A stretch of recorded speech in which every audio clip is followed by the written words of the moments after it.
So longtime Brawlhalla viewers will recognize the names, but probably not these team compositions. Stevenator has had multiple partners across his tenure as a Brawlhalla player, but on the other side, Blood Diamond historically has been a teammate of Noel. More recently, Noel has swapped on over. He's gone to IThrow for that competition. On the other side, Goosy historically has been playing with M for Mini. Unfortunately, M for Mini not able to make it out to the World Championship. Right. So Goosy is teamed up with Hermon. Hermon has kind of hopped around a little bit. I think the last tournament he played in was with Ariel, and he got 3rd, if I'm not mistaken, in the online Autumn Championship, I want to say is what happened. Yeah, and that was because that chains into your conversation about switching teammates, because Ariel used to also team with Ariel was with Viper. And now Viper and Agzo, they've been sticking together since Montreal. So that stayed the same. And those are other teams that we'll be seeing in the near future. But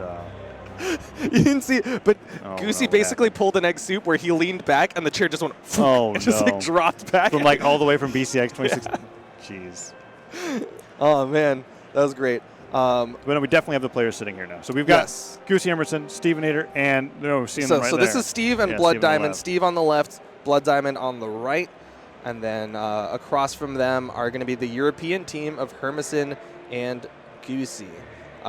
Steve's been picking kind of a variable character pool. I think his most recent one is Bodvar. Okay, this is Hermon and Goosy. Hermon on the left side, Goosy on the right side.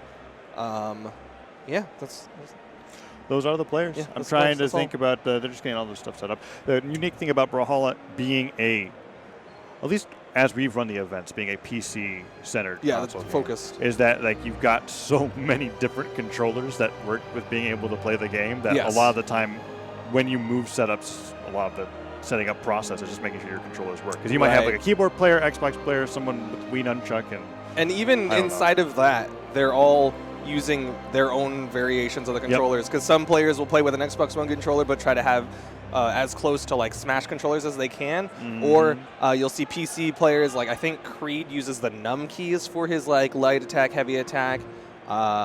Everyone's different, but it's always exciting to see how they can use those tools that they've got at hand. But like I was saying, character picks wise, I think Steve and Blood Diamond will go for a very North American style, like Bodvar and Hattori-centric characters. On the other side, Hermon is known for his Queen Nai, and Goosy, I want to say he's a Bryn, is what he's known for. I think that's what we've seen last, but it's also not somebody who's been character-specific throughout his entire career. He's not like one character focused for the entirety of his tenure as a player. Oh, actually, no. Blood Diamond plays a Suri as well. Very North American characters, though. That's Sword and Thing. Yeah, we see Sword and Thing. That's what it is. That's actually absolutely true. It's a sword and like, okay, you got something else with it. If you see somebody playing a specific weapon, it's like, what's the secondary weapon? Sword? Okay, that makes sense. It's basically North America. I know. But then again, Asuri specifically is very, very NA because of Wrench, Noel as well. Yeah. Really represented, and they're high placing 1v1 players. I just was able to find the pool. It's pool DBW4, so I think it's in like the second round of pools technically, starting a little bit earlier. But this is definitely not what I was expecting to see. But this is the one that's got Blood Diamond and Steve, which we're seeing. Okay. Hermon and Goosy, and then I think the other Titans essentially in this pool is defensive and pooling. So defensive, the YouTuber. Yeah, defensive. So I think it's looking not to put defensive down, but it's looking like it's going to be a Blood Diamond Steve and Hermon and Goosy. These are like arguably the favorites of the pool. Yeah. And then like just underneath them would be defensive alongside his teammate. But I mean, who knows? You were saying earlier that Noel and IThrow were having a little bit of trouble. Yeah, that was interesting. And I think it's because you were talking about how recently Noel switched his team composition because he wasn't always with IThrow. Right. And they were struggling against, I have to go all the way back up to that pool, but I think it was Arkin. Yeah, it was Arkin and Natasong, yes. I think is what you were saying. Yes, Arkin and Natasong. They dropped a game to them where IThrow was like jumping around so much that he almost couldn't touch the walls anymore. Got into that wall slip, which is a mechanic that is very useful for giving players a timer when they're on the walls. You see the exclamation points come out, and then Steve having some mic troubles, that mic just refusing to stay in position. Just watch him pick it up and just like, that's interesting. He's like, look at this. He may have just taken it off. Oh, interesting. Just put it back in, Steve. He'll be okay. Look I wonder how many Goosy's players. arms. I wonder how many. Yeah, Goosy's looking pretty good. I want those. Like, yeah, it looks nice. I want to be that. You want to be that? I've been hitting the gym a lot, but like, man, I need to catch up. I need to catch up to some of these guys. The European guys. It's either going to be Goosy or actually. I guess all the European guys are pretty fit. Now that I Yeah. think about it, they're ready to go. It's like part of playing Brawlhalla to them is making sure that they look like the players that they're the characters they're playing. They gotta be able to cosplay accurately. as their chosen character, unless it's like Rayman, in which case then you just have to have you just gotta rip your arm off and just have floating body syndrome. But look at that. That's Hermon, the goof. One of the fan favorites really is players or people in Twitch chat tend to really like Hermon. Alongside like Blue gets a lot of Twitch love. And that's because Blue kind of came out of nowhere and stayed once he came out of nowhere. Sandstorm is in that same category. Wow. That base. That base, selecting the same character over and over again. It looks like there is our character select screen with our amazing roster of characters. Okay, of course, so, Rayman not playable during this because he just was released. Nobody would be ready for him. He's definitely a different character. It's within that 2-week time span. Right now, but it looks like we're getting into our character picks. Steve going to be on the Isidre, still in that North American sword and stuff category. And then, no surprise to see Hermon on the Queen Knight, Goosy on the Ragnir. Yep. Keeping that axe theme from Goosy. And Ragnir, what did you say earlier? Bryn Ragnir. If there was like an NA theme of sword, there's kind of an EU theme of axe. Yeah. Where like you typically have your axe legend with whatever weapon you feel comfortable especially with. in twos, you'll see at least one axe character on the European side. This is button checks. Yep. So as we see that we need to do that button check because that keyboard this is why you do button immediately. checks. But it looks like I got settled up. Everybody's moving around unless it's a bot. I doubt it's a bot. No, usually the bot will go straight in. Oh yeah? Yeah. Where you can see him dashing up and down. Usually the bot will just go straight for fighting. So I think he's okay as far as like existing in the game. I think he just wants to make sure that that disconnect's not going to happen mid-match. Oh, look at that taunt. I'm so happy that taunt's a thing. Like, I just want to see a team like get a double kill and then do that. Like side by side? Yeah, because that's the first ever kind of team taunt that we've added to Brawlhalla. Right. And so that's really cool that players will get to use that it's in the game.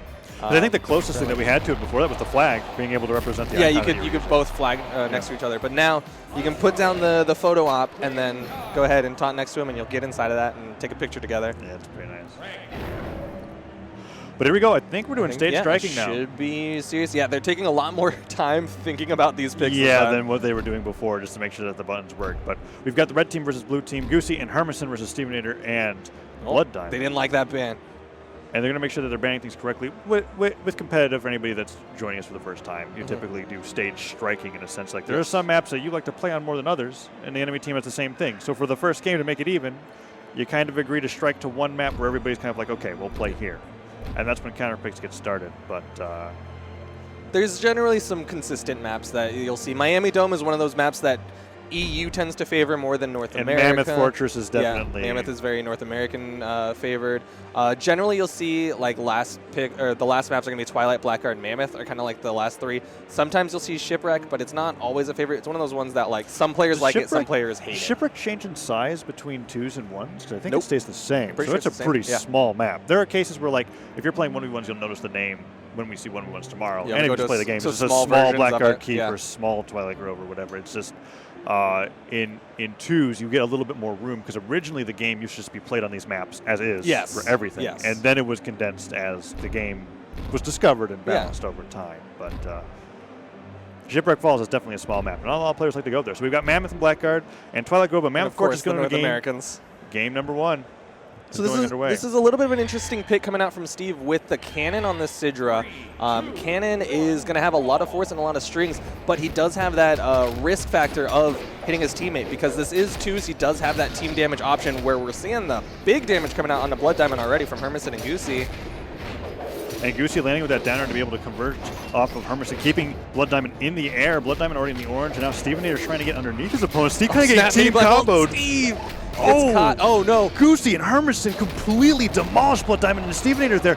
We were able to take advantage of their mistake with them hitting each other as teammates. Friendly fire being on in 2s, of course, and then just being able to take out both players simultaneously. Hermon going in to put more damage on the Steve after he already lost his first stock, and DoubleDime is bleeding out here on stock number 1. Yeah, DoubleDime very deep in the red already. He's got good movement around Hermon. He's going to try to even up the damage as much as possible. But if you look in the top right, Hermon's still sitting in the yellow. He's not even close to being taken out. And he's playing Queen Knight, one of the tankiest characters in the game. Oh, but Stevenator with a nice cannon combo goes for the neutral sig to force Goosy to recover low. DaBrain was able to hold that. They find the KO on Goosy. DaBrain gets that weapon toss, finishes off Hermon. The lead! The lead taken immediately after that initial explosive team combo coming out from the red team. Blue team's able to take this lead by stocks, not necessarily by damage, but DaBrain, after going to the red, completely switched the way that he was playing, went much more careful, and now he's not getting hit by anything worse than a weapon toss. He's got Hermon off stage, and Stevenator actually boxing both opponents off towards DaBrain. DaBrain got three nairs! And he goes for more. He went for a gravity cancel down light, using that spot dodge. Oh! Big hit from Hermon, using a gravity cancel off stage to get both, and Goosy's going to finish off the stock of Stevenator. Stevenator down to his final stock. DaBrain's got to be careful. That's the second time he's neutralized Stevenator that led to a kill on the Steve. He's got to be you're absolutely correct about that, actually. Both of Steve's stocks kind of led off of a combo starter from DaBrain, but now they've kind of reset the game. Stevenator holding Hermon off to the side. DaBrain punished by that neutral light, and now Hermon and DaBrain are having a guitar battle. Stevenator's trying to catch Hermon. Goosy gets sent flying. This could very quickly become a blue team game. Steve is bleeding out, though, on the middle of the stage, moving over to the right side, trying to get some relief onto DaBrain. Can't get the recovery. DaBrain falls to his death. Steve going risky with the anchor off stage. He's in a 1v2. Hermon has him off stage. Oh! Got the second one. The turnaround, the gravity cancel anchor from Steve for the kill. But DaBrain has to finish Goosy off here because Stevenator does not have much longer to live unless he plays perfectly. And that's 3 people that he has to avoid getting hit by. Because as we've seen, DaBrain hasn't been too aware of his positioning so far in game number 1. Steve doing a great job with the cannon. The ground pound gets stopped by Hermon's recovery. He's off stage, that weapon toss, keeping Steve low. DaBrain avoids getting the turnaround. That ground pound. Okay, the down air from DaBrain, the turnaround on Goosy's ground pound, was able to get that KO. And now Stevenator's still holding on to this last stock despite being in the red for the past minute. But the eyes are on Stevenator. If the red team finishes him off like that, it's all left to DaBrain in the 1v2. Can he do it? He doesn't have a weapon to his advantage, and that makes this very difficult for him to come back up. Especially when Goosy has barely been touched at all in this first stock. It's definitely looking like it's going to be red team's game. D-Light Sarah almost finishes it, and the gravity cancel downlight puts him in the perfect position to catch the axe that Goosy delivered to him. Of course, instead of being a gift, it was it hurt really bad. Not really a gift you usually want. That's like the coal in the stocking on Christmas morning. Yeah, except it's flying at you at 200 miles per hour and goes through your head. Hopefully nobody's ever experienced that. Hopefully that's a very infrequently experienced thing. But it's on DaBrain and Stevenator to make the adjustment now. I heard Hattori get locked in. This is going to be the North American. Very popular Twos character. In fact, I think that kind of how if you're familiar with other 2D platform fighters like Smash in Melee, everybody's got a pocket Fox. It's basically everybody has a pocket Hattori if you're not already a Hattori main when it comes to twos because of how fast her signatures are. It's kind of a combination of a lot of things, right? Movement speed and she's got high movement speed. Yeah. She's got fast signatures. Sword. Yep. She's got Spear as well. 2 of the fastest neutral lighting attacks in the game. Just great space control. Just kind of an all-around solid pick in 2v2s.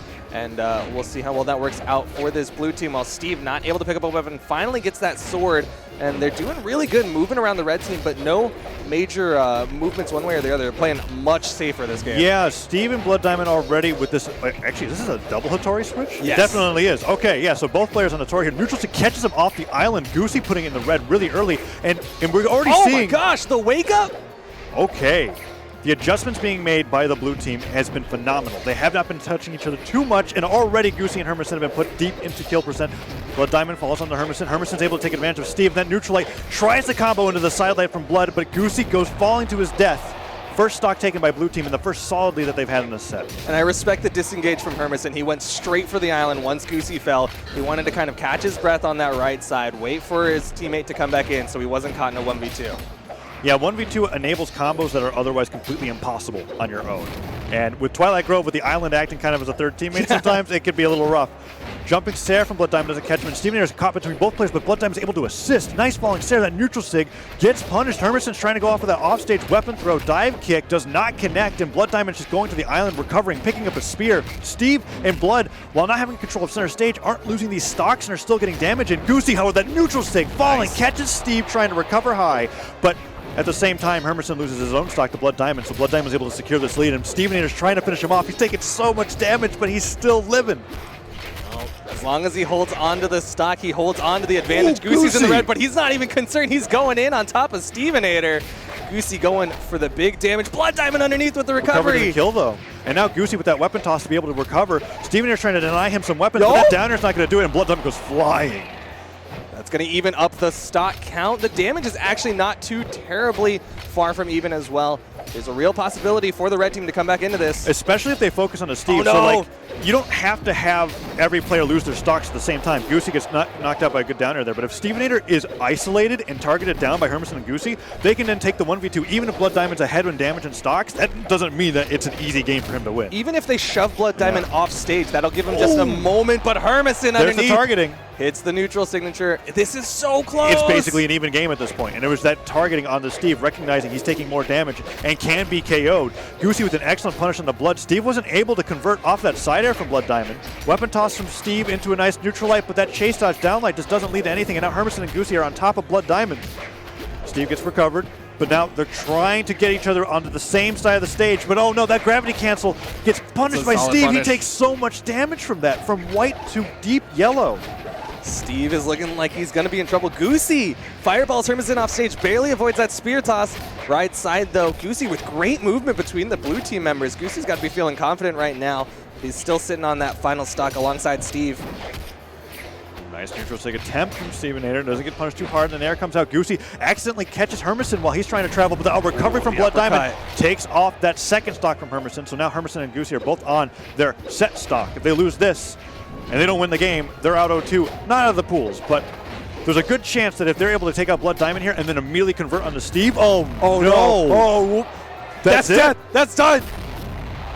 Blood Diamond and Steve with the comeback, the offstage gimp, and the immediate lockback into the Hermon, or not into the Hermon, into the double Hattori. Into the double Hattori, indeed, and those weapon tosses doing such a great job of stopping jumps. Yeah. In Brawlhalla, the weapons that you can fight with can also be kind of tools that at your disposal to throw from a distance. And we always see players, not always, but there's a lot of different ways that you can use them, and one of them is to supplement your edge guards. And that's what we saw there. Caught him in the middle of a recovery, and when you get hit out of your recovery, you don't get it back. It just gets eaten up by that hit. And generally. So while Hermon arguably had life left to live with that stock, he wasn't able to make it back to prove it. And so now it's looking like we're going to be going to game number 3 between these players. Game number 1 looked really great for EU, but now NA has been fighting back with his double Hattori, and there's no character swaps here. Goosy and Hermon want to make it go and work with their main legends. Let's see what happens here in game number 3. Goosy trying to stop Blood Diamond from flying that weapon. They're just targeting Steve is down. Getting destroyed. I think they noticed that too from game number 2. They were able to take out Steve much faster than Blood Diamond, and Blood Diamond wasn't providing support fast enough. But now, as I say that, we see him taking Goosy off the stage. Recovery from Goosy allows him to get back, but a lot of damage still going on to Steve. Tries to get a nice dodge up read, but Stevenator unfortunately doesn't find that neutral sig. Falling Sarah lands instead, and Goosy's trying to help his teammate. Steve is so deep in the red, though. The red team, you can see the way that they're chasing after Stevenator. It is completely targeting him down. They want to get him out so they can go for the 1v2 onto Blood Diamond. They're confident in their ability to 1v2, but they need to finish off Steve. They're eating so much damage from Blood Diamond from behind. Steve goes down, but so does Goosy. And already, that strategy is only effective if you're taking as little damage on one of your teammates as your opponent team is, right? Because they were able to trade evenly, but Blood Diamond not being the target has so much more HP. No. Excellent finisher there. They had this goal in mind. You can just see the way that they wanted to focus Steve.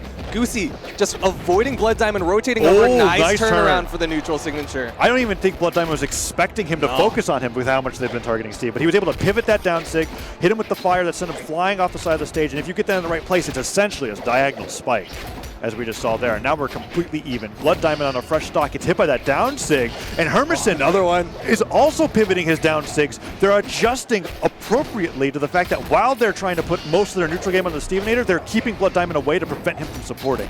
Nice down air, puts it into Stevenator's own down air, and now Blood Diamond's taking as much damage as Steve here in the second stock. This is looking real good for the red team, but the blue team not too far behind. There's the pickup. Blood Diamond able to avoid that neutral signature that was almost certain death if he gets caught. So many players are close to kill percent. Who's going to get the hit? Hermon with the down sig. Steve wanting to trade it out. Gets the side sig onto Goosy, keeping it even. And it was very necessary to keep it even there, too, because for the first time all set, Stevenator is acting as the stock tank. Goosy goes in for the save on the Hermon. And now Stevenator find that neutral light, puts him even deeper to the red Queen Eye's defense, Goosy! really showing off here. But Goosy has been playing so well that Nair gets him off stage. The down just barely misses. He tries to go for a chase dodge down air while Stevenator is sent flying by Hermon. Hermon can't find the delay, and Stevenator's waiting for a weapon. Okay. Hermon sent flying, still not dead, by the way. Unarmed Sarah, I feel like what would have killed at that point, but no, Stevenator trying to get that neutral sig in. Hermon's still fighting damage on the Blood Diamond. Goosy's got him off stage. Off stage opportunity, Blood Diamond, great movement. The Nair's going to give him the reprieve. Gets back up, but he eats the side sig. Blood Diamond could go down, and it could be Stevenator who gets left in the 1v2. Okay, he finds that side signature, but immediately punished by Hermon. Hermon's been on the second stock for 2 minutes. This deep in the red, finally the recovery comes out, but Blood Diamond took so much damage for that this is very solidly in red team's lead, and Blood Diamond's taken out. It is a 1v2. Oh, this is big. The red team has such a huge advantage. Stevenator doesn't even have a target in mind. Like, there's no one to focus down where you go, okay, maybe I can kill one of them and go for a straight 1v1. No, he has to just build this damage onto both of them. I guess if you had to save him as a target, it would be Goosy because Ragnar is a little bit easier to kill early, but it's slightly really, less squishy. It's really who you can manage to get your hits on, and he's doing a good job. He's gotten 2 stairs weaved in on the Goosy here. Goosy's actually putting the orange, and they aren't finding team combos on the Steve. In fact, it's looking like they're a little disjointed. Stevenator playing a little bit differently. He's been the focus the entire time, but now they can't find any hits. One side light comes out, dodges out of the way. The neutral light punished by Hermon, but that's still damage on the Goosy. Stevenator now has the target. It's the one that we talked about. Ragnar being a little bit easier to kill, but he waits. The read. The recovery hits him in the middle of the air. Another guitar recovery will probably KO. He uses the gravity cancel side stick to get back to the stage. Oh, that hits Hermon. Okay, Steve, if he can get this KO on Goosy, it is absolutely possible. This is a very close 1v2 that Steve's making it out here, but once again, a Sair, a recovery, something might come out. Steve can't jump on the wall as long as he wants to because eventually there will be wall slip, so he has to be careful. You'll see those exclamation points if he waits long enough. He has to either get hit or touch the stage, and there it is. There's 2. Back up. Makes it back. Goosy chases him over, but he just goes to the other side of the stage. He can do this for a while, but the longer that you do it, the less time you have on the wall each time. But this could be it. That side light. Good spot dodge to the fireball, Steve. Oh, he eats the Nair. The weapon toss. The weapon toss has come out. The spear toss. And Hermon and Goosy get the win. And they hug it out. They pump their fists. Hermon and Goosy, they're not going to knock Steve and Blood Diamond out of the tournament, but they might knock him into the little fragment. Hermon's like, this is for you, chat. It's for you, all of EU. That's a big win for them because we were talking arguably like all these pools are set up to where there's a lot of teams in each pool, but only 2 make it out, and that's arguably their toughest opponent. And because they were able to get that win over that opponent, that essentially guarantees them a way out into top 16. It also almost guarantees them to be out on the upper side. Correct. Of top 16. This is oh no. Going back to January memes with that those dabs there, but January memes. That's true. Yeah, that is a big win for Hermon and Goosy. I don't think they had a lot of practice either, because I asked him earlier, I was like, oh, Goosy, who are you teaming up with? Where's M for Minute? And he's like, oh, I'm actually teaming up with Hermon. I was like, oh, did y'all get time to practice? Like, you're both EU, so maybe you had time for an online thing. And he's like, I've been working, so I haven't had time to play or practice. And I was like, oh. Well, okay, a lot of the warm-ups probably came for today, but you're right. There's no like months of preparation or anything. They're kind of just going off of whatever they're used to doing and hoping that it works with each other. And so far, it's looking pretty nice. Yeah. That weapon toss, Steve was doing so great in that 1v2. And it's situations like that we stress that we want to stress, 1, that they're not out, and 2, why we like best of 5s so much is because the amount of learning and adaptation that occurs within 3 to 5 games is so much more different than There's just so much time to keep making those because I could see that going to a game 5 if we were able to go long enough, and then I still wouldn't know who would win. And I would love to be able to see them play even more, which we might have a chance to later on in the tournament if they both make it out of pools. Right, exactly.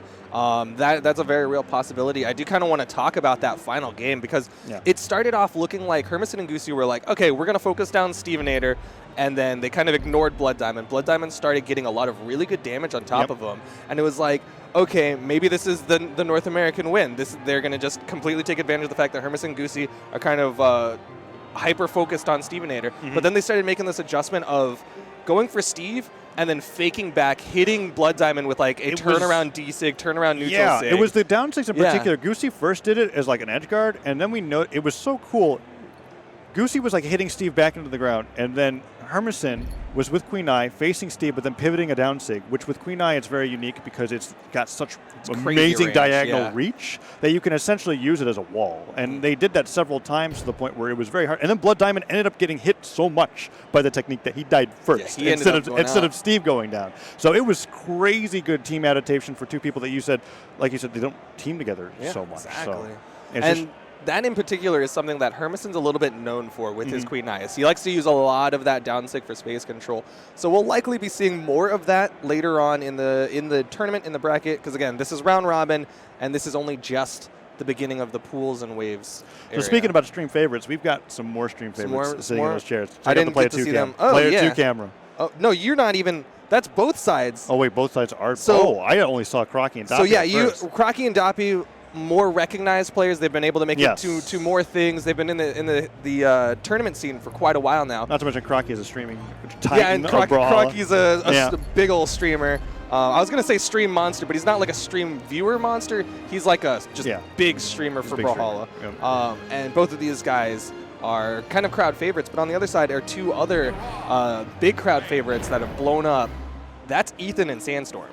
Yes, and Ethan and Sandstorm kind of went from being memes to the dream in a sense. Because I remember hearing their names, seeing them in Twitch chat all the time, and all of a sudden they just started making results. And then I think it was really with the release of Scythe as a weapon that kind of really pronounced their ability to be able to play in Brawlhalla. And now we can kind of see them placing all over the place, no matter what land they're attacking. They are able to hold their own, and I don't know. Nobody's really sure how well they're going to do here. No, that's the scary part, because there are people that are like, there are people that are afraid to fight them because they don't know how good they are. Because you're like, I haven't fought you at any of the dream hacks. This is, I believe this is Ethan's first ever offline tournament. Is it? Yes. I that's actually what I've wasn't been aware, told. because I know Sandstorm has. Yeah, Sandstorm, he's played in some other tournaments, some other scenes. He's very well versed in the platform fighter genre. On the other side, Ethan, a relative newcomer. I believe he also plays with a PS4 controller, if I'm not mistaken. But yeah, he's new to the scene. They're both known, like you said, for their Scythe plays, but they don't do double Scythe in 2v2s. Instead, one of them plays a Hattori, the other one plays the Mordex, because they like to have that backup of the Hattori. I think they're getting ready to do button checks. That's what you're hearing in the background. But you're looking at Doppy and Croaky right now. And here's the button checks. Croaky is going to be going in with the Mirage, it looks like, and Doppy might be starting off with that Ragnar. But so far, it's looking really good for Croaky and Doppy because they have won all of their sets up until this point. I'm trying to take a look over at how Ethan and Sandstorm are the same.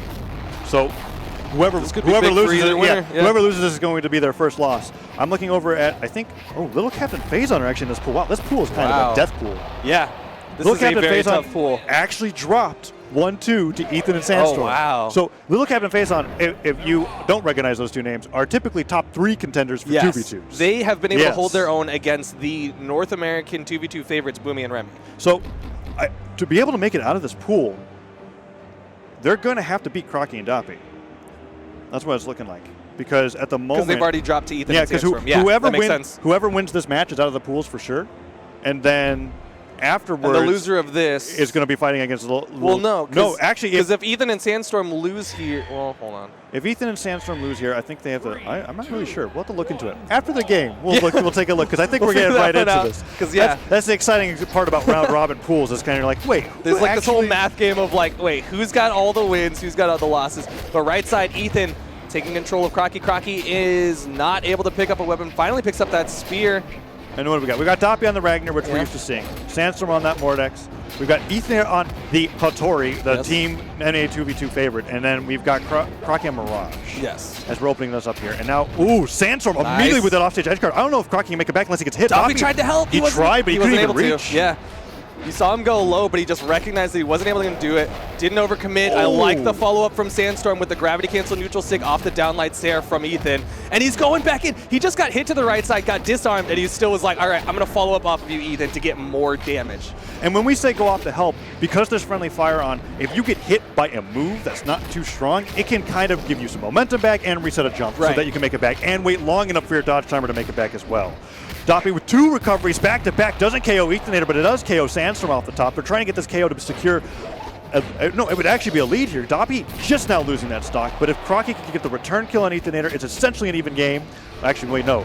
Croaky lost that stock really early, didn't he? Croaky. I didn't see that. Croaky's about to lose his second stock. Like, this is still very big for the red team. Oh, no. Jumping Croaky on the right side. Sandstorm looking for it, but he doesn't get Doppy. Oh, my goodness. The damage on top of Doppy, and he got a kill on Croaky for it. That was a team combo that Croaky went in to help and instead became a part of. Doppy was able to return the stock, but Croaky got decimated. Doppy went from white to orange, but they're trying to make it even regardless, putting Sandstorm into deep orange. Ethan with a nice ground pound KOs his opponent while hitting Sandstorm on the way down. A worthy trade, if you ask me. I'd say now we've got worth. Oh my gosh. He's looking for more, but Croaky able to get out of that one. Sandstorm went for the gravity cancel, but there just wasn't enough mustard on top of Croaky to send him into that. But again, Sandstorm with these follow-ups off Ethan. Ethan sets up with the downlight side air, and Sandstorm is ready. Just the big follow-ups coming out from the red team. Nice down sig coming out from Croaky there. Does not get the KO off of Sandstorm, however. Side sig coming out from Ethan. They're trying to get that gravity cancel. Neutral, amazing punish from Doppy. They're being able to watch that and react with that Sair. Is able to put Ethan deeper into the red. Croaky is so close to death, and that might well just do it. He doesn't even care. Sandstorm's just like, I'm going to follow this. Doppy, oh nice hit. But he's still so close to death here. He's deep red. Now there's a possibility, and that is if Sandstorm and Ethan decide to, oh my god, their team combos are so clean. They're so clean that they involve the enemy that's not even in them. And what we got to see a little bit of a showcase right there was the power of Scythe inside of 2v2s. Yes. Because the way that Scythe works is you have these on-hit interactions where you can pull them in different directions, and that's what Sandstorm did there. He hit, I believe it was a gravity cancel downlight, and he decided to go for the alternate version, which throws. Wait, no. What move did he hit? Was it a Nair? I think so, because Nair has that property where you kick them with your feet backwards. I'm not even really sure what he hit him with. But you can throw people around, and he hit him with the one that threw it over to Ethan. It's kind of like in other 2D platforms like a grab, where you could choose a direction to throw a person. When you hit them with the move, depending on the direction that you're holding as the move finishes, that's where they're going to go. Usually there's 2 directions. There's not like 4. Right. And that was, I think, and Scythe is the only weapon that actually does that with its neutral attacks. I think Mordex has a gauntlet. He has a gauntlet signature, but gauntlets themselves don't actually do that. So like the dunking signature that we saw where he dunked Croaky off on the bottom right, that one is one that you can active input and make it throw upwards instead of downwards. So depending on what position you're in, it's sometimes better to throw it in those different directions. But they're sticking with the picks. They're going to go right on into this next one, and Ethan and Sandstorm looking real strong to make it out of this pool. Oh, they're looking amazing, because to be able to make an active frames team combo work the first time means that you have practiced that and you know what to look out for in that 2v1 situation.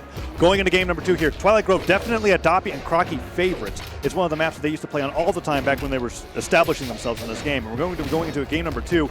Nice neutral into Sair coming out from Doppy and Croaky, but Sandstorm with those active frames putting Doppy beneath the island. Neutral game set up once again. Sandstorm and Ethan trying to hold on to the center of the stage, and Doppy with a nice weapon toss interrupts Sandstorm into a dare and trying to combo Ethan off the top. Ethan returns it around with his own recovery. Oh, but the right side, Sandstorm getting that recovery, sends Croaky off. Ethan's in position to try to cover, spot dodges through, but he can't get the turnaround. So many people are close, and Sandstorm again. He just gets these kind of like, oh, you're coming at me, I'm gonna kill you now, and finishes off Croaky. Left side, Doppy able to hold on, got that wall touch, which resets his jumps so he can get back up safely. Yeah, he's definitely aware of all of the potential factors that could hurt him around him, including his teammate, but particularly Croaky and Doppy when they're running at them. Because Croaky went in, he's like, oh, you're distracted with Doppy, I'm gonna hit you from behind. Immediately turned around, hit him with that nice signature, and he gets that KO on the Doppy as well. Sandstorm has just been putting in work with these KO finishers. Ethan, nice D-Light Stair, tries to go for that gravity cancel side, gets punished by the recovery from Croaky. Good patience, is able to get that KO, and a nice finisher from Doppy on the Sandstorm, but Croaky in a similar position, even stocks, but so close to death. The stock count is 2 per player, but Croaky's the one who's got to be careful. If he can extend this stock, we could see this get even, but immediately Sandstorm's looking for that kill. Croaky got the wall touch. He's going to hold on, but only for a moment. The ground pound comes out, and now there's a 2v1 on the Doppy. The gravity cancel, Doppy. He's still got jumps. Croaky's in position, but he's just going to eat more damage. Doppy nearly got KO'd from white by that team combo. And now Ethan and Sandstorm have basically put Doppy into kill percent. Sandstorm has hit so many more signatures. Dead. Doppy's gone, and Croaky's next if he's not able to run away. He finds a nice neutral light, stops that team combo from happening, but when Croaky and Doppy are separated, it means that the other person one of them is going to die very shortly. I'm going to need to rewatch this entire set in slow motion with these plays that are happening right now. Sandstorm loses his second stock. It's all left to Doppy in the 1v2 against the 3 stocks of the red team. I'm starting to understand what happened to LittleCap and FaceOff. Yeah, like, okay, I can see how LittleCap and FaceOff. Because like Croaky and Doppy are getting knocked around, but like they're not a team to slouch at. But this is looking bad. They're definitely one of the teams that could have made it out of this pool. All right, but Doppy hasn't taken too much damage yet, and Sandstorm has been kind of fighting Doppy alone. Ethan has been letting him have that 1v1 with a ground pound. He burned his dodge. That's death. Oh my goodness! The second he burned it, yeah, the gravity cancel taunt.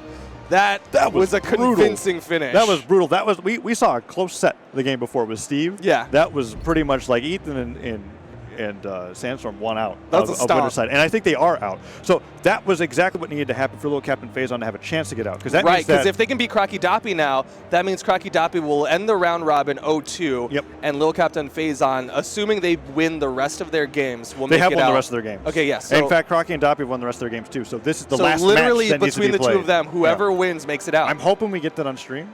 But I don't know. Who knows? There's a lot of there are a lot of pools going on right now. But that is what's going to be happening. So, yep, Ethan and Sandstorm definitely make it out in the top 16. LittleCap and Croaky and FaZe versus Croaky and Doppy is going to be the determine who gets out of that pool. And that is pool. Let me double check what the name of that pool is. Oh, I can't. I totally hit the back button and lost it. But like it's somewhere. Yeah, you'll find it. Yep. Exclamation point bracket. I do want to kind of revisit what happened at the very end there. Go for it. Because Doppy was looking pretty solid, right? Like he was looking like he had an opportunity, but he went for a gravity cancel neutral. So it kind of got baited out by Ethan going in a little bit deeper and off stage. And to highlight, when you gravity cancel, you use a dodge, and that's why getting caught out by the gravity cancel like after you use it is so bad because a lot of strings and combos you can get out of by dodging, but if you don't have your dodge, you're going to get knocked around for like a good 5 seconds. Exactly. Dodge is kind of your safety tool, and like you were saying, as kind of your payment to use a gravity cancel, you have to burn a spot dodge in the air. And so he used that spot dodge. The second that was done, the second the active frames of his umbrella, that fire over him, was gone, you saw this big ground pound coming, chasing down after him, and he finished it off with a gravity cancel of his own to dunk Doppy, but that was the fastest way to KO, because I think then the second ground pound would not have hit, even though you can queue up another ground pound. And the only way to be able to kill him at that percent, because I think Doppy was still like an early orange, was to get that down sig and then use the active frames to throw him even farther off the map. I don't even think that Sandstorm could make it back after doing that. That's how confident he was. Well, I mean, he had his teammate there to help him out at worst case scenario. Yeah. And then I think you do get your dodge back off of connecting with that, do you? Like I mean, he could have chase dodged. Yeah, chase dodged forward towards the stage. Yeah. There's a lot of things that could have worked out there, but that was just great awareness. Like, if I could highlight one thing about that set, Sandstorm's awareness. Just at all times, awareness, the ability to just recognize, okay, even though I look like I'm focusing one player, I can turn around, hit Croaky real quick, go back to go for Doppy. Just the awareness to go for that immediately once the dodge is burned. I do want to call awareness over reacting because it definitely felt like he was watching constantly and then being like, okay, this is happening over here, so I need to be prepared for that. Because there are some players that are just raw instinct. Yeah. Like when I think Remy's pure that's exactly what I was going to say. Remy's something that will he'll like do what we saw there, but like he'll just be like reacting to it. He definitely won't be thinking about it because a lot of those combos that we saw from Ethan and Sandstorm, you won't see from a team that even though they win a lot of events, I don't typically see Boomie and Remy trying to go for a lot of team combos. It's usually just what they do instead is like you could very clearly see Ethan and Sandstorm had this thing where it would be downlight Sair into Sandstorm and Sandstorm had some sort of gravity cancel to follow up. Boomie and Remy are more, they'll get a hit and they're just like, I know what my options to follow up off of that are. And so you'll see like Boomie will hit a neutral light and then Remy's immediately ready for like a side light into more stuff. And they just like, we know all of these characters so well that we have all of our options. Just, okay, you're at that range, here's what I can go for. Yeah, and then sometimes it'll work out to like when they're finished going for something, it'll be in place, or they'll like put themselves in place to catch the opponent to do it, but definitely nothing as flashy as we just saw in that set right there. So it's kind of it's very interesting actually thinking about how depending on how a person approaches the game will redefine how they play teams, because you definitely are right. His awareness in that game definitely defined him as a player as opposed to other people that played off instinct. Unfortunate for Croaky, to essentially see what we saw happen to Steve, but like 10 times faster. Just get deleted. And it wasn't even like raw focus from Ethan and Sandstorm. No, he definitely just getting bopped. Yeah. And maybe it was like a matchup thing or something. Doppy was trying to hold his own, but I'm excited to see how they'll do against LittleCap and FaceOff, who, while I put them as the favorites for the pool, I'm not sure how they're going to be doing against Doppy and Croaky. Now, it was a 1-2. It wasn't a 2-0. Right. So it was pretty close with their off-stream match. But it looks like we've got some players. Some more people are up on deck, but I actually don't recognize any of these. I think that's Mr. Podronsky on the Player One soon. Cam. Yeah. Hopefully they'll be able to put in their names when they log in. Do we have? I'm trying to see if that graph is updated correctly. I think it's Subcage actually, and Epsilon? no, that's not right, because that's Podronsky and Webster, I believe, on Cam 1. Yep. But I don't think that's LDZ and DoubleDime. Definitely not. Unless definitely not LDZ and DoubleDime. Yeah, I don't. Unless I haven't seen them in like the past 20 minutes and they decided to re-plastic surgery up or something. I don't know. Or if it's like, what is that Netflix series? I'm trying to think of what it is. If I had the name, it would have made way more sense. No. Mr. Robot. Something carbon, altered carbon. Okay. All they do is they switch bodies with like these little chips in the back of their necks. Oh, that's pretty neat. Yeah, it's like you just like download a personality instead of a person. But that's Are there just like hollow cases that you can just yeah, like they call human body shells. They don't even call it like a. So it's like Ghost in the Shell. Yeah, basically Ghost in the Shell. But like contemporary. Apparently they're like turning the movie thing into an anime now. It doesn't have Scarlett Johansson in it? No, Unfortunate. It doesn't, unfortunately. That's a bummer. Yeah. That's really like Netflix the is kind of like just anything. doing everything now. Yeah. Now that I think about it, because they're trying to like do a ton of different anime. They're doing another anime that I don't know. The anime Twitters that I follow were very upset that Netflix announced that once they have something they're kind of like, oh no, it's Cowboy Bebop. They're doing a live version of that. That's what you're talking Bebop. Oh boy, we know what happened to Death Note. They also did they also tweeted out a Witcher one, right? Like a Witcher live action. I don't know if that's still happening, but you're right. There was a season of that. It was Henry Cavill with because they didn't choose somebody from the region for Geralt. That's right. I remember that. There's a huge issue. Whenever you have somebody that doesn't fit the race of the place that it's written in. I mean, that's going to happen. I don't. Enough Netflix. I just think he looked kind of goofy in it personally. Yeah, definitely. Especially if you've seen the games and how like rugged he's got with all the scars. And it's kind of like, wait, this is who we've got? I love Henry Cavill, by the way. I like if the 0.00001% chance Henry Cavill's out there listening right now, like I want you to know that I think you're amazing. Oh, you're great in Mission Impossible, but I think you look goofy as The Witcher. And I think a lot of people agree. I think that's why. Sorry. Yeah, that's why. I have to be real. That's what good friends do. Is we tell you the truth. We give you our honest opinions. But yeah, I don't think we know the names of these players just yet. Nope, it might be this Subcage Epsilon Midnight Sly and is that Glyphs? Smurgle? Like the Pokemon, I think. Like the one that Smeargle's a Pokemon. Yeah, he like paints things with his tail. Yeah. Yeah. Yeah. But I don't think that's what it's referencing. No, I don't think so. But you know what? That's what it makes me think of. That's about as good of a guess as mine would have been. Like we see some of the players on screen. Okay. So it is Subcage Epsilon and Midnight Glyph Smurgle. I was wrong in saying that I believe that was Mr. Podronsky, but either way.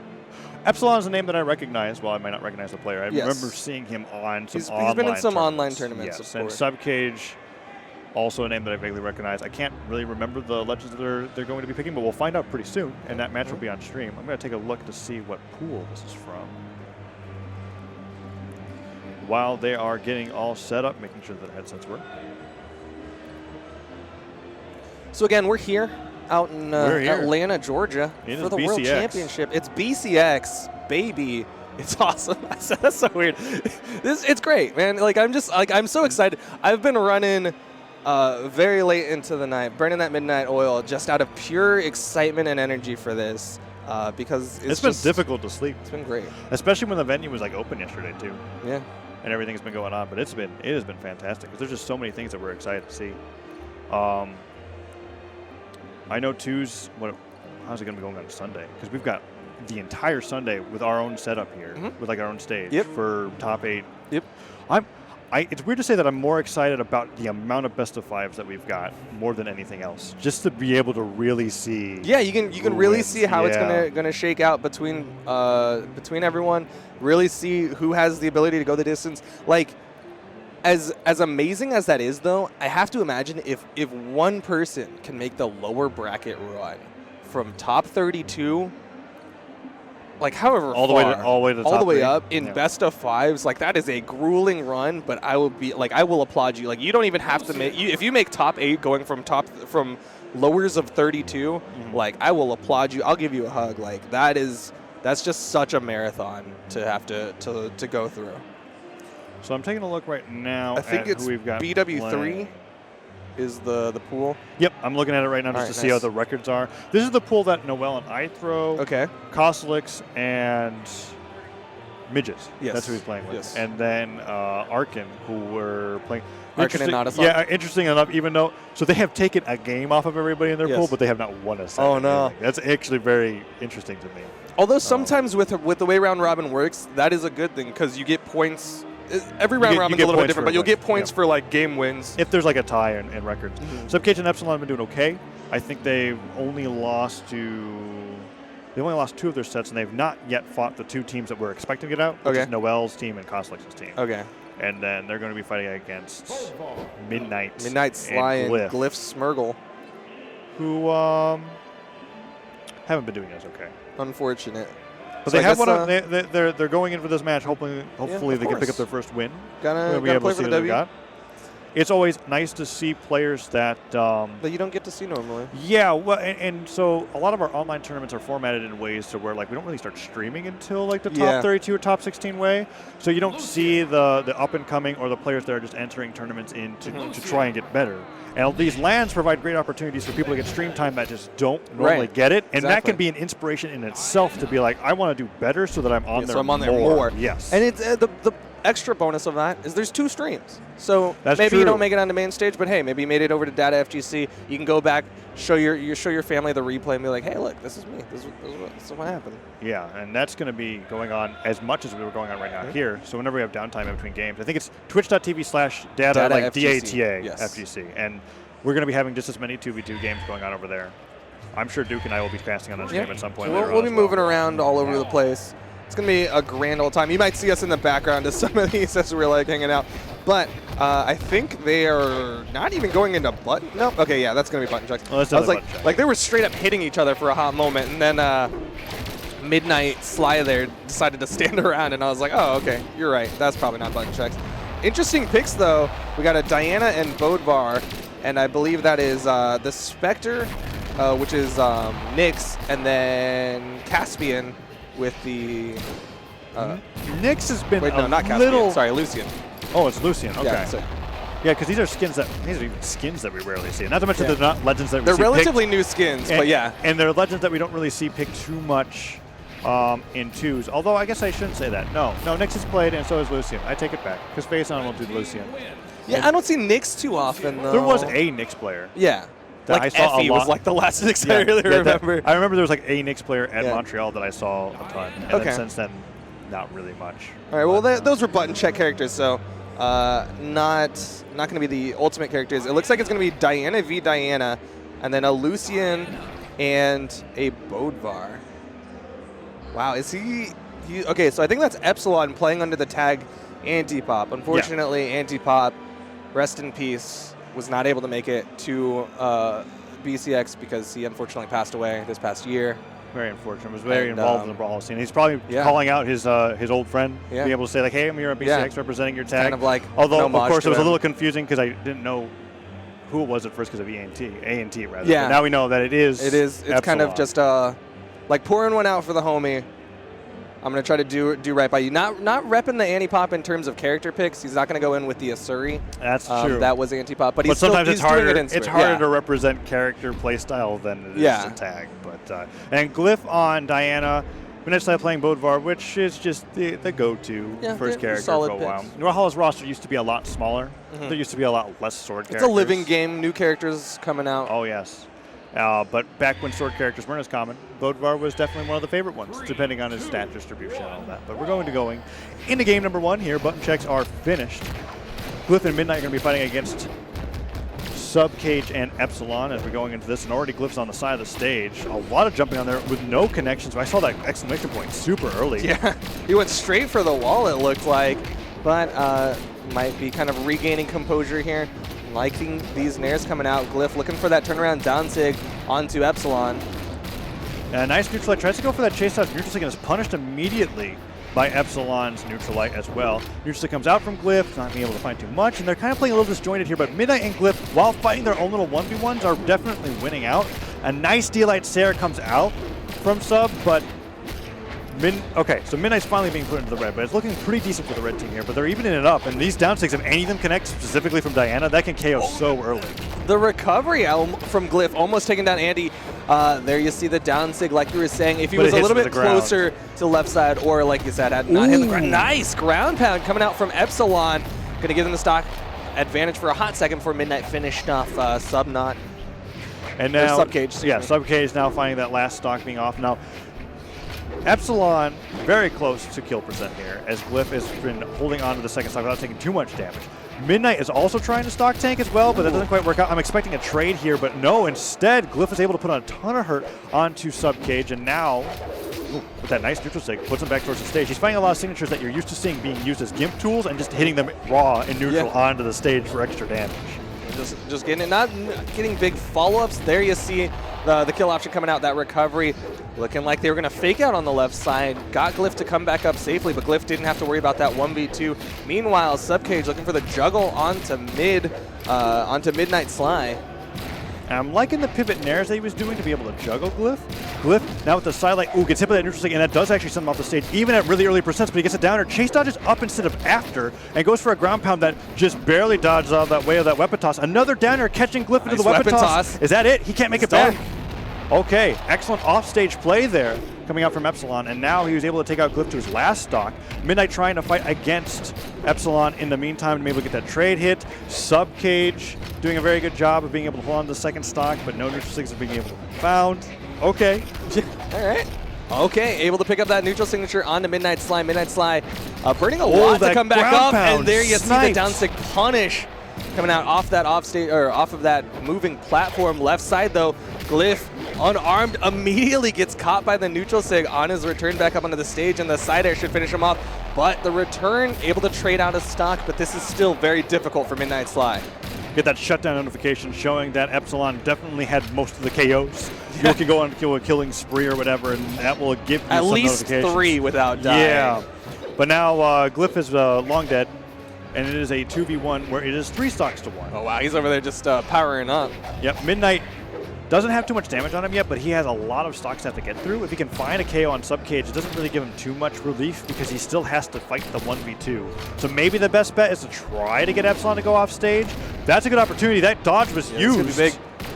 Epsilon surprisingly being very dangerous off stage there despite the lead, but a nice down into weapon toss of the neutral sig. That was the most... Oh, I can't think of a word, a budget team combo, I guess, because it's like, usually you see players using their moves, but they're kind of like, I'm a little too far away, so he just tosses the weapon out, makes it work with the neutral sig, falls right into it, gets that kill off the top. It was kind of like a, oh yeah, I'm supposed to do something here kind of kill there. But we do see Epsilon trying to figure out how to change his name in the game.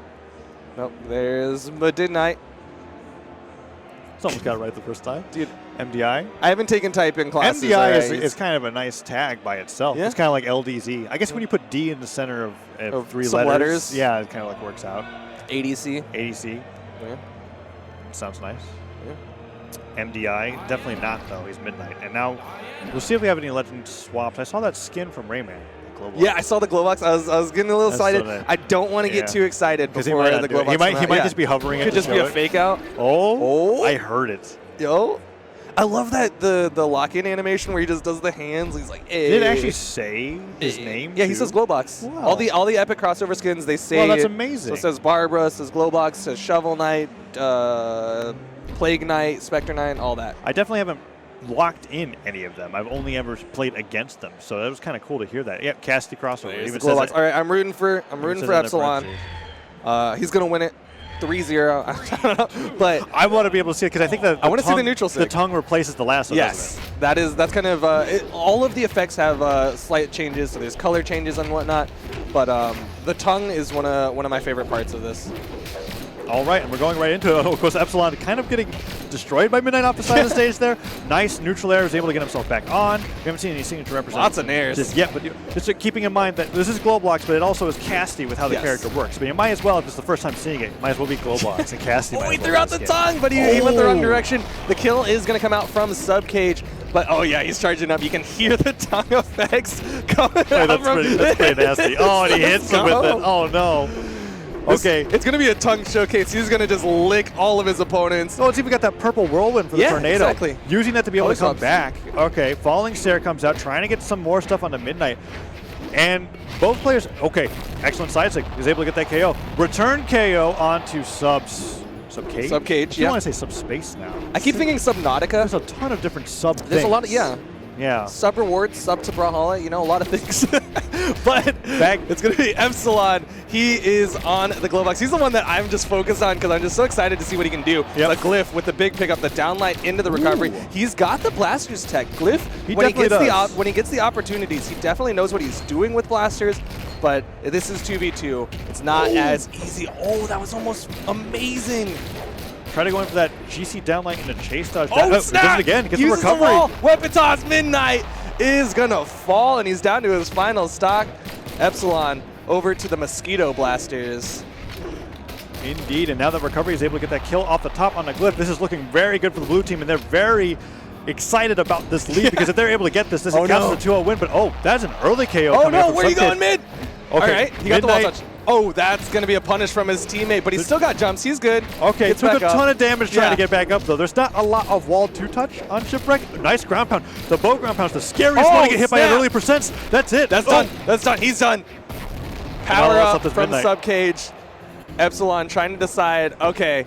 Oh, the fake out. Wait, this is where I'll totally Oh my god! It worked! He got the stock! Midnight is a genius! He goes in for the gravity cancel taunt, falls. It looks like he's going to kill himself, so Epsilon accepting it, goes in for the KO, can't get the jumps back, and now he has a stock. If he can get Subcage on the side, whatever works, dude. This is BCX. Yeah, you take those, man. This is the World Championship. They didn't shake on not being able to do that. Okay, stop the ground. Okay, the recovery gets it, but he manages to make it back. Oh, he didn't touch. He was too afraid of the down air coming out from Epsilon. The nair's a good option. He just didn't have the rightward movement. That was a very entertaining match, I'll say. Fantastic. Dude, that was his last stock. He could have turned the game around and taken it into game 3. You do that in ranked, man. Yeah. You take those W's. Great stuff coming out from all of these players, but I do believe that is going to be Subcage and Epsilon who are going to continue on with the rest of their pools matches. I'm not really sure how many more they had to play. That puts them out at, I believe, 3-2 right now for their pools. Yeah. I don't know if that's enough to make it out of the pool. It seems like it definitely. Well, it could be. But, okay. It depends on how Costelix and Midget do for the rest of their pools and what we're looking at right now. Because I think they still have to play against Subcage and Epsilon. And then another team, Annis and Buff. Okay. But the one that's basically confirmed is Noel and IThrow. They're out of the pool. So they're in they contention. haven't lost a set, I'm assuming? They have not lost a set. Okay, yeah. And they've only got to play against Subcage and Epsilon, as far as I can see. No, they're currently in a match with Jellyfish and Windsor. Okay, so never mind. I think that there's still a little bit of time to go. Yeah, this pool could shake out very differently in a little bit, but still super cool to see. This is like you were saying. One of the reasons why you want to watch these offline tournaments, why you want to come to these offline tournaments, because you get to see some matches that you wouldn't really see. That was a very unorthodox match that you wouldn't see from, say, like Boomie and Remy, right? Like that's just something that you don't get to see a lot of. Nope. And then we've got the players that are able to represent on the stream here at the World Championship for Brawlhalla, no less, being able to play on the live stream. And there's going to be more opportunities for that too, whether it's on this stream or on Data FGC. I'm excited to see. We already have the next players that I see on the cameras. They're ready. They're already sitting down. I believe that's Arbrin's on the left side. Trying to remember her teammate. Parallel. And then on the other side, I believe that it's Excalibur and Trinket. Okay. So another pools match coming up. So that's Arbrin's on the left and Parallel on the right. And then over here, I think Excalibur is on the right and Trinket's on the left, if I'm not mistaken. We'll find out when I get the names in, for sure. But Arbrin's and Parallel in particular are players that I've seen attend multiple lands. Yes. I know that they've got representing. I believe they were at Montreal. They were definitely at Montreal. Yeah. And then I'm not sure. I think Parallel was at Austin, but I could be mistaken. But regardless, they're players that we have seen on stream before, and also probably the favorites that I've got for this best of 3 coming up, unless, of course, Excalibur and SillyTrinket do something different, because I have not seen as much of them as I've seen of Parallel. Yeah, I don't think they've made it out to as many offline tournaments, but they're relatively well established inside of the competitive scene. I've seen them in a couple of tournaments in online situations. I believe both of them have fantastic Lance plays, interestingly enough. That is interesting, especially if they're teaming together. Because usually you have like a Lance player on your team, but you aren't both the Lance player. So that will be cool if we get double Lance. Because I don't think we've seen Lance in our 2s matches on stream yet today. No, I think we saw a cannon. Have we seen a gauntlet? We've definitely seen Katars. We've definitely seen sword. We've definitely seen spear and blasters and bow. Mordex. Oh yeah, Mordex. Yeah, Okay, Mordex. so that puts gauntlets and scythe. And so Lance would be one of the last things that we haven't seen yet, unless I'm forgetting a weapon. Oh, this match is from Boomie and Remy's pool. Okay. So let's take a look here. This started at 4. So this pool has just started.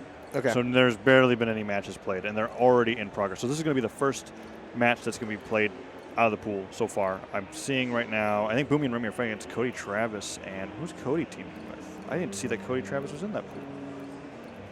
Cody Travis and Isidre were here. I forgot. I saw Isidre. I didn't know. I haven't seen Cody Travis yet. That's pretty exciting. That's another team that can make it out of that pool. But let's see. Boomie and Remy, Afro Pig and Platonic, Cody Travis and Isidre, Excalibur and SillyTrinket, Moisex and Brusque, and Parallel and Arbrins. That's a lot of team names that we know all in one pool, now that I think about it. It's going to be very exciting. But the first set that we're going to be seeing on stream is coming out of this pretty soon. I wonder if there's any other pools that have been finished. Addy Mystic.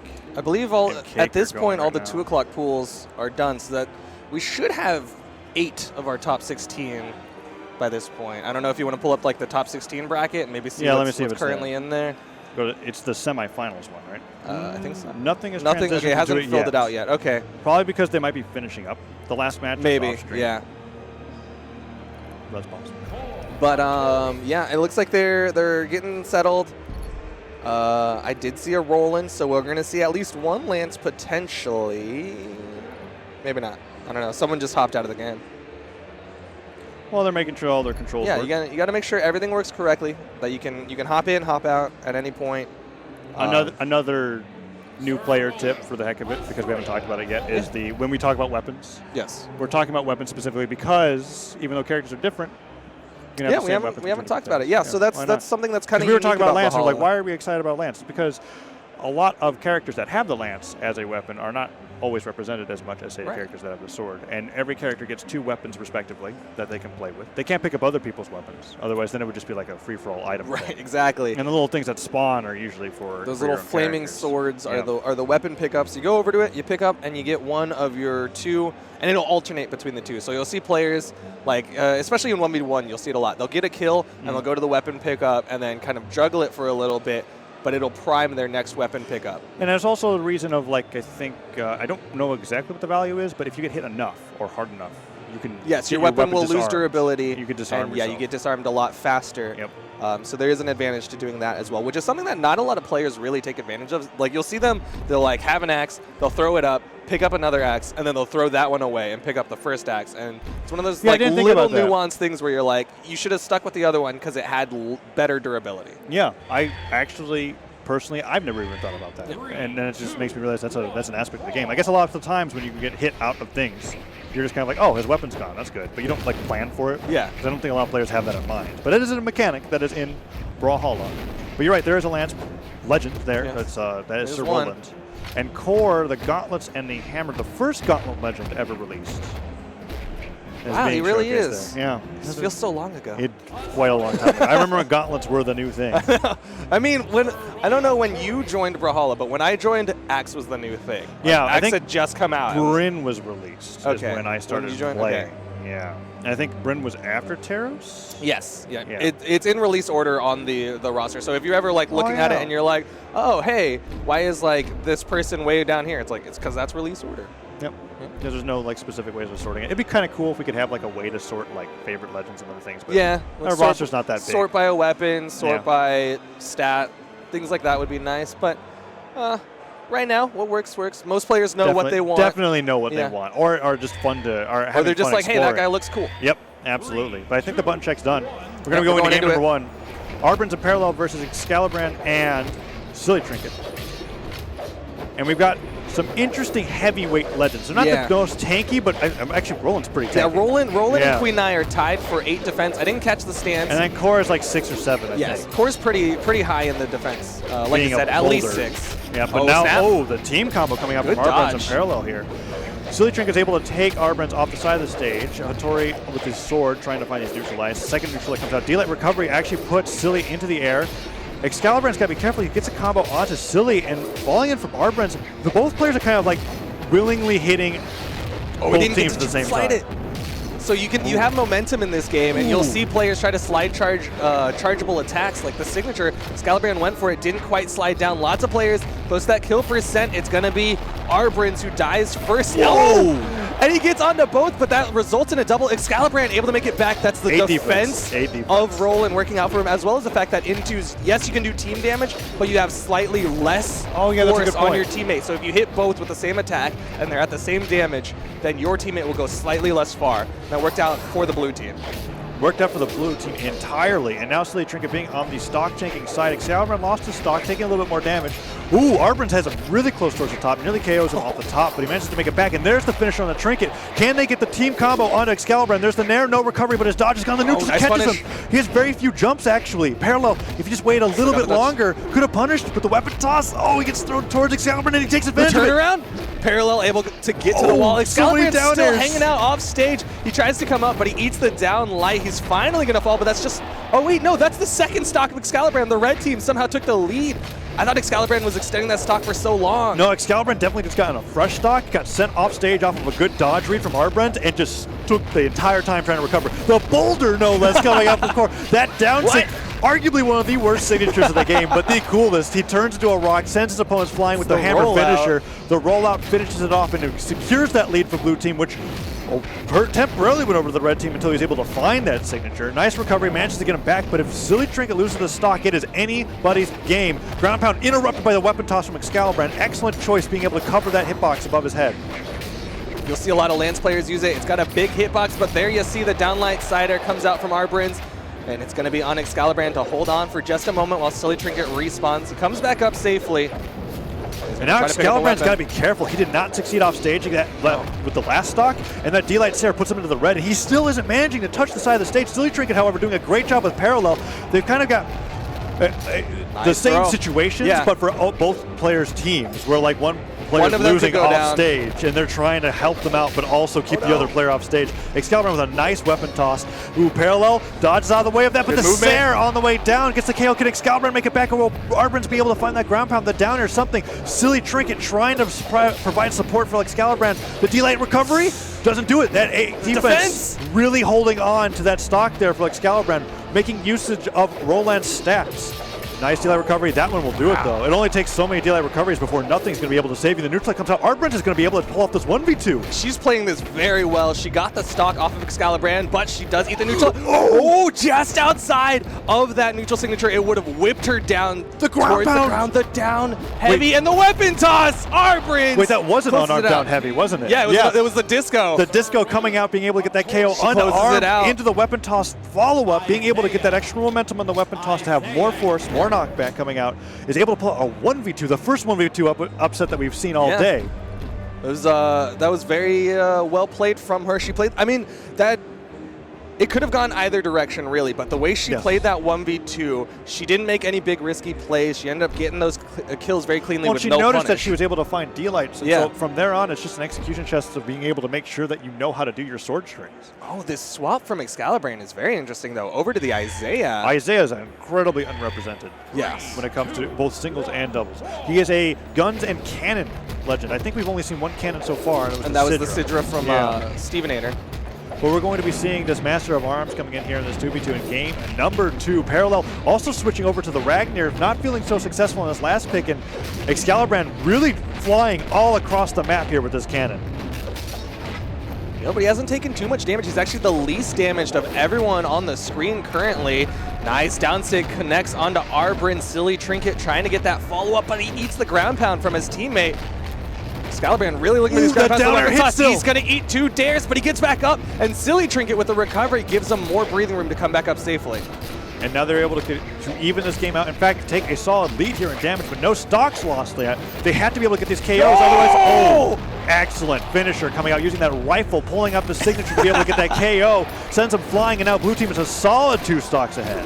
Yeah, Excalibur really calling in the air support right now. He's getting so much help off these drone strikes, and he's getting so much damage onto the red team. They have the stock advantage, but they need to hold on. That Sair was big for Parallel. Silly Trinket doesn't have the jumps. Excalibur comes up, but they could immediately even this up. Did he get hit by the recovery that use all of his jumps so that he can fall as slowly as possible? That's actually a very smart idea, because they're not going to be able to chase you up there while your teammate is respawning. Oh, the cannon! He threw that while he's off screen. Comes back down. Excalibur doing some real goofy stuff, but it's working out for him. Now it's on Silly Trinket to hold on for a hot minute. Doesn't want to go too aggressive, but he's throwing out these side 6, getting punished for it. Nice cider coming out from Parallel to put a little bit more damage onto his opponents. His stocks are very even now, despite the great lead that the blue team had. Excalibur not taking too much damage, but Silly Trinket's really being focused down by Parallel's guitars here. It looks like Arbrands is looking for that finisher. The D-Light doesn't get the jump reach. He kind of waited a little bit to see what he would do, but he just stayed still, recognizing he wasn't in immediate danger.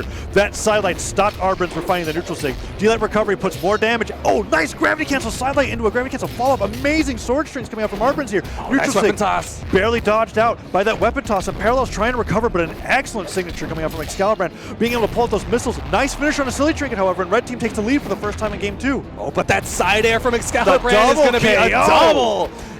This is still very close, though. If Excalibur goes down, immediately you'll see the red team with an even game. Arbrand's deciding to take the lesser of two evils. Hits Parallel as well as the opponent. But Excalibur with these combos. Nice chase. The ground pound on the right. It was a trade. A lot of damage for the ground pound. I think he would have preferred to hold on to that stock, but now you're right, completely even. But Silly Trinket seems to be getting focused out, as we've seen in previous 2v2 matches.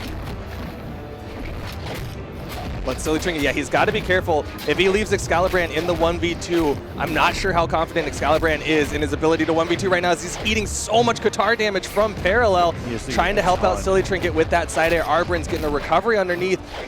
The blue team's starting to bleed out here. The fireball connects. It's all left to Excalibur. And Arbrands with that little stutter step coming up saying, this game is as good as one. If I was able to beat you two in a 1v2, what do you think I could do with my teammate? And Excalibur trying to get that side stick, doesn't quite connect. D-Light comes out. Wait, he gets Arbrands? Maybe. Down around Parallel. Okay, Arbrands is able to recover high because Parallel keeps him occupied low. Gets hit with that downlight, but dodges out of the way of the recovery. The haymaker. The recovery comes out, and that is it. Parallel and Arbrands are able to take game 2. And that's it for that game. And what? Unfortunately, no Roland defense on Isaiah. Not quite as tanky. We saw a lot of those D-Light recoveries not being able to KO off the top, but Arbrands and Parallel definitely are able to do it and secure their first win, and currently 100% win rate in the pool because the pool just started. So a good start for them. Yeah. Excellent start as well. I'm going to take a look at what we got coming up next, but it's looking like, if I'm reading this correctly, we got Boomie and Remy versus Cody, Travis, and Isidre. Ooh. That's exciting. This could be a big one. So Boomie and Remy, if you have watched any Brawlhalla tournament, online or LAN, you're going to know these two names. Yes. They are dominant in 2v2s. They occasionally have a few showings where it's like they get a weird ninth, where they get upset by somebody like Ethernator, Sandstorm, or other teams, which is kind of like, wow, where did they come out from? But Boomie and Remy are the most consistent North American teams players in the world. Yeah, they are absolutely destructive in offline tournaments in particular. They have... Boomie, in particular, has won all of the offline tournaments in 2v2, and he has done it alongside Remy for all of them except one where Remy was not able to fly out, but Boomie still won it alongside Dyke. That's right. I think that was in... That definitely Summers? was one of the dream hacks. I think it was Summers. Was it in Valencia? It was either Summers or Valencia. It was Summers. I think it was... May have been both. I don't think it was Summers. I'm not sure. Either way, the point is that in the one case where Boomie wasn't with his teammate, he still won. Yes. Still looked good for him. We're going to be seeing him against Cody, Travis, and Isidre. No, Cody, Travis, and Isidre. Isidre definitely has a lot more success in ones, but I've always been a little bit of a fanboy of Cody Travis' team's play just because of, similarly to how we saw Well, now I'm a huge fan of Sandstorm and Ethan because they did what originally I liked Cody Travis for being able to do, which was playing a character that's not been represented as much as anymore, Barasa, and being able to do a lot of those team combos where it felt more like it was based off of awareness, like awareness and careful planning than it was reactions. Right, yeah. Cody Travis, he's got this kind of consistency where he'll start with either Lucian or Barasa, and if it doesn't work, he goes to the other one. That's what you'll always see. A dual main, is sure. He just goes between the two of those. He's got the blasters crossover. He's kind of, I want to say like that was one of his big things. That's one of his big calling cards is his blasters play. But he's still just really good at. And then when I think of Boomie and Remy is like always Hattori. Nowadays. He's been playing Koji. Has he been playing Koji in team? He's been warm. In the couple of games that I've seen him play, he's been playing Koji. That's true. But I don't know if that's just like him deciding to play Koji because. Sometimes hair, Remy and Boomie are definitely at like both like the age and competitive maturity where sometimes you will just see them pick characters because you're like, I feel they've like randomed a tournament. Yes, they'll be like, I feel like doing this. I'm going to do this. I know Boomie has been playing a lot of Diana recently. Yeah, he's even that's called kind of himself a 1v1 thing. A Diana player, but Hattori usually comes out in twos, and sometimes they'll even pick legends not for like. They're well enough versed in the game where they will pick them for stat distribution over anything else. And that's what's cool about them as a team. Is they'll definitely say, like, what do we need here more against these players? Do we need more survivability? Do we need to be able to rotate more? Do we need to just kill them faster? They have so much in their toolkit, and I think they're getting sat down right now, getting ready to lock in their characters in a little bit. Isidre, we talked about Cody Travis's picks with the Barasa Lucian. We talked about Boomie's picks with the Diana, probably Hattori. Remy's a Hattori, potentially Koji. Isidre's Axe. Like, it's Bryn and Olgrim are kind of like the two big things that he's done, but he sometimes brings out the Ragnir. Probably will bring out the Taros. If it has an axe, it's going to be played. I think the only true Taros player that we have here is Velocity Brian. Yes, and I want to see him. I really would like to see him. His pool's already over. He's teamed with Cody Travis. Not Cody Travis, sorry, Wilson. Straight to the point, Wilson is able to make it out after his unfortunate competitive ban from Brawl League tournaments. Hey, he was still able to make it to Autumn Championship and won that one. There you go. That's all he needed to do. But I'm excited to see him here because he had amazing placements in both twos and ones, especially when he teamed with Steve. I remember way back. I think it was in Austin that he did really well. Yeah, I think he teamed up with Steven Nader at Austin. Let me see if I can find their pool to see if it's actually done. But with the kick a little off topic, that's the only Taros player that we know. But yeah, Isidre, an Axe player for sure. Expect an Axe from Isidre in some capacity. He's got some of the best Axe follow-ups that I've personally ever seen in the current state of the game. And that's kind of the fun part about Brawlhalla players is that there's a lot of different ways to main a style in a game, whether it is a character, a weapon, or like what weapons do. I know like we've got a really unique case with like Kosalix where he's such a heavy Lance main that he only picks the Lance characters that have the same signature follow-ups as well. Right. Like that's an example of like he's like a play style main almost. Right. So like if you rewatch DreamHack Austin, which was so incredibly long constantly locking in and deselecting. I don't know if Stream can hear that as well. We could do. But if you rewatch DreamHack Austin, one of the big things that Kosalix was doing was he was doing sidelight into down air on Lance, and then he would do a signature follow-up. And he was able to do that with both his Roland and his Scarlet because he had similar signature follow-up options. The neutral signature working out in similar situations, the down sig working out in similar situations. So you'll see kind of some players have that mentality as well where they know their signature option off of their string is going to be the same, so they can pick different characters inside of that. Right, and it's going to be so exciting to be able to see those two players play. Now I'm looking at this pool from earlier, just while we're waiting to set up. Velocity, Brian, and Wilson did make it out. Nice. So we can't be able to see them. That pool was Viper and Exo, and Velocity, Brian. What was the team that unfortunately fell? The team that unfortunately fell was Narwhal and Atrophius. I don't know. Man. Which is too bad because they've had some crazy showings at some recent lands. Yeah, Narwhal. I guess Atrophius more so in ones, but. Yeah. Atrophius makes it to more things. Narwhal, I believe, made it out to Montreal. I don't remember how well they did at Montreal, but Narwhal's been kind of on the cusp of being something great. I remember him because, one, he's a Texas boy like myself, and he used to be really big on that Taros grind as well, but then he kind of fell off the train. And he was like, all right, I'm gonna play characters that are maybe a little bit more respected in the community. Yeah. But it's interesting how that happens because occasionally there will be changes that will make a character go from meme to Yeah. viable. Like I know Olgrim Olgrim was there. kinda that- Barasa was there Yeah. for sure. I think even I don't know if Ada was ever considered meme tier, but she's pretty good right now. Yeah, and she was never a really little bit more. she was never really considered like the tournament character Right. to play with and win. Yeah, Ada's a little bit more respected. Even Thatch is getting up. I think SillyGoose Goby, plays. man. Yeah, Goby's making Goby Thatch plays look good. I don't Yeah. think people really have quite gotten that respect for Thatch yet. But Yeah. Goby's really making Thatch play out later. I think he's playing, I don't know what pool he's in, but he's playing alongside Simba, so maybe we'll get to catch them later. They're looking really good. They've gotten at top 3 in all of the online tournaments that they have played in. And now, if we look at our semifinals, Okay. our semifinals, which is basically top 16, Top 16. is getting filled out. Okay. Hermon and Goosy are on winner's side, Okay. along with Viper and Exo. Okay. So EU, easy representation right there. Loser's side, Blood Diamond and Steve managed to make it out, and Brian and Wilson. Wow. Okay. And that's all we've got confirmed so that's far. 4 of our top 16. 4 of our so we've got NA on loser's side and EU on winners. Wow. Essentially, that's how it's looking Is so far. EU better at 2s? What? It's looking like it, but that's why What? we've got. That's why we got like, all of those top 16 are going to be best of 5s. It's going to be so exciting. Button checks going on right now. We see Boomie and Remy playing characters that they are most likely not going to play. I don't think Boomie's going to be on the Zariel. I think the last time I saw a Zariel in tournament was Steve busted out the Zariel in 1s against Starlight at Montreal.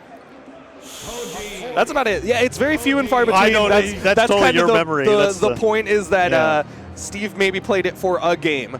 As far as Zariel's, he's still relatively new, but there's the picks. There's the Barasa, That's there's what we the talked Bryn. about. Barasa Bryn on the red team and Koji on Remy, Hattori on Boomie. So there's the Koji from Remy.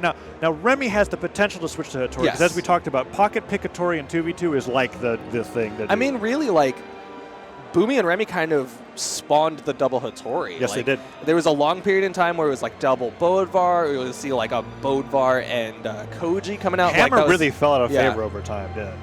But Remy and Boomie have stuck with the double Hattori for a very long time. Remy and Boomie in particular are one of the longest running teams in the Brawlhalla scene. You'll see teams kind of come and go, but Remy and Boomie are one of the more They definitely had ones. breakups. Yeah, it's like one of those weird relationships where Yeah. it's kind of like, oh, I broke up with my girlfriend again. Yeah. It's like every 3 months. It's like, are you serious? Exactly. Which time is it this? Call back. How long are you going to be broken up for this time? Yeah, essentially. But they've been doing good. They've had a long streak of like no problems and no switches. And like we said, I think this entire year, the only switch that they did was when he there was the couldn't one time physically make Boomie it. cheated and played with Dyke. Yeah, that was basically But it's it. okay. I assume Remy Definitely consented. wasn't. It was definitely just a thing. Yeah. It's just a one-time thing. It's a summer fling, I promise. Literally. Literally a summer fling. Yeah. But we're going to get right on into this. I think they already did their button checks. Yeah, Boomie, Remy on the blue team. Let's go. Cody Travis and Isidre on the red team. Both teams able to pick up their one spawn weapon.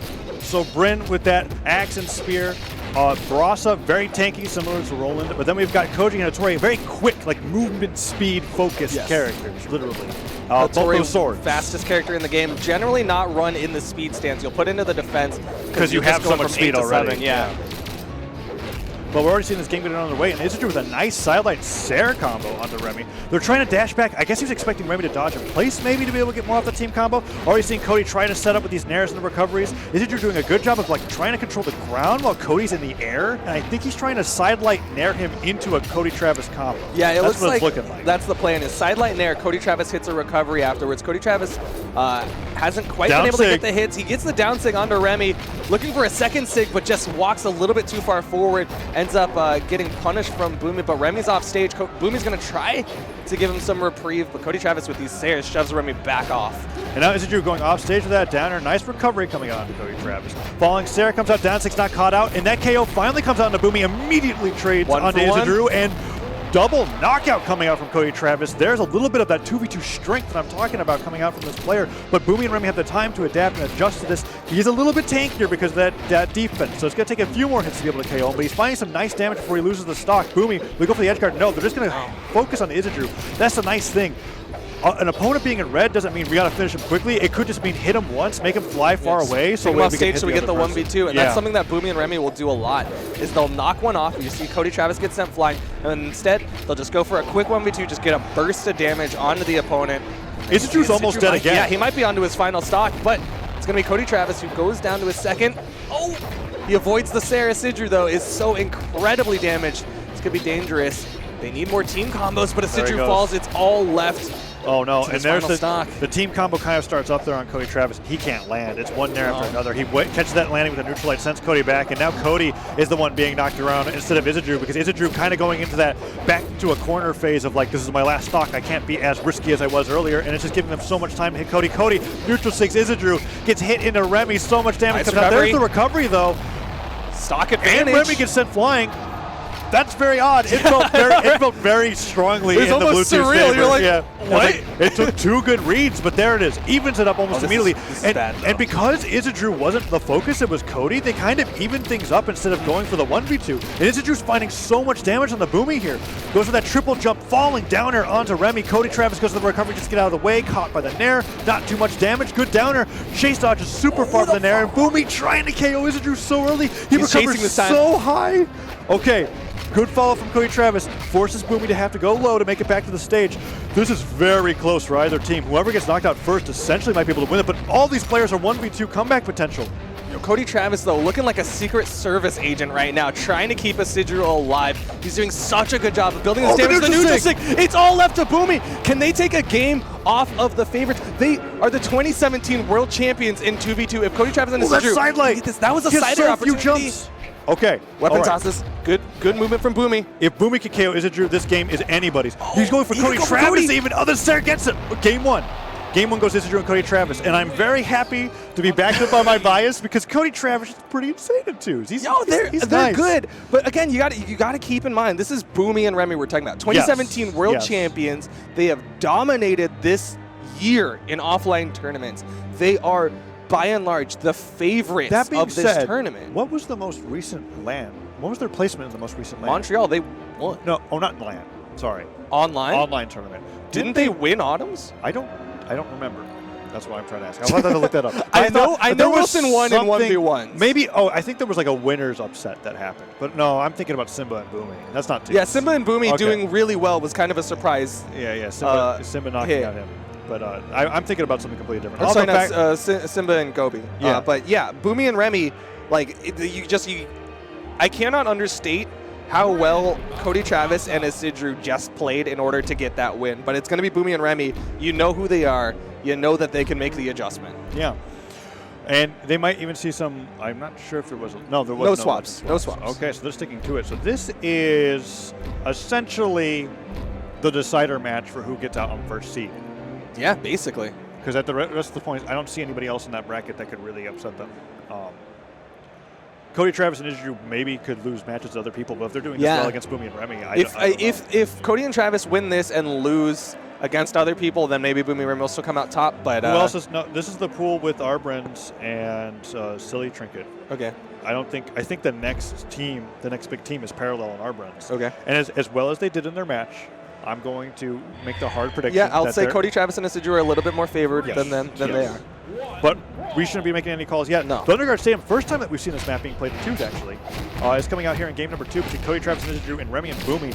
Already opening it up with everybody getting a weapon except for Remy. Remy trying to go for it, but Cody Travis immediately guarding that weapon spot. A D-Light Stare to punish him landing, and he doesn't even get to pick it up. He just took a bunch of damage, and the sidelight neutral coverage. Remy got put into red trying to pick up that single glowing purple still hasn't sword, gotten a and weapon. It's still not there. And Cody just picks it up, finally finds the bow, and Boomie almost gets it. Remy, 30 seconds. 30 seconds, finally picks up a weapon on the 29th before he dies. And now he has to do it again. I know. He still hasn't found one. He's been going this entire game unarmed, being like, come on, dude, just give me a break. Isidre hitting with the sidelight nair. Weapon spawn still has not come out for him. Remy just running around. I even want to watch what Boomie is doing because I just want to, okay. He got a weapon. He got a sword. And he finally gets a first hit in for the game. Sidelight comes out from the sword, and now we've got Boomie and Remy on even grounds, but only after Remy essentially forfeited a stock, waiting to be able to get that KO. And that KO from Cody Travis comes out on Boomie, a 2-stock lead coming up from red team, and Remy is being put into the orange by Cody Travis's axe. Okay, Boomie comes over, helps him out, gets the kill onto Cody Travis. They could come back into this. You see the downlight stare come out. Isidre still able to hold on for a little bit, but Remy is quite damaged. Could see him falling in just a little bit and might leave Boomie in a 1v2 against Cody Travis and Isidre. The neutral stick connects. Remy's down to his final stock. Final stock, and Cody Travis barely on the yellow for a second stock. And Isidre stock tanking. Is this actually happening right now? It is currently happening. Boomie going in for this recovery is trying very hard. But the thing is that, like, Isidre and Cody Travis are respecting Boomie and Remy too much to go for offstage shenanigans, and their characters' defenses are so inherently high that you have to whittle them down to get the KO. There's one recovery, but Cody Travis is an orange on Barasa. There's the recovery. He tries to go for that nair. That's exactly what he has to reach for at this point because Remy and Boomie are so heavily damaged. Side sig hits Boomie and puts him into the red, and Remy is getting knocked around on the side of the stage here. Nice there from Boomie. Cody Travis has to recover high, but Remy wasn't there to recover it. I like. Oh, the side sig comes out. Okay, Boomie gets sig afterwards. I like what Cody Travis did on the offstage too. Oh, no. Oh, okay, that's a team kill. That's going to give the blue team a little bit of love, but Remy is so damaged. He's got to be careful. If Remy falls, then that might just seal the fate of the blue team, and they might have to try to make it out on the lower side. Boomie and Remy at this moment, recognizing that it's unlikely for Remy to survive long, have to target Cody. They just have to get him down and do the 1v2 because Remy's going to die during the 1v2, basically. But right now, Isidre is out. That's it. Remy's gone. Boomie goes for the recovery. Dive kicks back to the stage. He's in the red, the down air. Oh my goodness. Cody Travis and Isidre just beat Boomie and like, what? It was a pretty solid 2-0.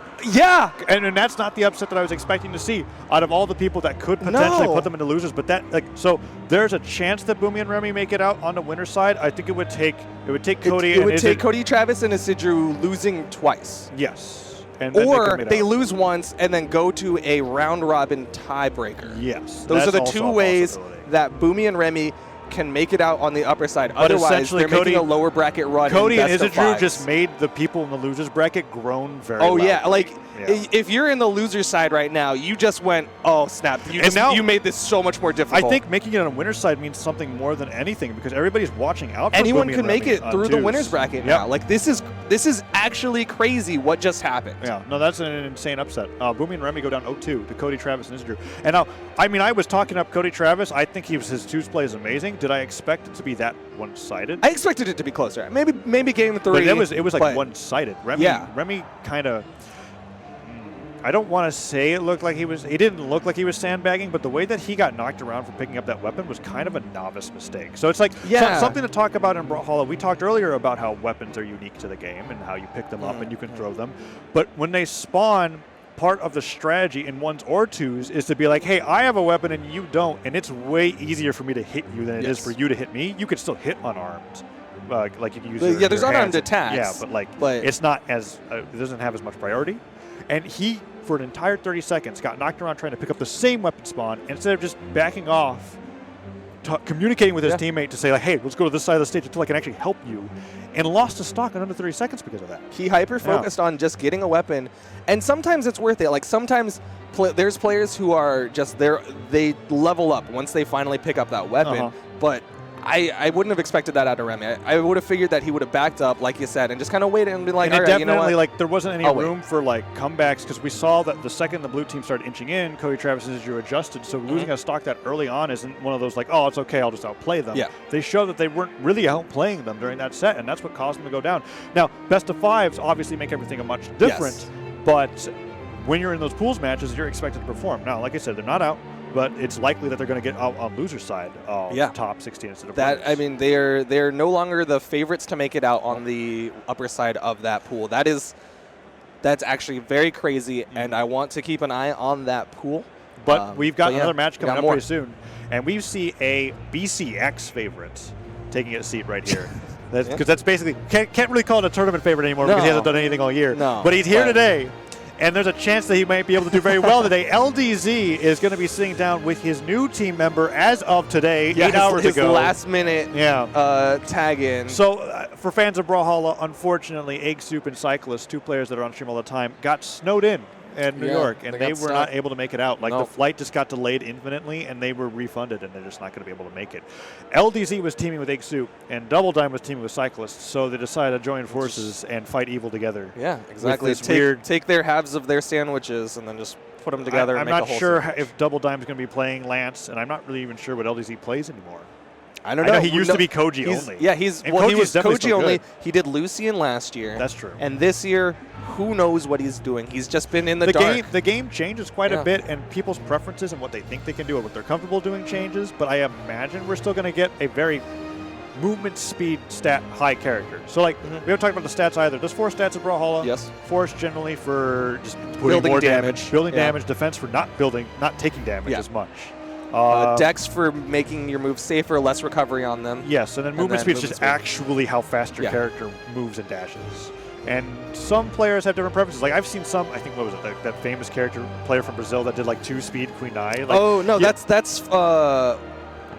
was that not Brazil? That's Australia. That was Australia. That's Cerny Banders from Australia. That's who it is. Shout outs to Cerny. Shout outs to Australia as a whole. But you'll see people, like there's no one stat that's the best. I know Lucian's got like what, base 3 force? Yeah, he's base 3 force. You'll generally see players try to even out their stat line where like for instance the Lucian with 3 force, they'll put it into force, right? Because Hattori's got 8, and so because you have 8, like the higher the stat is, it's not like a concrete like 10, 20, 30, 40, 50. Right. It's more like a percentage of like the higher you get, the less you get from it. Right. So there's 4 stats. You can put or you can't put it. Each character has a specific stat line of 22 points that gets divvied out across all of them. Yeah. And then you have stances, which will take one out of a stat and put it into another one. And so you'll see some players, they'll either try to really lean into a stat. So you might see like 9, 10 strength Zol, right? Like try to max out your stat and sometimes just take advantage of that. Sometimes for playstyle. And then sometimes you'll see people try to even out the stat line. You'll see strength stance Lucian, strength stance Val, defense stance Hattori, right? Just try to go for like a 5, 5, 6, 6. Having 3 or 4 defense, I mean, you could be dying at places where like it makes no sense. It's even more volatile in 1v1s. The maps are like not nearly as big, and the blast zones are much closer. You'll see like Brawlhaven in particular is a very quick killing map that you'll see sometimes happen. All right, so we see that's Podronsky and Webster. Yes, sitting here getting ready to fight against LDZ and DoubleDime. DoubleDime and LDZ definitely the favorites. However, there is the wild card factor of they have never played together in teams outside of today. True. And they basically all their practice today has been happening on setups today. It's all been today. And I doubt they've had any experience playing against Podronsky and Webster. So there's that also kind of like I'm very excited to see what legends they pick out for sure.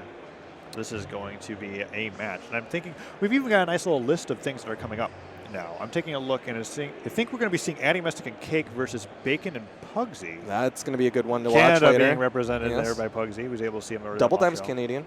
DoubleDime is Canadian. Yeah. So is Costelix. I think those are the 3 that I can think of off the top of my head of Canadian representation. Where's SillyGoose from again? I think that's definitely SillyGoose from Dallas. From Texas. He's another one of the Texas boys. Yeah.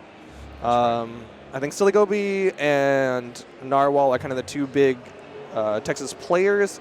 And then you have Sparky and myself and Sheepy are all from Texas as well. But then speaking of representation from different regions, Wright and Tiger are further down on the list as well. Tiger playing from Southeast Asia and Wright the representative from Australia. Oh, yeah. So both of those regions were like the best of their respective area. Yes. Just team together and be like, why not? And but when we say the best, it's kind of not like, oh, he's rank 1. It's more of like there's not even like a single thing close to coming. I mean, Tiger's got a 97% win rate in ranked. And it's not like he's playing against like bots or his own accounts. No. He's definitely like trying to find people to play against. But dominates the Southeast Asian region. He also used to play against the previous Australian favorite, Kyler Alice, a lot. So he'll sometimes, because those regions are relatively close, he'll sometimes take the ping disadvantage to play against the players of Australia as well. But yeah, man. I'm excited to see them later. I'm very excited to see them later, and we're just going to be having matches the rest of the day. It's a little bit of a slow start, but now that we've got everything going on and in a good fashion, I think in between matches, I always like to do this when I watch other fighting game tournaments. Usually there's multiple streams. Have the other stream on your monitor for Data FGC. Yeah. FGC? FGC. Fighting Game Community. Yep. Shortened into FGC. Because we're playing even more Brawlhalla over there with a community stream and a little bit more of I want to say lax. But we might have some community players. Oh, LDZ just gave us a wave. Hi, LDZ. I don't think he can hear us. I don't think he can hear us, but can the audience hear us at the actual? I don't actually know. It was just playing game audio. I have no idea. Unfortunately, we could ask them. We could ask them to wave. maybe one of production will like whisper into our ears. Steven. No, okay. Oh, okay. Okay. They definitely can't hear us. I was gonna say Steven interviewing. I can see Steve like sitting all the way in the back next to DoubleDime. I'm like, Steve, if you can see us, give us a peace sign. No, we can't. But either way, you guys at home can hear us, which is the important thing, right? Like you guys at home, who unfortunately couldn't make it out here today. We appreciate you guys watching. I hope the viewing experience is pretty amazing. Sometimes there are tournaments where it's just kind of like, yeah, I didn't make it there, but you get to see everything for sure in the comfort of your home, eating whatever food or drink that you want, just chilling out. Get your bowl of popcorn. It'd be pretty nice. That's becoming a thing now. You know, the Twitch has the Thursday night football now, so that you can watch football from the comfort of your Twitch viewing pleasure. Oh, no way. Yeah. That's pretty. I know they're trying to and integrate more sports and other things in general. They've got universal sports emotes. I think the Texans are one of them. Oh. If I'm not mistaken. I know that there was like this one thing, it's like completely unrelated to football, but they were like trying to do this like Gatorade League for basketball or something. There was like collegiate or something. Okay. That definitely didn't take off. But unfortunate. Like they're trying to do like weird franchising things where they're streaming it on Twitch as a primary provider, which is pretty neat. Yeah. Twitch is a good website for watching. Shoutouts to Twitch. Fun, competitive streams in general. I enjoy it. We hope you're all enjoying it at home. We're just trying to get some last-minute settings here. Yeah, so just making sure their names are there so that you can read their names. But like you said, there's LDZ and DoubleDime. LDZ on the left, DoubleDime on the right in the tuxedo T-shirt. Just getting some last-minute stuff. So let's take a look at the pools, see if any more top 16 things have been decided. Because that's exciting to see what teams we'll be seeing for sure. Because I think all of the top 16 matches are going to be streamed, maybe.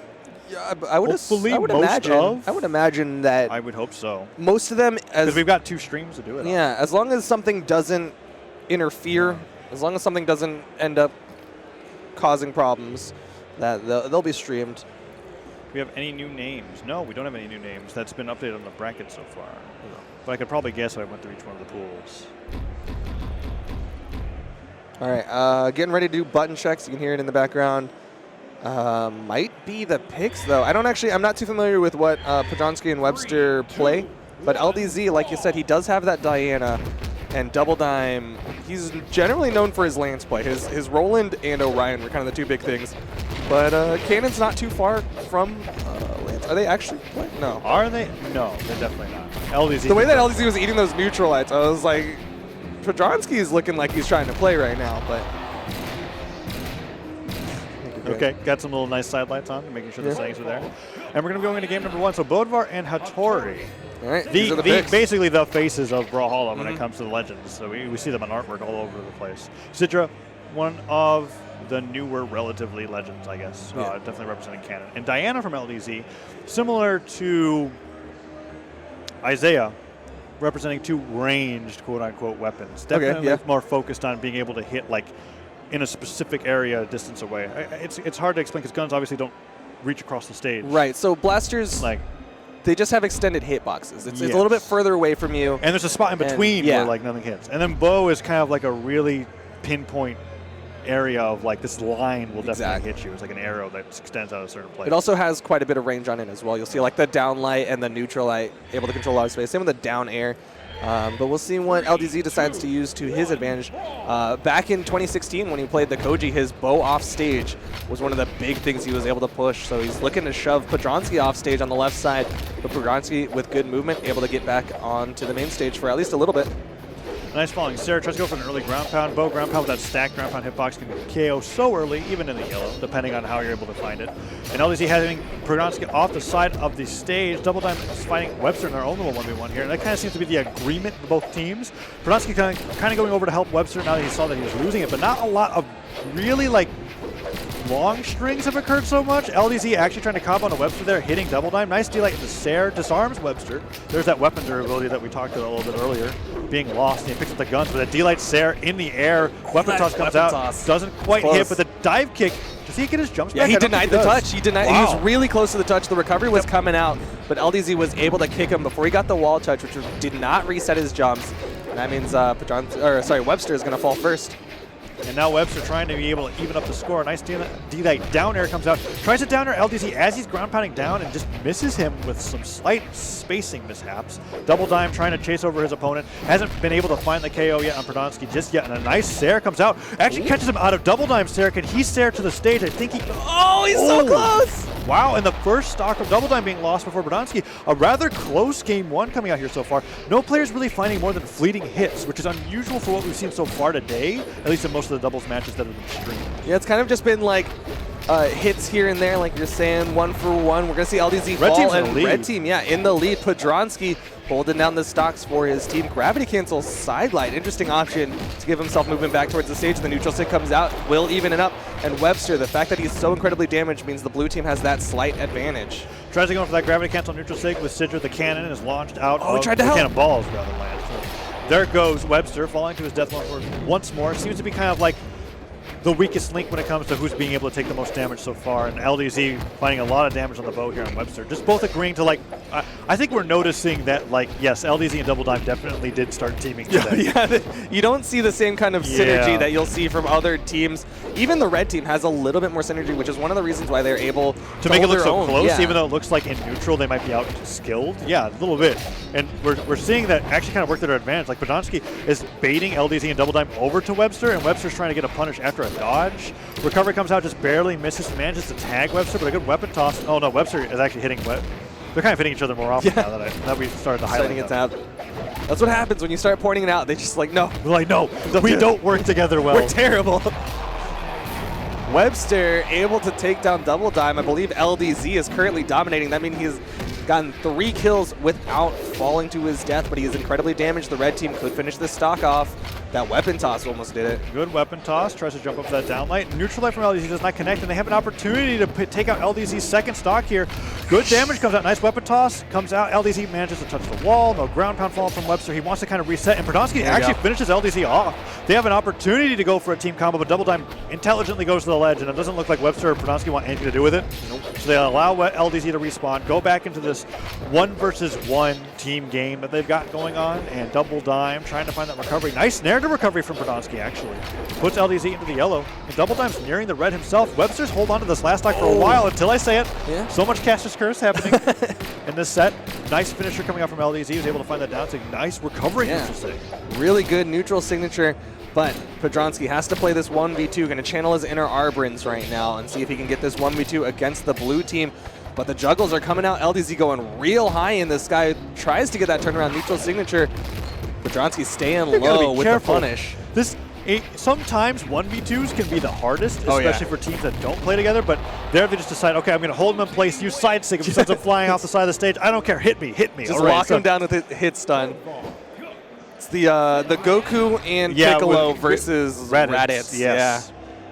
I'm going to grab him and just hit me with the kill beam. And if I go down with it, screw it, we manage to save the world, at least for like... Just find the Dragon Balls and revive me, it's fine. Podolsky talking to his teammate, trying to figure out what their adjustment's going to be. What worked well for them in game 1. No legend swap adjustments, so it's going to be a map, if anything. I don't even think they're even using default stances, as we can see.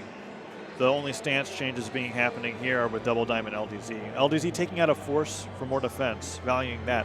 And I guess, isn't it something with Cannon in particular to why you want 5 decks? Or maybe I don't know enough about that to be able to point it out. Because we don't normally see decks. I'm not familiar with Cannon in particular. I know for Hammer, it's good to have decks because, like, I think from 3 to 4, you take 1 recovery frame off of a lot of the Hammer kit. Right. So that's why that's generally a decent idea.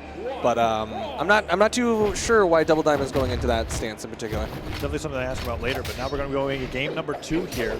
And seeing how this looks is already Podolsky and Webster are doing a little bit of a team combo. Nice neutralize, sidelights into him instead of neutralizing himself. Maybe wanted to move out of the way, but those are stacks ground pound hitboxes. Going very deep, but wow, Podolsky actually able to turn around that ground pound. LDZ trying to see if he has to go down low to be able to save his teammate there. In a rather even exchange. This is big.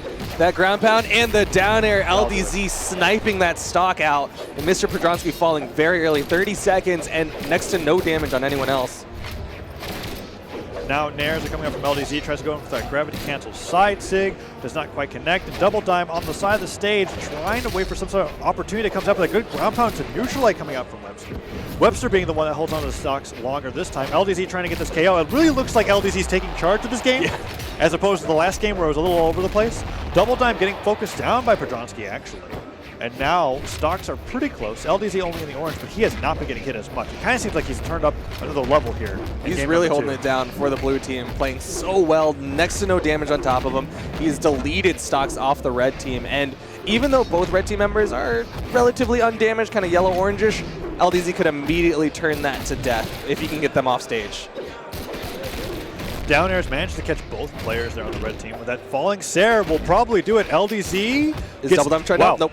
Podronski really wanted to make sure he was going to get KO'd there. And it's probably a good idea because gun recovery, you have a lot of horizontal and vertical movement as you're going up. And then it might be, if you dodge really enough, you can get your dodge cooldown back again. But regardless, LDZ loses that stock, but Podronski loses his second stock almost immediately afterwards. DoubleDime and LDZ, ever since DoubleDime lost that first stock, he's barely taken any damage. And that KO in the middle of the air, gravity cancel, neutral six, sends him flying.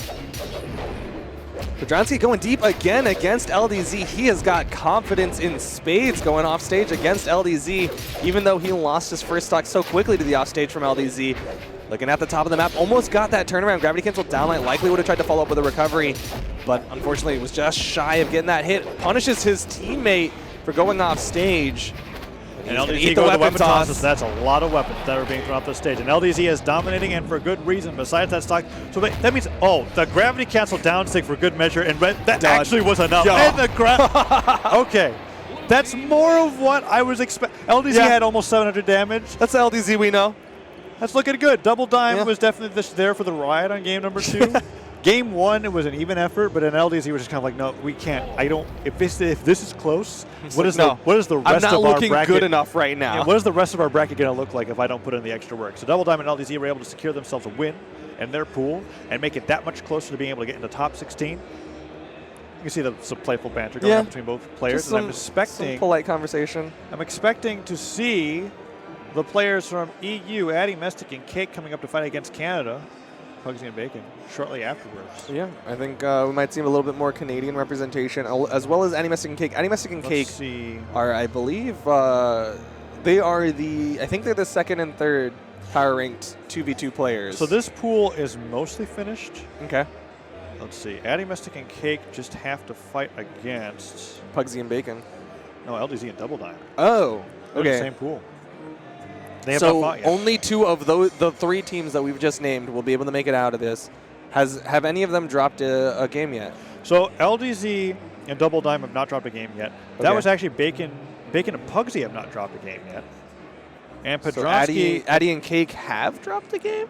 And they have not dropped a game either. No. Okay, so all 3 of those. So they literally just have to fight each other. Okay. Everybody else is out. That's crazy. In fact, Podronski and Webster basically sealed their fate there. They had won a set, but everything else they basically lost. It's kind of a weird. It's kind of a weird pool because 2 of the teams got DQ'd. Okay, so I guess it just kind of started. It looked like it was further in, but then I looked and I was like, wait, nobody's actually. They've only played like 1 game. Is that one? But I mean, that is a tough pool. If you win against any of these teams, you're almost guaranteed out. Like that's just such a good sigh of relief moment if you can beat. Like, if Addy and Cake win here against Bacon and Pugsy, then the worst-case scenario is they lose to LDZ and DoubleDime, and they've got to have confidence against the other team. But, man, that's just crazy. Crazy indeed. And I think, that is Cake and Addy. They're sitting there right now. And I'm thinking, who are they up against? They're going up against Bacon and Pugsy. Okay, so they're definitely sitting. But I think we're going to be having a little hot swap here. Yeah.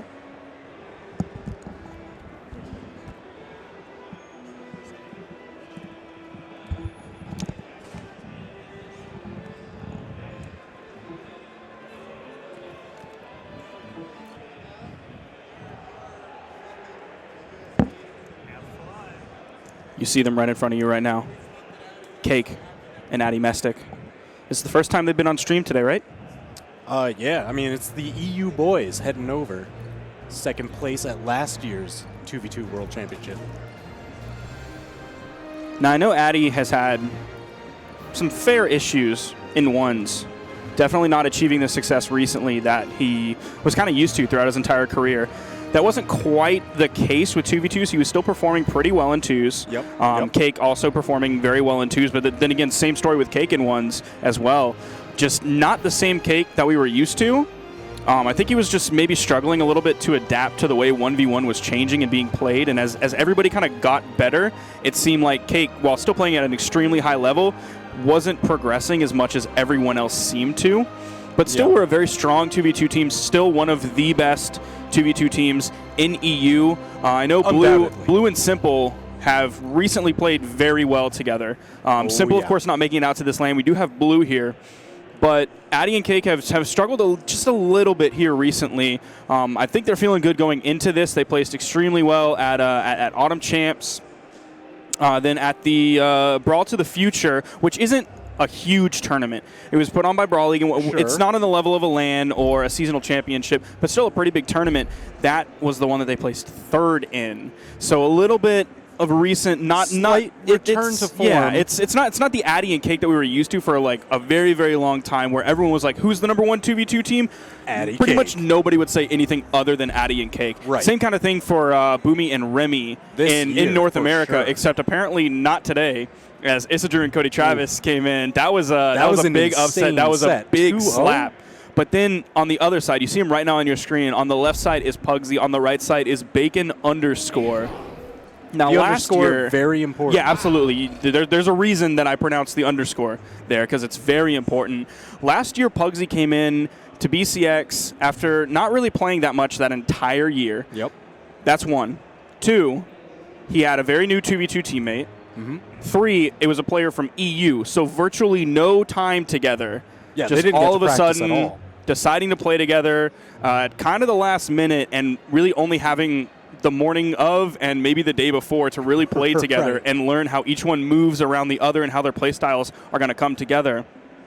Pugsy and ERAM shocked the entire world, picking up 3rd that year. Absolutely insane. That was such a cool storyline, because it was Pugsy, not known for quite some time for being the strongest 2v2 player. Still very good, but not the strongest. Like, he was good when he played with Doppy a long time ago, before Doppy was with Croaky. But since that time, he's not necessarily known as the best 2v2 player. Definitely not a top 3 2v2 player. Same thing goes for ERAM on the other side. But something just clicked, man. It was just a beautiful recipe of things that you don't think go together, but end up coming together, like Oreos and nacho cheese. You think, and you're making a face, you would think it's weird. Just trust me and try it, please. All right. Well, you know, I am going to trust Pugsy on this. He did exceedingly well at the World Championship last year, albeit in 1v1s. Yes. And I'm really excited. He's been talking very excitedly about this year and coming to the World Championship. And he's definitely been playing a lot more this year. So I think he's probably much better now than he was last year. He's kept up with the game so far. He's played this Lin Fei, which I think virtually nobody else is doing. It was kind of when shortly after Lin Fei came out, the honeymoon period was over, and everyone was like, okay, Lin Fei is cool and all, new character, yeah, but not really going to play her. Very few people playing Canon. You're seeing some more Sidras creep up every now and then, but aside from the Sidra, nice back pick of the sword, very stable weapon. Very few people are playing Isaiah. Even fewer people are playing Zol, which is a mistake because it's one of my favorite characters. But you have kind of 2 lesser picked characters coming out from Pugsy and Bacon. You have the Lin Fei and you have the Azoth. When was the last time anybody played Azoth? Bacon_ today. Yeah. It's pretty much Bacon. Then on the other side, you have completely normal picks. The Hattori coming out from Cake, and of course, the Addy Mestic on the Dragon Slayer, I think is the skin. Yep. That's one of the very few skins that I actually know the proper name of, just because Addy plays it so much. And a lot of people will pick that skin in the white color scheme just to imitate Addy Mestic. Yeah, and I mean, we see them coming out with the double sword, Cake and Addy Mestic, looking to get some of those quick team confirms. I want to see Addy Mestic flip back over to the gauntlets. I haven't seen his gauntlets in far too long. Well, you just saw his sword and how quickly he took out Bacon, completely destroying him off the top of the map. Pugsy might be right behind him, very deep in the red right now. We could see a kill coming soon. You have kind of, I don't want to say the most precise weapons in the game because they don't have the small hitboxes like Katars, but you have the sword on both players coming out. And then on the other side, you have sort of more zoning weapons like Bacon's axe and you have Pugsy's cannons. Pugsy's going to fall there. And Bacon, again, there's a little bit of team damage coming out from Addy Mestic. Cake is able to get back, no problem. Addy just completely relieving the pressure there from Bacon. Bacon might be falling very soon. That would put Bacon and Pugsy at a solid deficit. Oh, there's a nice signature there coming out from Bacon. One of my favorite signatures, if not the best signature on Azoth. It's pretty great, and it did clear up into the stock, just making it even 2 stocks apiece. Although Bacon, you said, he is deep in the red. He needs to be very careful here. Addy Mestic searching for the KO with that uppercut, not quite finding it. Nice Bacon dying dodge. out. Oh no, getting sent off the side. Addy and Cake regaining that stock lead. Pugsy trying to do his best to avoid the attacks from 2 players while he's in the power play. Bacon coming back, taking some more damage. Nice little string from Addy. Is he going to finish it off here? Cake coming in and coming in again with the down air. And Bacon is done. Sit down, says Addy Mestic and Cake. Pugsy about to be in the red, almost in kill percent at this point. Man, they really focus Bacon down. He is gone so soon. Pugsy, you know what, Linfei, she does not have that much armor. He can't take many team combos. Even just that neutral light almost sending him off the side. Even though Pugsy does have 2 stocks from right now, Cake is going to fall to virtually nothing there, but they know that they have so much pressure right now onto Pugsy. He's on his final stock. Cake is as well. Addy still has 2, barely even in the yellow at this point. There's the D-Light Stare coming out from Cake as Pugsy on the edge. A little bit of team damage again this time coming out from Addy Mestic. Nice follow-up, and that is it. Game 1 going the way of Addy Mestic and Cake. Clear 3 stock win. That was absolutely dominant performance. This is the Addy Mestic and Cake that we've been wanting to see back for a long time. Look at them joking around together. Pugsy and Bacon trying to figure out what went wrong in that match. What do we need to adjust? Now, this is the second pool for the day that's starting, that it was originally starting at 4 o'clock, but was starting just a few minutes after that as we had some rollover. So we don't have any real huge scores here yet coming out from them. This is their first tournament set of the day. So even though you have warm-up time before, you're not really fully warm, definitely not in the mental space until you are actually in that tournament game. So this is round robin, so one individual game loss isn't the worst thing in the world. And sometimes if you can rally back after that, that loss sometimes doesn't even matter, and that might be the rally coming out from Pugsy. He's still going. Almost picks up the ground pound there, putting out some solid damage, and that's what Cannon can do. It can string people from the left to the right so quickly, putting out huge damage. Mammoth Fortress is a really great map pick for it, because it's all this nice open space. You've got that one soft platform. Maybe it's there. Sometimes it isn't. Now Cake isn't even there because Pugsy just took him out. Everybody is red, though. You see the side air coming out from Pugsy that hit Addy Mestic. Ton of force on that. There's the side light coming out from Bacon. Not a kill move. That Nair, not quite a kill move just yet. One more of those might do it against Addy Mestic.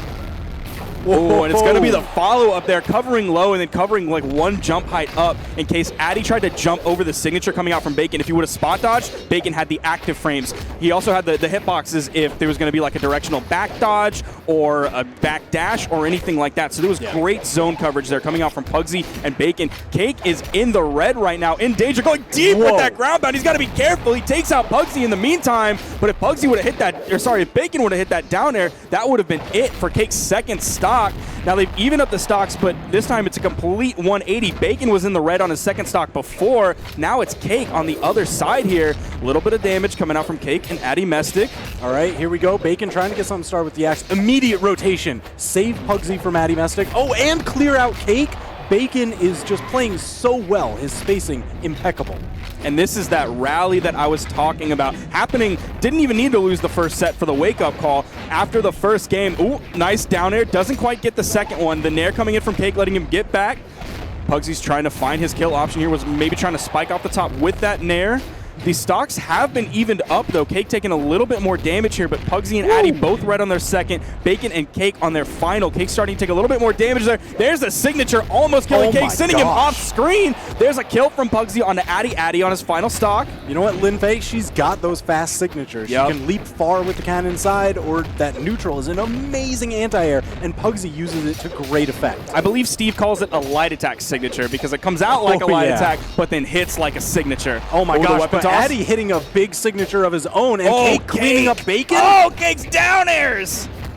Oh, Pugsy with the save. Bacon still alive, thanks to Pugsy. Oh, we're dead even right now.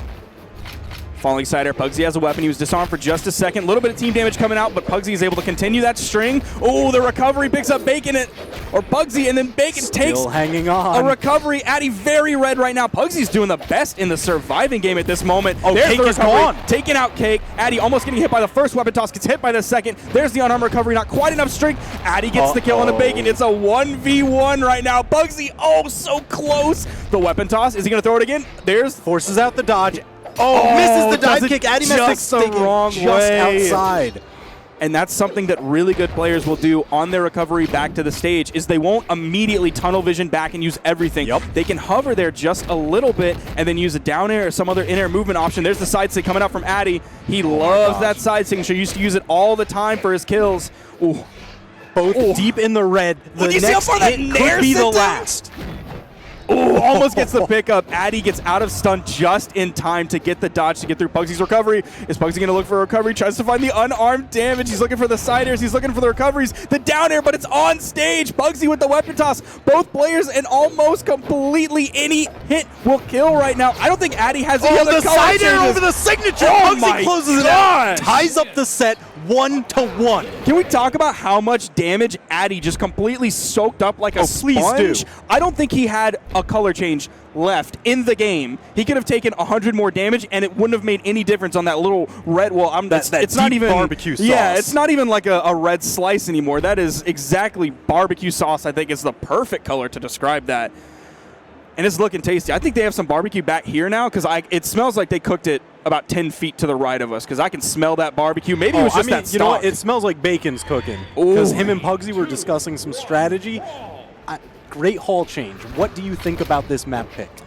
This is a very different map pick coming out compared to Mammoth Fortress. You talked about the one little small soft platform that was on Mammoth. That's not the case here. You see multiple soft platforms here, and sometimes that can kind of focus everything in towards the center, and I could see the big zoning weapons like the cannon, like the axe doing work here, but also these string weapons like Addy Mestic's gauntlets just completely bringing Bacon into the orange about 20 seconds into the game. Bacon taking more punishment here. Nice follow-up coming off from Pugsy. Oh, Addy Mestic working in those gauntlets. Yes, give me that damage. Just avoiding Pugsy's cannon. Signature's coming out from Pugsy. He's looking for the early kill here. Oh! Cake's going to actually be the first one to fall, even though Bacon and Pugsy are both in the red right now. Again, Addy Mestic was soaking up damage, but he took that hit all the way on the left side. Even though he was orange, that axe side air was just enough to kill, get him to those left side blast zones. I mean, stocks trading all around, but Pugsy stands alone, just dominating Addy Mestic. So much damage, even though Addy Mestic did get around, was able to survive, but look at that, immediately into the orange. And you saw the immediate dip from Addy, too. He didn't want to go in back to re-engage on the edge once he got his jumps back. He just went back onto the main platform and even ran all the way to the left side. He's worried about that cannon coming out from Pugsy off stage. Bacon is going to fall here. You cannot risk that. It's 4 stocks to 4 stocks. But it's 3 and 1 compared to 2 and 2. If Bacon keeps taking punishment at the rate he is right now, that is going to be a huge deficit. Pugsy ends up falling here. It's now 4 stocks to 3. All right, Addy and Cake, a little bit of a power play on Bacon. This has been a concerted effort by the blue team to take out Bacon. If they can leave Pugsy alone, that's where they're going to be able to shine and really take this set. A little bit of team damage coming out from Bacon onto Pugsy. Oh, a really telegraphed ground pound that Cake doesn't get hit by, but immediately here comes the follow-up from Pugsy, sending Cake onto the side. We have Addy and Cake both in the red right now. Addy low on the edge. Pugsy's trying to find the downer. He has both players over there. Bacon gets the kill. Is Addy going to follow suit here? Pugsy getting a little bit of damage, saving Bacon. Clearing Addy Mestic out. They've got a power play against Cake. How much damage can they get before Addy Mestic rearms? Bacon's got to either hard survive here or put out a ton of damage before he falls. Yeah, you're going to see Bacon take more of a back kind of support role, letting Pugsy lead the charge. If Bacon puts Pugsy into the 1v2 here, that could be terrible. It's 2 stocks to 2 stocks, but it's Addy and Cake. Very strong 1v1 players, very strong 2v2 players with very little damage on their stock. Pugsy, oh, beautiful follow-up. Side air into side air onto the left. Pugsy's stock is deleted just like that. We basically have an even game, but there's 2 stocks in the blue team. Yeah, it is a tall order. Because, I mean, Addy Mestic, he's barely crossing into orange. Pugsy's going to have to take him out and then fight an honest match against Cake. This is almost insurmountable. I Yeah, would say. Pugsy needs basically a miracle on Great Hall Street here to come back. I don't know if this is winnable for him at this point, and they are tied 1-1 in the set here. All right, Pugsy just trying to get something started with the cannon. He switched over to that because it does have a lot of movement built into its kit. So he gets to stay mobile while attacking and evading. Yeah, he's able to use that side air to get back to the stage. Not having to use jumps, you see the side air there. He's able to save his jumps for longer and save his, most importantly, his dodge for longer as well. Oh, the backside, the final swing of that hitting Addy. Addy's in the red. You see Addy playing completely defensively right now. Pugsy got through Cake and was able to go over into Addy, hit him with that nair. Yeah, I think the main target is going to be Addy Mestic, but he's got to keep checking Cake. Look at that. The massive blast from the neutral air gives Pugsy that space, and he just rotates immediately over to Addy Mestic. He's looking for those side airs, has a ton of force on it. An amazing kill move on the stage, but it's going to be the D-Light Sair coming out from Addy Mestic. They're going to take that game, and they're going to take the set 2-1. Now, something that I'm really excited for is top 16 is all best of 5. And you saw how this set was back and forth and back and forth. It was 1-0, 1-1, 2-1. The adjustment game when you get to top 16 is going to be absolutely incredible. Cake and Addy Mestic, though, playing their first set of the day very strong. I was loving the rally, though, that came from Pugsy and Bacon in Game 2, and even continuing into Game 3. If Bacon... They started out amazingly well Game 3. If Bacon can learn how to survive, not even like a lot longer, just like a little bit longer, that was looking really good for Pugsy towards the end. It was looking like it wasn't winnable, but he was able to put huge space. Like Cake would come and initiate on him, throw out a nair, throw out a side air, throw out something to just completely separate Cake and Addy, and you saw him immediately like a bull charge onto Addy, and Addy was scared. You were seeing he had to back dodges off. immediately come out from Addy Mestic, and once the dodge frames were over, Pugsy was in his face, didn't have to worry about a dodge, and you have those big hit boxes coming from that cannon that Pugsy was just swinging on. Really Pugsy's showing probably the strength of its side air. I mean, he absolutely. is far and away the best cannon user in the game today, I would say. And it's sad that there aren't a lot of other cannon users to kind of balance out and really show you what that means that Pugsy is the best cannon player. Because it's like there's like 3 cannon players. You'll see Starlight bring out Isidre. You'll see DaBrain. Steven as well. Stevenator picking up cannon in recent months. But Pugsy doing such good work with that cannon. Really loving to see. And on a Linfei as well. And he's not having to rely on the D-Light into the Insig true combo kill, which that's kind of like one of the reasons he originally picked up Linfei. He was like, yo, this is so dumb. I'm going to pick up Linfei and do this. It's really good. He's not a one-trick on that character. He shows mastery of Katars, mastery of cannon as well, and I'm absolutely loving that coming out from Pugsy. Yeah, so that's really exciting. I want to see more from them. Again, pools is all round robin, so every team will play every team, and the ones with the best records overall will be moving on. And it's 2 moving out of every pool, 1 moving on to the winner's side, 1 moving on to the loser's side. And we're seeing pools fill out just a little bit more. I don't know exactly what we will have on stream next. It's looking like Hyper Hero and his partner. Jester versus Tiffany and Starlight. So we may see a little bit more cannon on stream. Absolutely, we definitely will. Starlight was playing the Isidre earlier. I know Tiffany and Starlight are coming off of a tough loss against Gobi and Simba.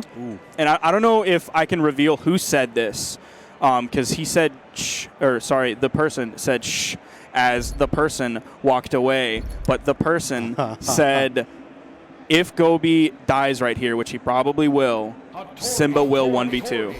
Oh, he called it. Simba with the most clutch master He called it at the beginning of the match, too. And he was like, I will bet you $50,000 that Gobi will die first and Simba will 1v2. And I looked at him and I said, I'm not going to take that bet. 1, I don't have 50 grand. The hard predictions are unreal. I think his prediction was absolutely correct, and it turned out being 100% correct. Simba with an amazing 1v2. I hope that y'all were able to see it. It was on Data FGC, so definitely go back and look at the VOD there. Simba's getting more and more respect as this season goes on, and I think that's really cool because he has made great strides. But of course, I can go on about Simba all day. I actually can't, but let's just say that. But we have in front of us right here, we have Hyper Hero and Jester versus Tiffany and Starlight. I know that loss for Tiffany and Starlight, man, that was really, really tough. That was really tough for them. I saw Tiffany go and just kind of like sit down like in a corner, almost looking like Emo Daiku from Shine last year. Okay. Not quite at that level yet, though, because this is round robin, so one game is not make or break for you. It's not like a standard double elimination tournament where you lose one set and you're down in a loser's bracket, and every set after that is your tournament life on the line. It's not the case here. That's the beauty of round robin, is you can take a loss and rally, and if that's your only loss, you have a good chance of coming out winner's side. You can definitely recover from it. And you know what? That kind of mental fortitude that you will need to kind of turn those sets around and come out on top, Starlight's definitely got. Yep. He is a former 2v2 world champion from the first annual BCS. Yes, absolutely. I think that is very important to note. It has been some time, but we have seen Starlight come back as a very strong 2v2 player. Tiffany as well as a very strong 2v2 player. On the other side, it was Hyper Hero and Midget all together for a very, very long time. Like, they were one of the longest running 2v2 teams. They weren't quite at like the top 3 level, like your Boomies and Remys, your Noels, and your Croaky Doppy, or your Blood Diamond and Noel at the time. Obviously, they don't play together anymore, but they still stayed together for a very, very long time. So I don't quite know how long Jester and Hyper Hero have played together. Yeah, I haven't seen too much from them together, but Hyper Hero, as you mentioned, he's a long-time top player. He's been around the scene forever. I mean, years and years at this point, and consistently placing in tournaments. I'm trying to find who else is in their pool here. Oh, that would be interesting. They have Right and Tiger in their pool. They have SillyGoose and Simba, and then Tiffany and Starlight. So I think... Now, Right and Tiger, since you mentioned them, they are the #1 players in their respective regions. Yes. Right coming from the Australian region, and Tiger from Southeast Asia. Tiger, of course, famous for ridiculous win rates online, upwards of 98%. Yeah, like, it's insane, the just consistency that he has in that region. And we kind of saw that for a while in Australia as well. It was Kyler Alice for a really, really long time, and over the past year or so, that's completely changed over to Right, which we have here. I'm super excited to see Right play, because I haven't seen that much footage of him, and I can't wait to see what he has for us here on the grandest stage of them all in Brawlhalla. Right now in their sets, Tiffany and Starlight have won 2, lost 1. The one loss was to SillyGoose and Simba, but they haven't played against anyone except for Gobi and Simba. That is really... one of the powerhouse teams. Yeah, that's really going to test them at the top level. Gotcha, yeah. This is kind of one of those matches, and then they're going to have Right and Tiger as well, which will be another big test for this. So the first big test they had of the day was SillyGoose and Simba, and they lost that. So that might have been a wake-up call. We've seen wake-up calls hit Starlight in the past, and we've seen it go poorly for him, but we've also seen him rally and just completely power up and change everything and come back stronger than before. You're seeing that beautiful tally up on your screen right now. You're seeing SillyGoose and Simba in the top right now, 100% win rate. Same thing coming out for Jester and Hyper Hero, though, so they might be feeling good into this. This will be kind of the first big test that they had. They did play against Right and Tiger and 2-0'd them. So that bodes well. That's a pretty big start for them, and I think that will bode well going into this game. And, of course, in third, you see Tiffany and Starlight. So Jester, Hyper Hero, Tiffany, and Starlight are kind of jockeying for that second and third spot right now. All right, well, I'm curious to see what we've got. You see Starlight and Tiffany there, ready to lock in. What legend picks are you expecting to see out of this? Well, we're seeing the double Hattori coming out from the blue team, and we're seeing Asuri and Bryn coming out from the red team. You're seeing, I believe, the button check right now. They didn't put their names in, so I'm really hoping this is a button check. Oh, yeah. Yo, yeah, he has the take a picture Rayman taunt. I don't buy that many taunts because I don't taunt very much because I'm not toxic. Oh, I see. But I bought that one because that one is great and I love it. It is so, so, so cute. Whoever wants to join in can take that picture with you. I don't know whose idea that was, but it's pretty great. That was incredible. I'm so glad y'all brought that in. We have the double Hattori. Now, blue, I'm sorry, not blue. Tiffany. Started off, really kind of broke out onto the scene, placed really well last year in BCX, but then really, really broke onto the scene this year in the Winter Championships. Oh, yeah. And it was with Kaya. That's why I got her confused with Blue, is because Blue also broke out onto the scene, but in EU with the Kaya pick in Winter Championship. And I mean, Kaya's mammoth's name is Blue. It all checks out. That's true, absolutely. So we've kind of seen Tiffany stray away a little bit from her roots there, but still having a lot of success. Definitely started out big, then kind of fell off a little bit towards the middle of the year. Didn't quite finish at like DreamHack Montreal as good as she would have liked, or DreamHack Austin as good as she would have liked. But we've seen kind of a rally coming back as the year progresses on, as it got closer to BCX. So Tiffany has definitely made strides in 2s as well. Didn't start off the year quite as good in 2s as 1s, but the 2s have gotten better and the 1s have gotten better as the year went on as well. So solid placements for Tiffany here recently, and Starlight doing really well in 2s, playing really well for a long time with Astronaut, was a very strong 2s player with Astronaut, had really, really solid placements last year? Yes, last year at like CEO Dreamland and Shine and stuff like that. So now with a new player, but an old player, the same as well. Yeah, I'm really excited. A lot of people, whenever you've been talking about what are your picks for 1s and 2s, invariably Tiffany comes up in that conversation. Everyone's just like, oh, that's right. Yeah, Tiffany could totally take any of these tournaments. So I want to see how this set is going out, especially since this is one of the largest tests they're going to have in the pool stage. Now, you were talking about the Isidre earlier with Starlight. That is what we're seeing on the screen, and we're seeing the Hattori from Tiffany, pretty consistent 2s pick for her with that Hattori pick. But we also will see a little bit of shopping around. Definitely if she's staring down at 1 or 2 losses and it was just looking like the original pick, the Hattori pick, wasn't working, we have seen her switch. She's not hard stuck on that one character. On the other side, we have Hyper Hero playing Brynn.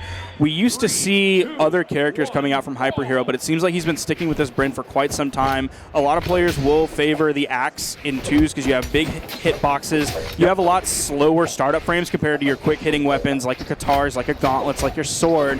But you can get away with those longer startup times in 2s. Just the general chaos is you make the trade-off with frames, but you get a lot in terms of hitbox size. Right. You get that coverage, you get insane damage and force, and your teammate can give you the support you need to make those work. And you can also support your teammate. You don't have to be quite as precise with the follow-up hits.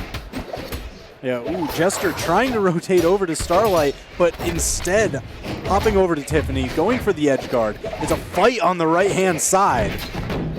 Deep orange for everyone involved. We're seeing Starlight starting to look for those kill moves just like Pugsy was, the recoveries, the side airs. See the side air there, sending Jester all the way to the left. Starlight to the right. Nice weapon toss coming up from Hyper Hero. He's looking for a follow-up. He ended up throwing a weapon toss, and Jester, the relative newcomer here, but don't let that moniker spell the end for him. You see that double kill very early on. Padding the stats, That's huge for him. That's big.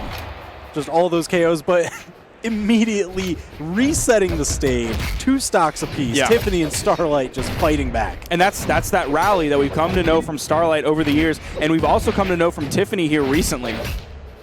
Almost gets the 3-piece coming out from Hyper Hero. Ooh, there's another hit. That's big damage. Every single hit you take from Axe is big damage. Ooh, Jester dodging out of those cannon strings. Oh, now, Jester. Oh, no. Okay. Staying alive. Jester's back on stage, but Tiffany there to guard the corner. Hyper Hero going low on that wall. Tiffany trying to take Jester off the top. Didn't have any more in-air movement options. Couldn't quite get the Gimp off the top. A back-and-forth exchange. Jester arming back up. There's the sword. Starlight really just wanting to take him out, and there it is. Jester down to the final stock. Starlight might be following right behind him. You've seen Tiffany coming in, hitting that side air on Hyper Hero, trying to give a little bit of space for Starlight to recover back to the platform. There's double nairs coming out, triple nairs! Starlight just putting out so much damage, saying, you want to come down? Don't worry, I got another one of these waiting. And Tiffany just straight up soloed Jester on the right, gimping off the top, and then coming in, putting out quite a bit of team damage onto Starlight. But it was worth, because Tiffany and Starlight are so far ahead right now. Even if it would have killed Starlight, they would still be in the lead. But Tiffany seeing that opening, that opportunity there to put Hyper Hero on his final stock. Yeah, Hyper Hero down on that final stock, does have a mountain to climb. Now Tiffany deep in the red, only needs one really good shot to take her out. And then it's going to be a bit of an honest match for a brief moment. Ooh, okay, the backside of that ground pound, it throws out a 360-degree hitbox. There's the sidelight nair into the ledge cancel D-light. Hyper Hero just wanting to fight off stage. Starlight happy to engage. Uh-oh, team combos? No, dodging out. Hyper Hero escapes, surviving. Real quick dodge coming out from him. Starlight didn't quite have the positioning or timing to finish that up, but there's the sidelight coming out from Starlight. Forces Tries out the dodge. Oh, there's the Tiffany down air. going in. Hyper Hero's sunk. That so is much it. pressure. So much pressure towards the end of that game. Tiffany just no reaction. Of course I have those down Oh, airs. there you see a little bit. Okay, Oh, all wait. right. That's what I like. I wonder if that was because. Oh, okay. We heard the Queen Nine, and I think that was Tiffany's reaction was to the Queen Nine pick, because that would be completely out of left field if that was Starlight indeed who hovered on that for just a moment. But we're seeing this double Hattori come back in. Starlight changing from the Isidre onto the Hattori. I mean, Starlight started his career and continued his career in Brawlhalla for quite some time, specifically on sword. Yep. So not a stranger to the weapon whatsoever. Also having the Hattori as a pocket pick for quite some time, so has mastery of the spear also.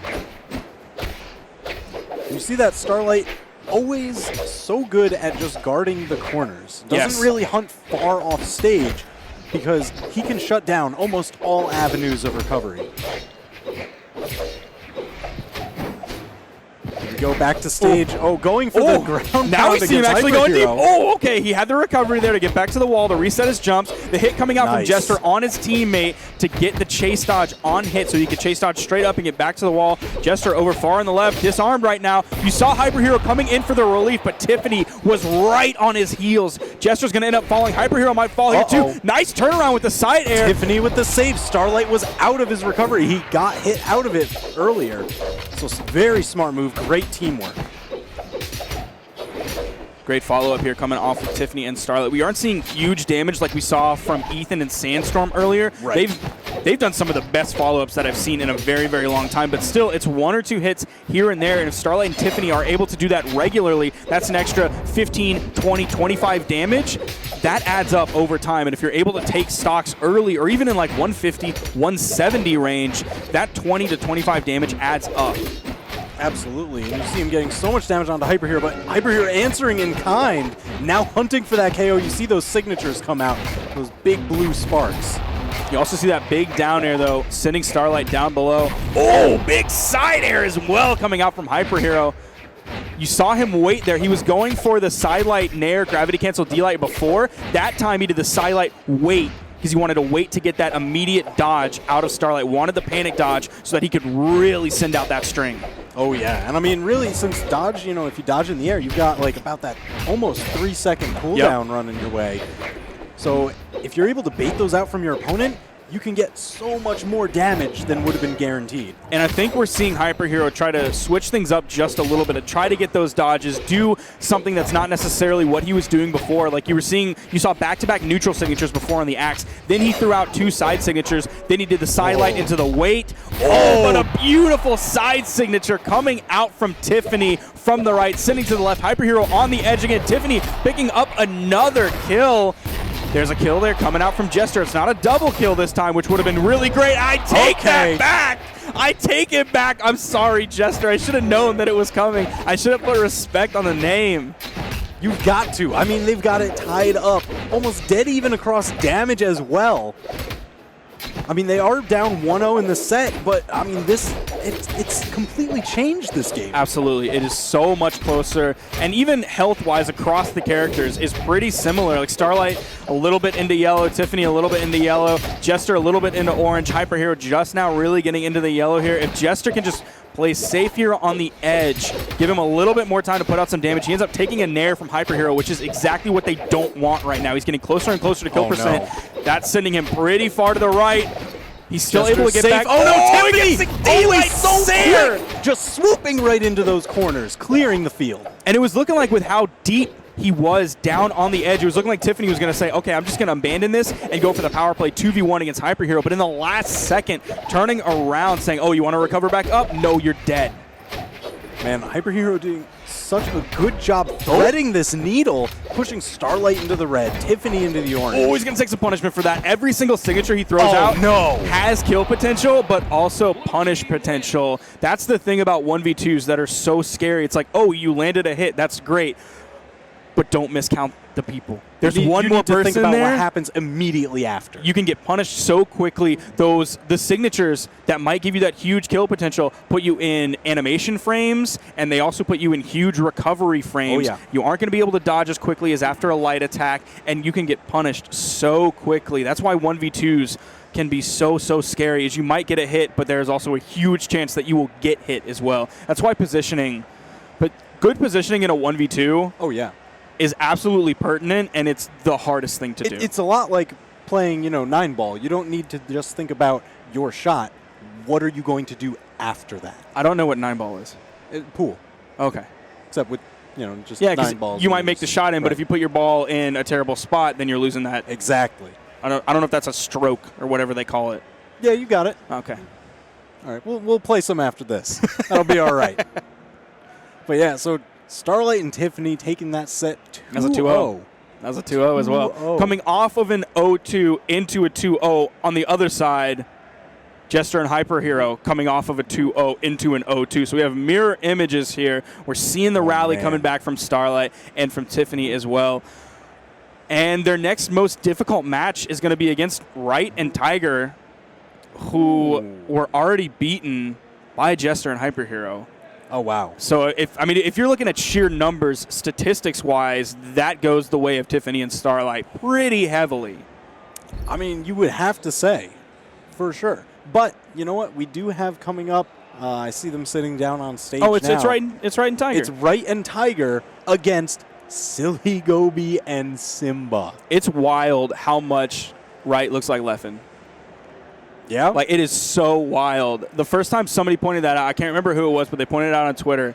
It is so crazy how much Right looks like Leffen. I can definitely see it. I mean, he's got the hairstyle. Yep. That's really what sells it. And then on the other side, you have SillyGoose, who looks so much like his brother because they are twins. And then you have Simba, who we're talking a little bit about Simba earlier, and it's funny that Simba has like really glowed up in terms of Brawlhalla tournament placings and skill and everything like that, because Simba kind of started off being known as the guy who I always played in pools. Yeah. Like that was his quote claim to fame. Your was first that match at Combo Breaker. I always happened to be in his pools. I was in his pool at, I think, CO Dreamland, I can't remember. And then at Combo Breaker as well. And that was his claim to fame. Then all of a sudden, he just really started to glow up, mostly in singles, but definitely now in twos with some solid placings so far. Some great games today as well. That clutch 1v2 was absolutely insane. Really, I'm telling y'all, go look at that on the VOD from Data FGC's stream. Really, really cool moment. Really good proving moment. And Simba's wearing a Migos shirt. Oh, so you're he's the a fan. boy. Yeah. Yeah. Not only is it a good choice because Migos rule, but it's also, we're in Atlanta. Of course, Migos hailing straight out North Atlanta. So a little bit of local flavor there. Very appropriate. Absolutely. It's like your choice of attire when you were wearing that hockey jersey at DreamHack Montreal. Absolutely. And what I'll be wearing on Sunday. And the Air Force Ones that I'm wearing right now. Oh, my gosh. This guy. Look at Right and Tiger just thinking, what is the strategy here? So against a team like SillyGoose and Simba. I think you got to try and focus Simba. I think he is the stronger 2v2 player here. So you don't want to leave Simba alone. That's where he goes like full anime protagonist. Yeah. Like, I fight for my friends. I will avenge them. I think if you try to focus down SillyGoose, then you're going to have Simba on your heels. And so if you leave him alone in that sense, he'll be on your butt and he'll be throwing out those punishments. And anything you do to Gobi, he's going to do to you maybe twice as hard. That's fair. That's fair. But truly, because it's Right and Tiger, we don't have a lot of tournament footage from them. Yeah, they just have less so a from couple Right official than Tiger. tournaments, and then just like 1 or 2 community tournaments that have broken out from their scenes. So that really could work in their favor. because they are the unknown entity. Gobi and Simba don't have, quote, game footage to go back and look at and say, oh, this is who they're playing right now. This is the way that they deal with the weapons that we play. These are the weapons they do poorly against, so maybe we should look at that as a pocket pick. These are their kind of dodge habits. These are how they recover back to stage and everything like that. There's just a lack of knowledge that could be really, really pertinent to them. Can we talk about that Thatch pick? Yo, Thatch? That's awesome. Thatch is great. Thatch boys? Thatch is a good character. I think more people should play Thatch because he has Sword, and Sword is amazing. He has guns, and in the right hands, guns are amazing. Oh, yeah. They can be tough to play, but we have seen more than a few players in the past. Our two-time world champion has a great set of guns. Boomie, who is a favorite to win this, has a great set of guns. So guns in the right hands can be really, really strong. And the signatures, maybe not all of them. Cannonballs aren't that great. But I mean, so cannonballs kind of change a lot once you enter 2v2. Yes. Because it does afford you a little bit of that extra safety if your partner is willing to play. But he does have other signatures that are great. That sword down signature can be really, really strong because it kind of moves you back, has two swipes to it, and kind of roots you in place. If someone's trying to punish you vertically with a down air, you're going to backstep their down air and then hit with the second swing as you go forward. We've seen more than a few like backstep signatures be really strong against players. Probably most worthy of note is the Hattori sword down signatures with a little pop back into the forward swipe. And for a long time, players would just fall into it because they would try and punish it. And it's a really tough signature to punish. So that was it eventually became like, just don't punish it. Just totally get away from it. Don't even try to punish it because you might fall prey to it. And I think also, talking about lack of knowledge for the side of Right and Tiger, nobody plays Thatch. Nobody plays Thatch. So you're seeing signatures. See defensive play Thatch. Well, on the taco streams. If you're trying to think about what a really high caliber, it's all right, you don't have to be nice about high tournament placing player would do, I wouldn't say to analyze defensive's play. He wouldn't be the one that I would go to. Now, he's better than me, but he would not be the one that I would go to. All right. So if you want to study some Thatch play, SillyGobe's your man. You see him walking in. He is the man right now. Grabbing the blasters first thing. Playing that back-end support, Simba fighting Tiger off stage. Ooh, the rotation. Now, you were saying Right and Tiger should focus down Simba to start. I think so. If they're looking to separate and leave. Ooh, Right might be taking him off the bottom.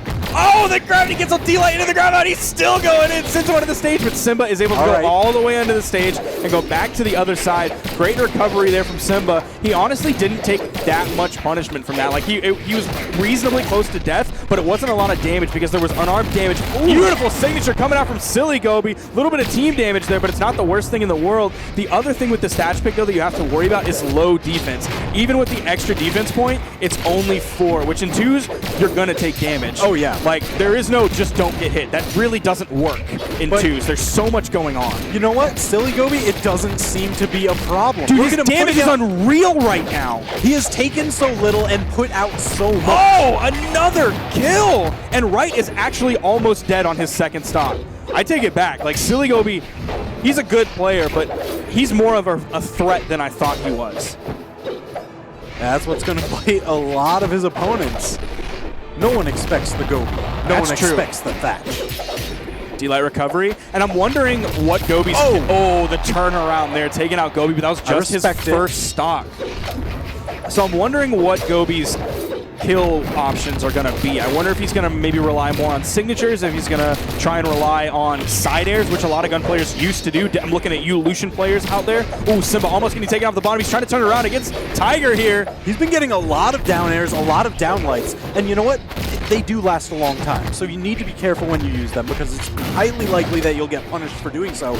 But it gives your teammate all that much time to confirm into something. Ooh, another kill going the way of SillyGobe right on his final stock here.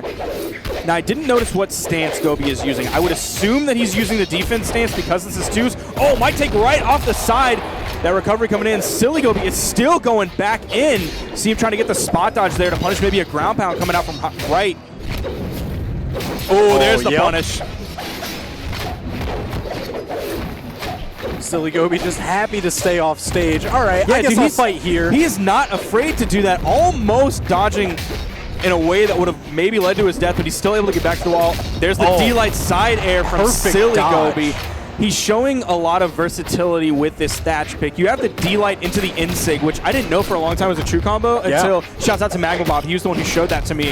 But I think Thatch has a lot of kill options. Obviously on Sword, you have the D-Light side air, the D-Light recovery. We've seen a lot of D-Light dares kill a lot today as well. You have the D-Light recovery on guns. You have the D-Light Insig on guns as well.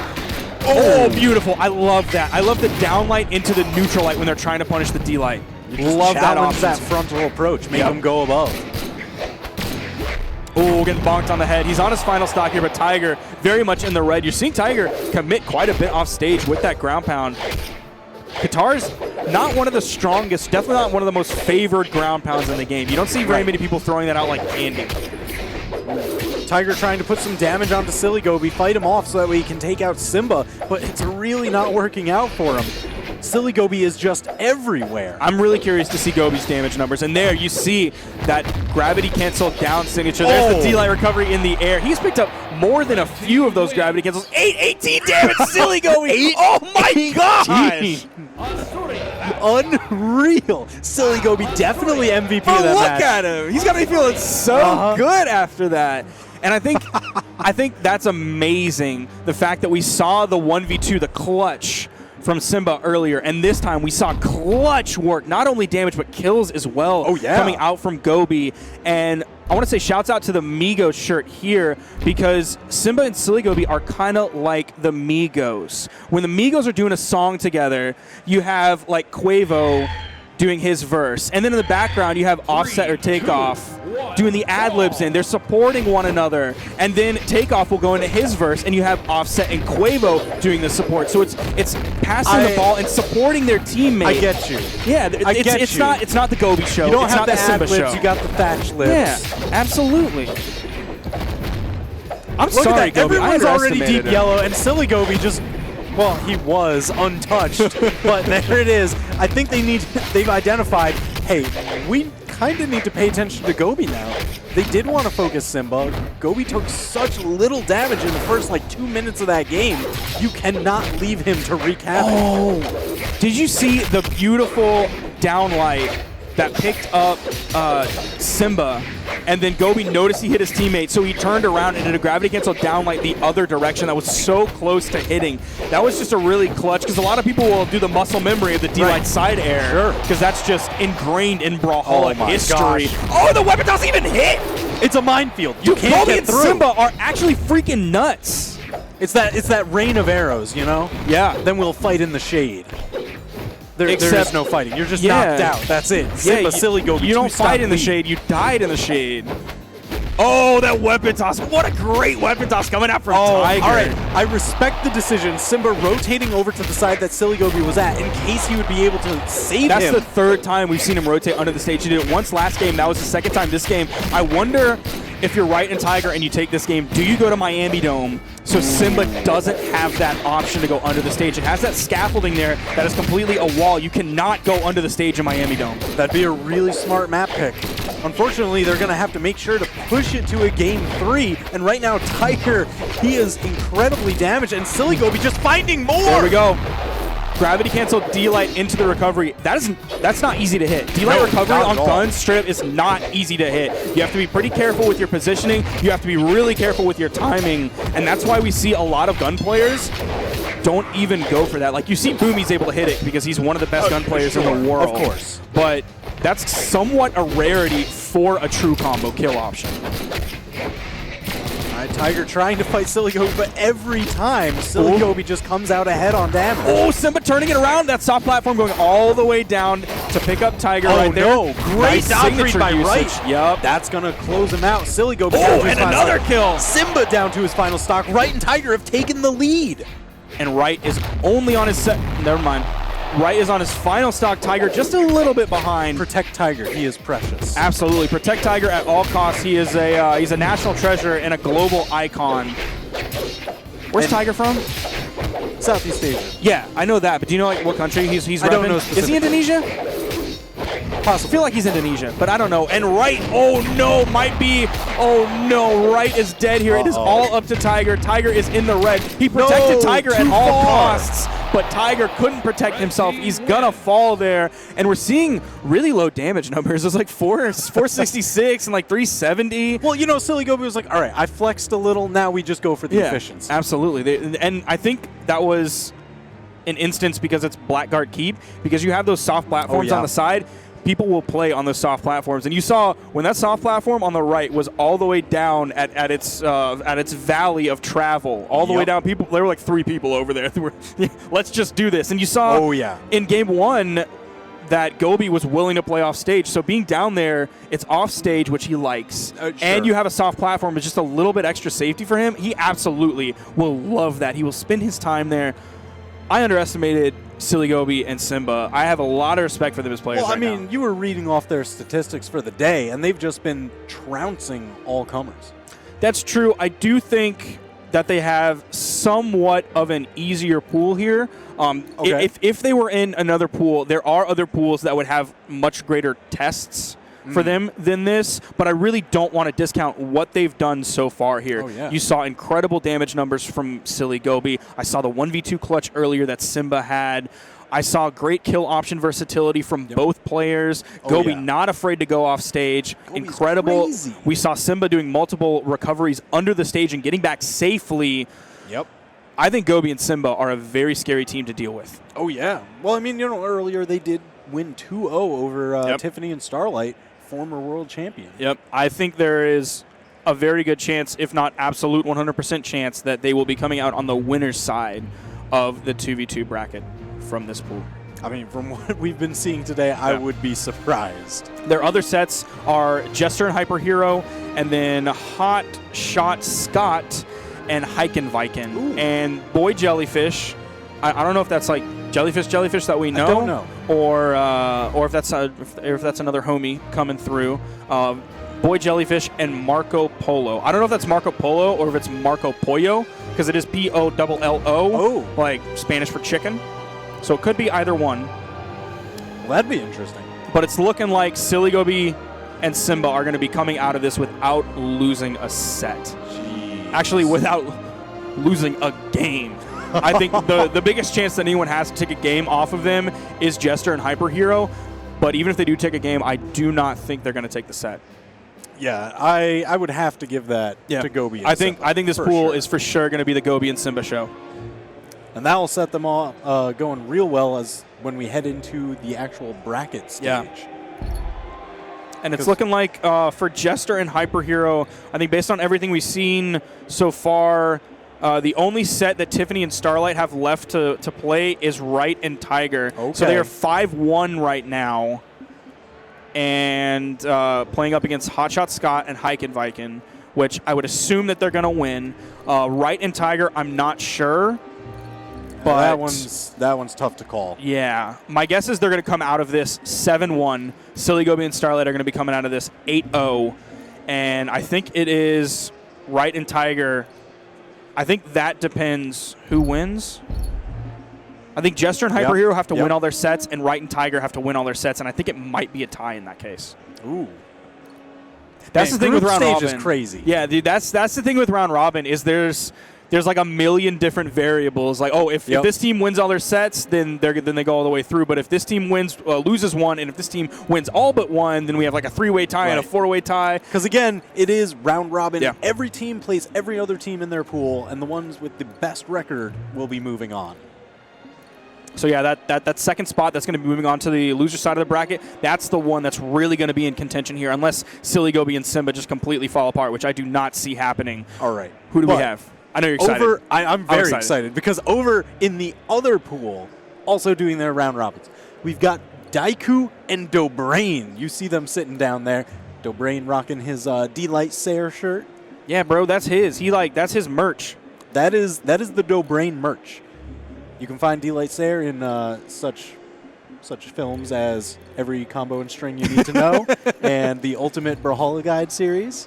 Also, pretty much any Brawlhalla anything content ever, because Delight Sayer is the most prolific 2 moves in the entirety of Brawlhalla.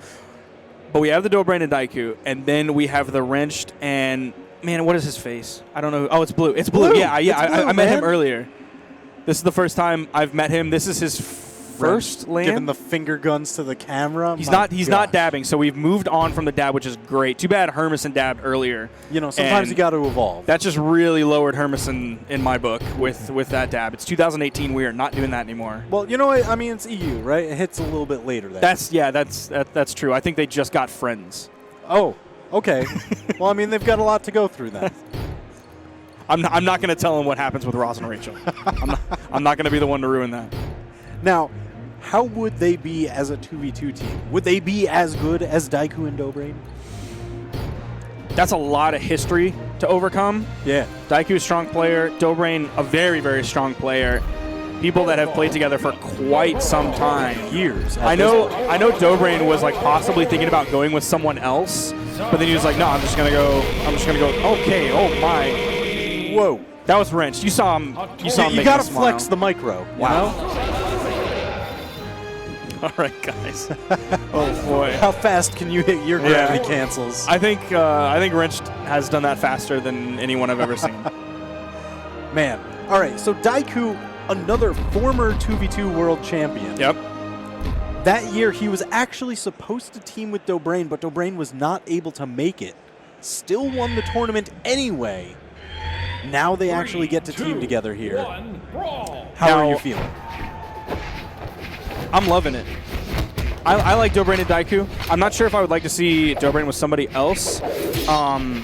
But just looking at their record so far today, this is Wrenched and Blue's final set.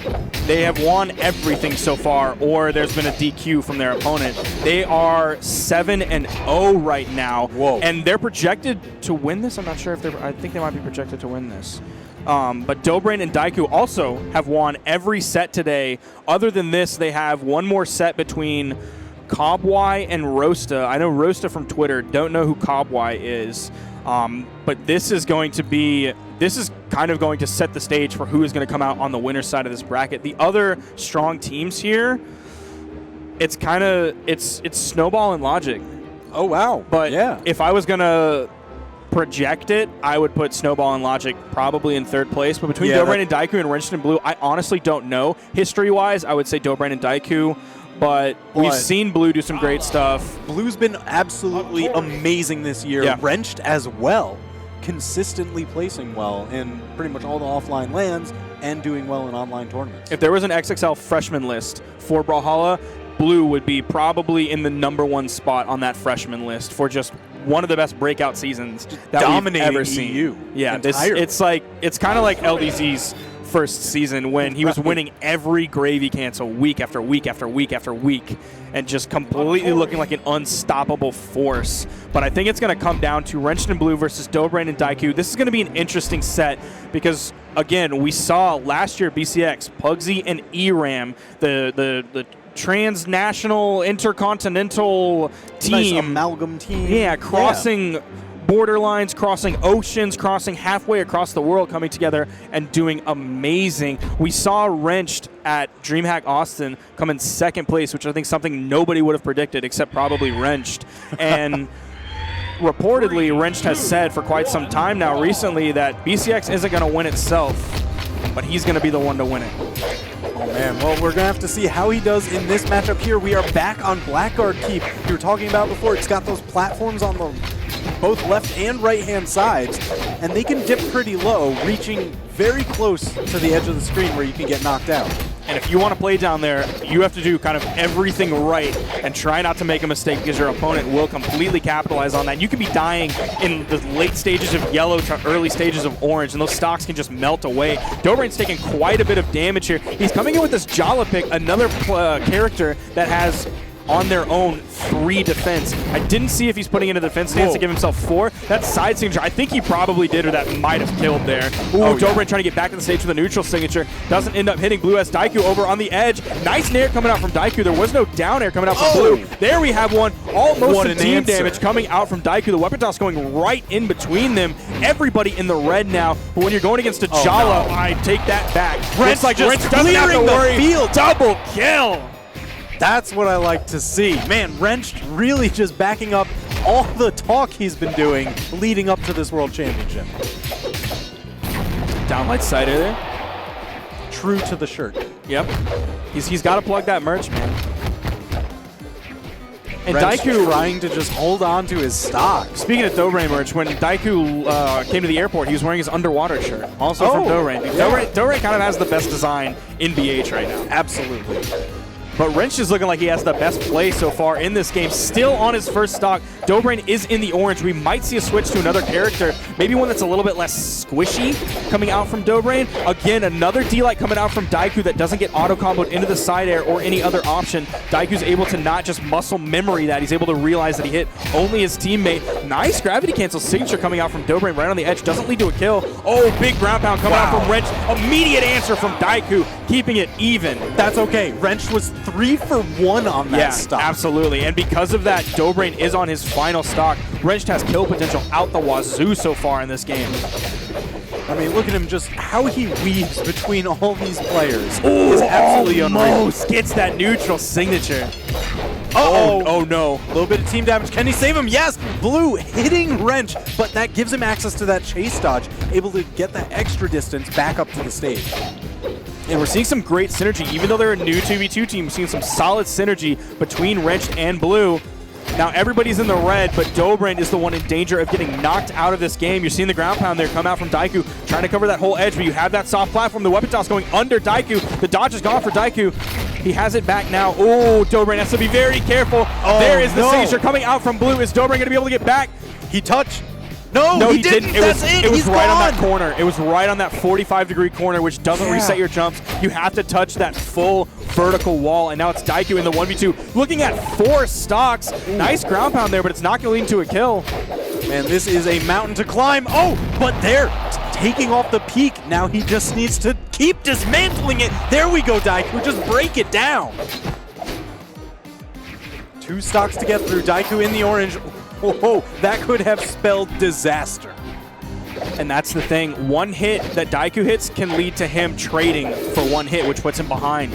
Him getting hit for 1 hit could put him at a 2-hit disadvantage there when you have the follow-up. There's the nair coming out from Wrench. So That's the edge guard, and they took next to no damage on that. Looking calm. And Blue with a nice little grin there towards the end. I don't know if that was a grin or if it's just that like kind of Jim Halpert face when he would just like look at the camera and and just do that kind of one face where you tighten up your lip when you puff up your lower lip. Thinking about it. And speaking of thinking, you see DoBrain looking like he's thinking right now. Wonder if we're going to see any character swaps coming out from them. It doesn't. We are not going to see any character swaps. No character swaps, I think, is a little bit interesting here. Yeah, I like watching DoBrain think. You can see it on his face. He's definitely one of the most cerebral players in the game. Yeah. Tons of hours in training mode. I mean, Daiku was tweeting out videos of him every single night. Yeah. Just practicing for this. Honestly, he is a straight-up machine. Like, when he stayed with me, he would stream like for the entire day, and I would be downstairs like hungry, and I wanted to go eat, but DoBrain just like didn't eat for like an he's entire still hungry. day, and He's it was hungry fine. for those W's, and he's trying to get it. Look at all that damage he just put onto Wrench. But it is very early in this game, and we're seeing Wrench come back. Oh, you see him chase dodging down onto the wall, down into the shenanigan zone. He's zoning out Daiku. Daiku's a little bit worried right now. Ends up taking another side air coming out from Blue. Charged up neutral signature there. All right, so we did change over maps to Thunderguard Stadium. Yes. It's got tons of avenue for recovery. You've got that center channel, which can be very dangerous if you want to fight down there, but it does provide a mid-stage recovery option. And we have seen quite a bit of fighting going in there. It's not even 45 seconds into this game, and we saw Daiku down there against Wrenched and Blue, both opponents at one point. Oh, there's the downlight into the ground pound. Early kill for Daiku. It looks like Daiku's firing up here. The clean mechanics. Yes. Ooh, hunting for another on Blue. Blue trying to fake the rotation. Oh, but Wrench there to covering. cover. You saw Daiku was going to move in and try to punish that down signature, and great rotation from Wrench. Great job having Blue's back there. All right, so now it has rotated over to Blue instead of Wrenched being the one to hold on to his stock the longest. And again, it's just like what we saw with SillyGoose and Simba earlier, is going back and forth. You carried me last game, let me carry you now. just kind of handing the ball off between both players. It's not the blue show, it's not the wrenched show, it's the blue and wrenched show. And that's a hallmark of some of the best 2v2 teams. Absolutely. When you've got that synergy and you can rely on each other. Nice side signature there coming out from blue. He's not going to be able to finish off the kill quite yet. He was looking for the side air there. You see Daiku going down on the edge. You've seen Daiku play on the edge for years and years. He is no stranger to that edge, regardless of what weapon he has or what character he's playing. Daiku just trying to hunt for some KOs, saving DaBrain from further punishment. But everyone's so deep in the red. That's going to be a stock. DaBrain down to his last. Daiku, 2v1 power play. Oh, wrench going low. There's the weapon toss from Daiku. He's trying to stay safe. He didn't want to commit too much to that edge guard because he is in the red right now. Didn't want to worry about losing his stock when they are behind, so he just committed with a weapon toss. He's not going to have a weapon now, but you've seen him put out some serious unarmed damage already so far in this game. So he's not at a huge disadvantage there. Nice D-Light side air. Daiku rotating over. They've got the 2v1. There's the KO onto Wrench. He's down to his last. Blue still on 3 stocks, but it's so hard to fight when you are alone. Oh, the backside of that down heavy on the unarmed kid. It hits forward and back, or the direction you're facing and then not the direction you're facing and then the direction you're facing again. Beautiful move to use on the edge if you can place it right. DoBrain's going to fall here, and Daiku is all alone with only 1 stock to his name. Trying to go under, but you see Wrenched is ready and waiting. Daiku has to weave through this minefield so carefully. There's a KO. That sets him up for is that going to be it? A little bit of a play. That's it. Yeah, too far to go. Wrench securing the KO. That's 2-0. Wrenched and blue over DoBrain and Daiku. And that's the thing, when you're in that 1v2, especially when your opponent is so far in the lead, is you have to weave through everything like a needle in a haystack. But then they can just kind of charge. Because if somebody dies, who cares? We got 4 stocks. If somebody dies again, who cares? We got 2 or 3 stocks now. It's not a problem. A little bit fast and loose. Daiku has to do everything right, and the other team just didn't there.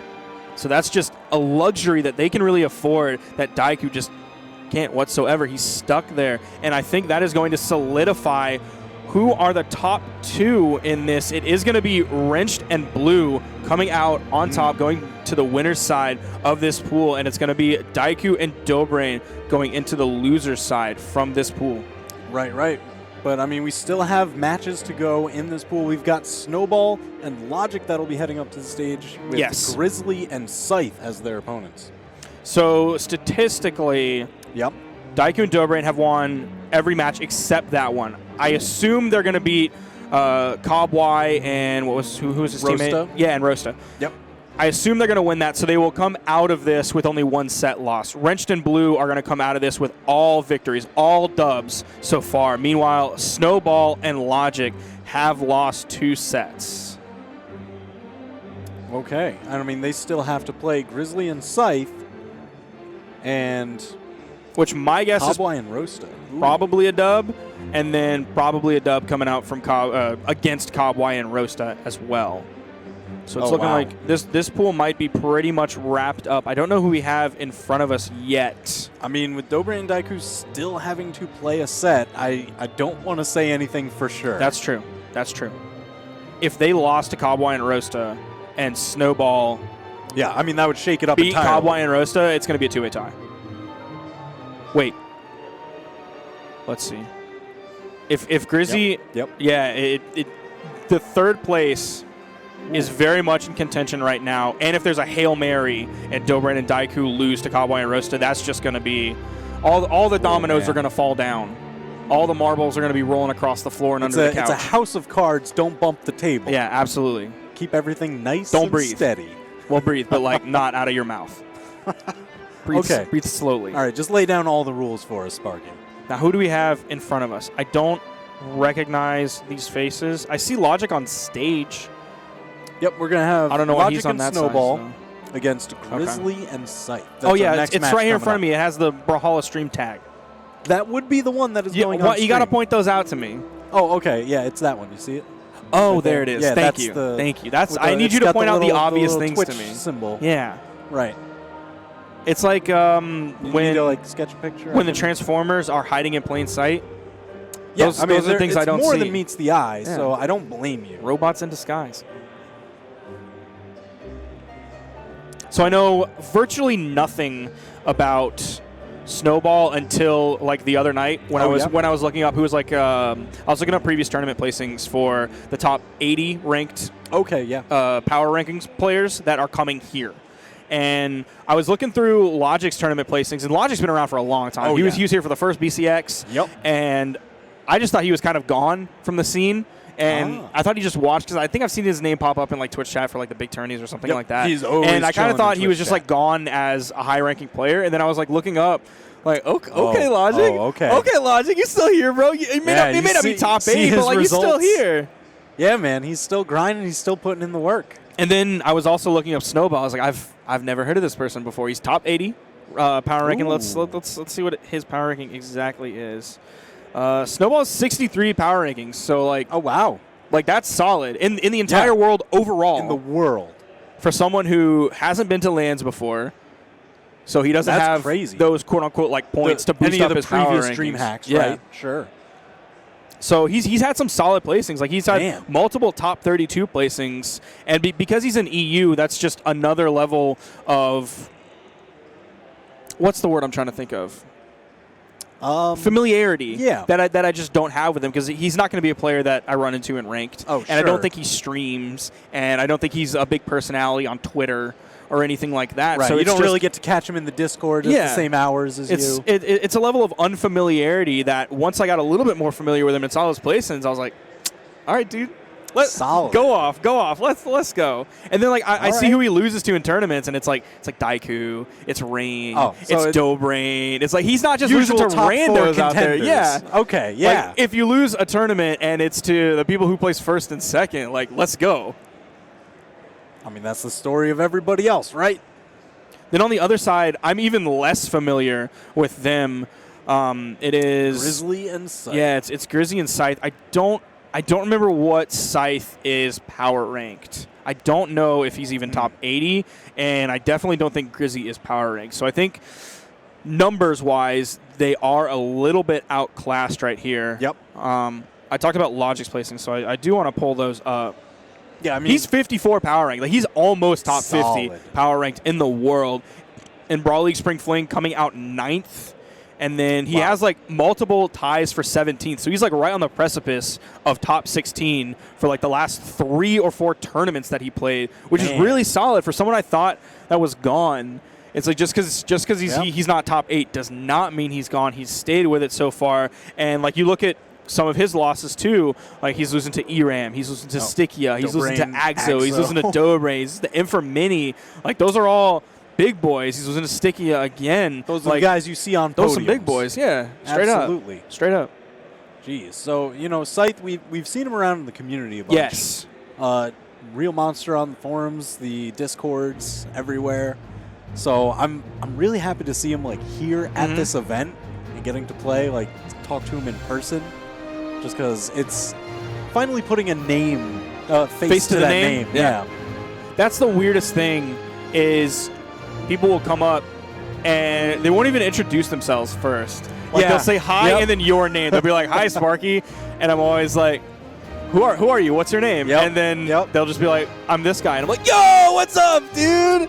Like Mr. Podronsky earlier, he came up and he was like, "Hey, what's up, Sparky?" And I was like, "Who are you?" And he's like, "Oh, you won't know who I am. You don't know me." And I was like, "No, just tell me your name." And he's like, "Mr. Podronsky." I was like, "Yeah, I know exactly who you are." He did the same thing to me. Yeah. I'm just like, lead with that. We all know you. Come on, man. I've been doing this for years, man. I've seen all types of people that have showed up for tournaments and now showing up for LANs. And it's just, it is really cool to put a face to the name and get to talk to people. Because there's a lot of players that, like, I'll commentate over, but I've never had a conversation in my life with them. They'll occasionally like my tweets, but other than that, I don't have a relationship. And now we have at least this one moment. Yeah, it was really nice finally getting to meet Ethan. Because I had never, like, seen what he looks like. Yep. Because a lot of his site avatars and stuff, they're always, like, whatever picture. Yeah. Sandstorm, his teammate, I have seen because his Twitter profile is just, himself. But Ethan just kind of walks up and he's like, "Hey, TWK, what's going on? Blah, blah, blah." I'm just like, Is Ethan an anime Avi guy? ooh, I don't know about I really that. hope not, because if he is, then I take back my handshake with him earlier. I don't know if it's that bad. All right, calm down, Sparky. You don't got to start revoking handshakes over here. Oh, no, I absolutely will. If you're an anime Avi, I'm not doing that, man. It looks like we're still waiting just a little bit for the game to start. Let's look at maybe another pool right now to see what's been going on. It looks like set the stage of what we are about to head into. Let's see. That one started at 4 p.m. Let's look at the Boomie, Remy, and pool to see what happened there. They came off of a loss against Cody, Travis, and Isidre, which I'm very surprised at. This is Cody Travis's first LAN, and I've always respected Cody because he's been a gun player for a really, really long time. You saw his Barraza do work. He was kind of the only person that stuck with Barraza. I know Pugsy played Barraza for like a little bit of time, and then y'all instituted cooldown on moves, so he couldn't just throw out the D-Sig over and over and over and over and over. And they Pugsy kind of dipped from the Barraza. Right. And Cody stuck with Barraza, stuck with guns, and he was like one of the leaders of the Blasters community. Yeah. Like back when there was a Blasters Discord, that like it was like him and Phazon and a couple of other people whose names escape me right now. They were the big Blasters boys that were like pushing the Blasters scene forward, which was awesome because I've been a Blasters player since birth. I was born a Blasters player. And I'd love to see that. And Cody Travis, Cody Travis would have his moments, and then there were times where he would throw his games, and it's rough to see because you know that he has the foundation, like he has the potential, and his execution was tough. So it was really interesting seeing him come out today and 2-0 Boomie and Remy with Isidre, another player who started off really, really strong, and Isidre's kind of fallen off a little bit lately, but it's looking like he's back with this 2v2. I can't wait to see what he does in ones tomorrow. Oh, yeah. But so far in that pool, Boomie and Remy, the only set they lost was to Cody Travis and Isidre. And Cody Travis and Isidre haven't lost a set. They will come out of this, I think, on the winner's side. Yeah, they're going to be guaranteed winner's side. They didn't lose a set, which is huge. That's huge. They didn't even lose a single game? Is that right? It was all 2-0s or DQ from 3 teams. So that's really solid. Now Boomie and Remy also didn't lose a game except for the 2 in that one set. So everyone else, they pretty much wiped the floor and that's why I'm sure you might have been able to hear the crowd cams catching all the screaming and shouting that happened right after that set because that's a huge upset. There was like there was everyone's screaming, been picking them as their top 2v2 team for the entire year. There was screaming and shouting like during the match, and then when it was over, it was like dead silent. It was just like, oh, what? Oh yeah. Oh, the Titans have fallen. Oh no. It was like this level of security that we're used to of like, Boomie and Remy are going to win. Yeah, Boomie and Remy are going to win.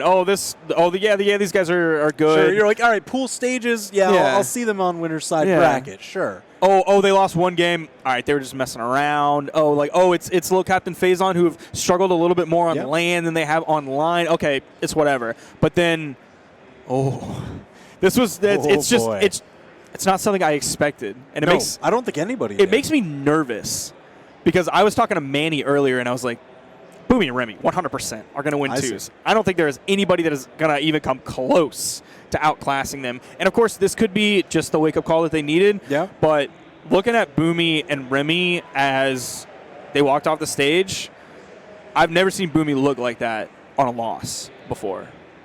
He's had many reactions on a loss. Right. That was not one of them. He just straight up looked stone cold shook. Man. And I haven't seen Boomie look shook in a long time, man. Well, that's okay because Boomie is hands down one of the most dedicated players of the community. I mean, he is that guy who shows up like 2 hours before the tournament just to practice. And he goes to bed early. Like, he went to bed early, like at a normal human being time last night. Even though we had late pools today starting at 2 Eastern, he was here early. He was up early. He went to bed early. Right. And that's just... it's funny because Boomie kind of has these two sides to him. He'll be the guy that tweets out like any top player that loses to Axe has no business being considered a competitive player. Like he'll tweet the goofy stuff like that, and you'll see the funny videos coming out on his YouTube channel where a startup like, "What's up, guys? Boomie here, yo!" And he does like that goofy stuff, but then also he is super serious about things as well. Competitor. And he's pushed this game really, really far. Like the work he did with Rank S was incredible. His idea behind more that, than anyone, absolutely, in the past year and a half, for sure. I think for the people who see the goofy side of Boomie only, they don't realize what he's really dedicated to this game and what this game has benefited from for him being in this community. So I do always want to give a shout out to him because he's done things in this community that no one else has beyond just being really good at the game. And I think that's super cool. That's why if anyone is going to take that loss and like analyze it and figure out what they need to change for the rest of this tournament to take that W, it's going to be Boomie and Remy. 100%. Now moving on to the other pool, it isn't quite. Oh, it's looking like Addy, Mestic, and Cake are going to be guaranteed winner's side of their bracket without losing a set. They lost the game to Bacon and Pugsy. They lost the game to Diamond LDZ. They lost the game to Mr. Podronsky and Webster. I thought that was a little bit interesting. That's a little bit interesting there. And then they 2-0'd iBlack and Jakey Boy Kaufman, 2-0'd One and Vindanger, and 2-1 Stuper and TurboZac. Again, another not something I would have expected. I've known the name TurboZac for quite a while. I don't know the name Stuper.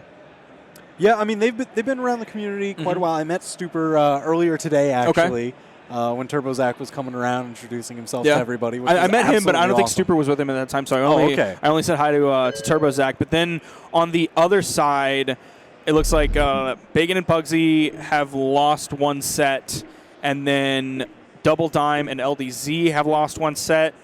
Okay. Right. It doesn't look like Mr. Podronsky and his teammate of Webster will be coming out of this pool on top or bottom. It's looking like it's down to Bacon and Pugsy and Dime and LDZ to set the stage for who is going to come out on the loser side of the bracket here. Okay, wow. I mean, you know what? Mr. Podronsky and also like Stuper and TurboZac's team taking games off of Addy Mestic, that's what that means. This is the World Championship. Yep. You cannot sleep on anybody. Yeah, for sure. Upsets are just waiting around the corner. And we've seen, obviously, we just talked about the Boomie and Remy upset and the fact that people are taking games off of Addy Mestic and Cake. But again, it is that kind of the warm-up. Even though this is round robin and you have a lot of games, because you have a lot of games, you have a lot of time to warm up. You can lose one set and it's not the worst thing. You can even lose two sets and still come out on the loser side of the bracket. Sure. So there is so much time to warm up here and really get into the groove and just how everything is on land here. Oh, yeah. Yeah, and I mean, that's been a pretty big adjustment for a lot of players, especially over this year with us heading to all the different DreamHack events. Yes. Just because, there's been tons of online tournaments, tons of online play, but the offline environment is very different. Playing in front of a crowd of people. It's completely different. It will just shoot your nerves. Yeah. When you're in your room with a glass of water and a pile of Pop-Tarts on your desk and you're sitting there in basketball shorts. You're comfy. And everything's exactly the way you want it to be, it's fine. Everything's fine there. But then when you come here and you have to deal with being tired or hungry or something like that, and everybody around you, especially if you're one of the higher level players that people want to see, or if it's an interesting matchup between two players, there will be a crowd of people behind you. Definitely if you're up on stage, you have the lights on you, you have the cameras on you, you have the people sitting behind you in the crowd, kind of silently judging everything you do. And that would drive me nuts. If I was a top player, any mistake I made, that there's at least 10 people in the crowd, and definitely way more in Twitch chat. They're like, why did he do that? That was so stupid. I would have never done that. Of course. But you know what? Grizzly and Scythe looking very comfortable on stage. Yep. And Snowball and Logic also chilling. Everyone just kind of thinking about what they're going to open with in this match, what their legend picks are going to be, what stages are we going to ban out. I have no clue what they're going to favor stage-wise. And I don't really know that much who they are going to pick as characters. Let me see if who I have Logic picking. There wasn't he hasn't been on stream a lot. Gotcha, yeah. So I wasn't able to look through very much old VOD footage. And people out there, report your characters, please. Report your characters on Smash GG. That helps me out so much. I mean, I love I when like people do that. stats. Yeah. I love stats. They're super cool I'll tell you interesting. what, people are going to get mad and say that I have bias for Boomie. Boomie reports his characters like all the time. Oh, yeah. And it'll be a completely blank bracket, and then it'll be like, Boomie played Diana, Boomie played Diana, Boomie played Lucian, Boomie played Diana every time. That's another thing I want to give him credit for. Please report your characters, people. I will adore you for it. That is the number one way to get on my list, is to report your characters. We got some checks coming out here. Yeah, and I don't have anything for Snowball either. All right. Looking like everyone just getting comfortable, feeling out their buttons, making sure everything works right. They got a sense for how these Do it. setups. Oh, so close. They're just teasing you, you know. They gotta give you something to look forward to. So it looks like we're seeing Snowball pick the Koji, Logic picking the Roland, Okay, yep. and then Scythe picking Lucian, and Grizzly picking Nyx. I'm digging all of these character picks. I really like all of these character picks. I think they're very strong. Great kill options. A lot of great signature options here too, definitely. Roland having that Lance down signature. Yep. And in twos, I really like Roland's signature kit a lot. I like the side signature because you have the one that's grounded like right in front of you on the Lance, and then it goes up at like that 45-degree angle. Right. And in all the chaos of twos, it's more difficult to punish, and there's a great chance that you're going to catch either one of your opponents with that 45-degree angle one. And of course, you have a lot of space coverage and zone coverage on the sword signatures as well. Yep. And great like delayed attacks with the sword side signature. You have like the swipe and then the stab that has insane range on that stab. So even if you miss the swipe, there's a good chance you're going to hit that stab as well. Then on the other side, Lucian's signature kit is solid. You've seen Lucian players master that in the past. You know, I even just love the weapon combination that Grizzly and Scythe have rocking here. Yes. Just because there's a lot of blasters, which gives time for team combo combinations. There's Scythe, which gives you kind of that stage control. Which way do you want to toss your opponent to set up team combos? It's just all very versatile. Oh, but Grizzly doesn't even care. He's got his own dodge reads into signature. Yep, he read that Snowball was going to move down into that straight ahead range for that down signature. That's a signature that I love. Probably my favorite, and I think the most usable of all the signatures on Nyx, but also that neutral signature as well, covering right above you if your opponent wants to jump and get away from you. There's a lot of times where you will pick up that neutral signature. It doesn't have the most force in the world, but it is a great pluck out of the air. Scythe, ooh, getting hit by that weapon toss. He's not going to have enough to get back, but everyone else is in the red as well. Side signature coming out from Grizz, trying to find that neutral signature, that dirty chain, sending his opponent down below. And Grizzly is just letting loose with these signatures. Oh, wow! The save! That was unreal. Oh, going for the down light into the neutral heavy. Not quite enough. Logic Grizzly juggling using the red. Scythe. The thing Logic will also have here, I can't believe that didn't hit. That must have been pixels away from hitting Grizzly there. Logic is going to have so much defense on this roll and pick. You see him pick up that unarmed recovery to get the kill in the air. You're seeing Scythe pick up a kill as well. We're still 4 stocks to 4 here, but Scythe is in the red. Logic is in the red. There's the kill on the Logic. It's 4 stocks to 3, but Scythe might be falling soon. Yeah, he's got to be careful. You know what? Lucian does have a fair amount of defense, very high speed. But again, those blasters, a lot of the attacks last for so long. It is that double-edged sword. It gives your teammate time to confirm into it, but also time to get punished there.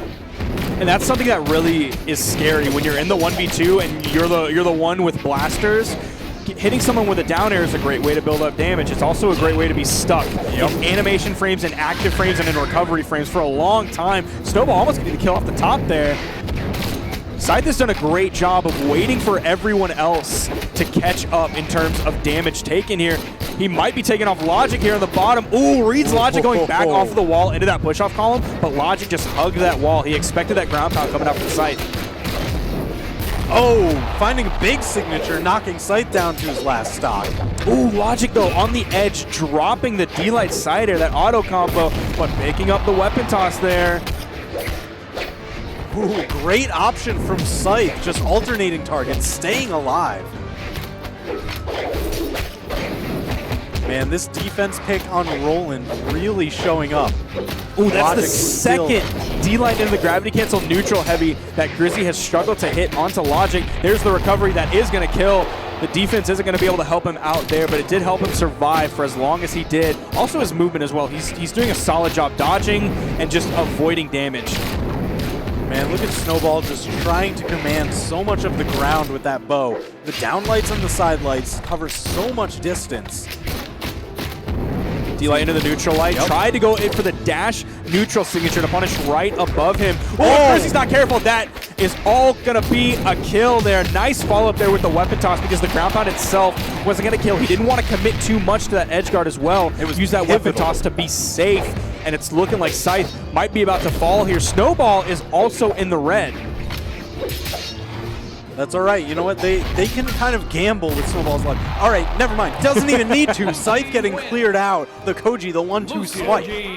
And everyone was looking around about 450 damage for their damage done. Looking pretty equal among everybody. A nice little sip of water there for Logic. You're seeing him on the right of your screen. Got to stay hydrated. And he's playing with a fight stick.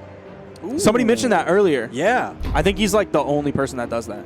I think that's really cool. Yeah. I've played with it a few times. It does feel pretty good. But, you know, I always end up going back to a nice little D-pad. Ooh, and we're seeing that beautiful Hattori scan. One of my favorite Hattori scans. 3, 2, 1, brawl. Yeah, changing to Hattori off of Nyx. Grizzly no longer with the Scythe. Yeah, no shared weapons here with the Nyx. Guns and Scythe now onto the sword and spear. I wonder what he has in terms of spear. It's looking like he's putting out some solid damage onto Logic right now. Of course, Scythe still sticking with this Lucian pick, and the blue team still sticking with their same picks as well. Grizzly going for the edge guard on Snowball. Ooh, Snowball fighting back to stage beautifully, just interrupting these signatures. Nice X pivot nair there coming out from Scythe. And he picks up the D-Light recovery. Not going to quite kill. Pretty high ceiling on Thunder Guard here. High defense coming out from Logic. And Logic's not even, I think he just procced him the kill percent. And Grizzly right as he went into the red. You see the unarmed side heavy sending to the left. Great kill efficiency here coming out from Grizzly. Yeah, I mean, that's going to be huge, especially since Logic was able to extend his stock so much in the previous game. I mean, that's just going to work to give them even more of an advantage here. That's so down air. damaged. It is very rare that a gun down air is going to act like a spike, but Snowball had so much damage, and I would say that that's a great job for him making that stock last, but compare that to the red team, who is just now getting into kill percent a minute and 15 seconds into this. So they did great work putting out a lot of damage very quickly. That D-Light recovery is not going to take Grizzly off the top. That side signature is not going to kill Scythe on the left.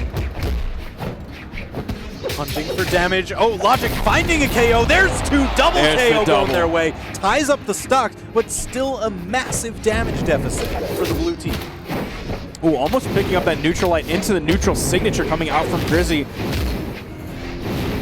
Snowball trying to kind of act as a wall between Grizzly and Scythe to keep Grizzly over on the left side. Now Logic, you see him floating around into the shenanigans area. I think he was a little bit worried about how he wanted to get back on the platform. He didn't have a weapon, so he's not going to have those larger hitboxes. He did get back. He does have the sword now. There's the neutral light. Is he going to re-engage over on the edge? He's not. He's just going to try and command center stage. But meanwhile, Snowball is going to get taken out on the right. Logic has a ton of damage on him right now. We could see another kill.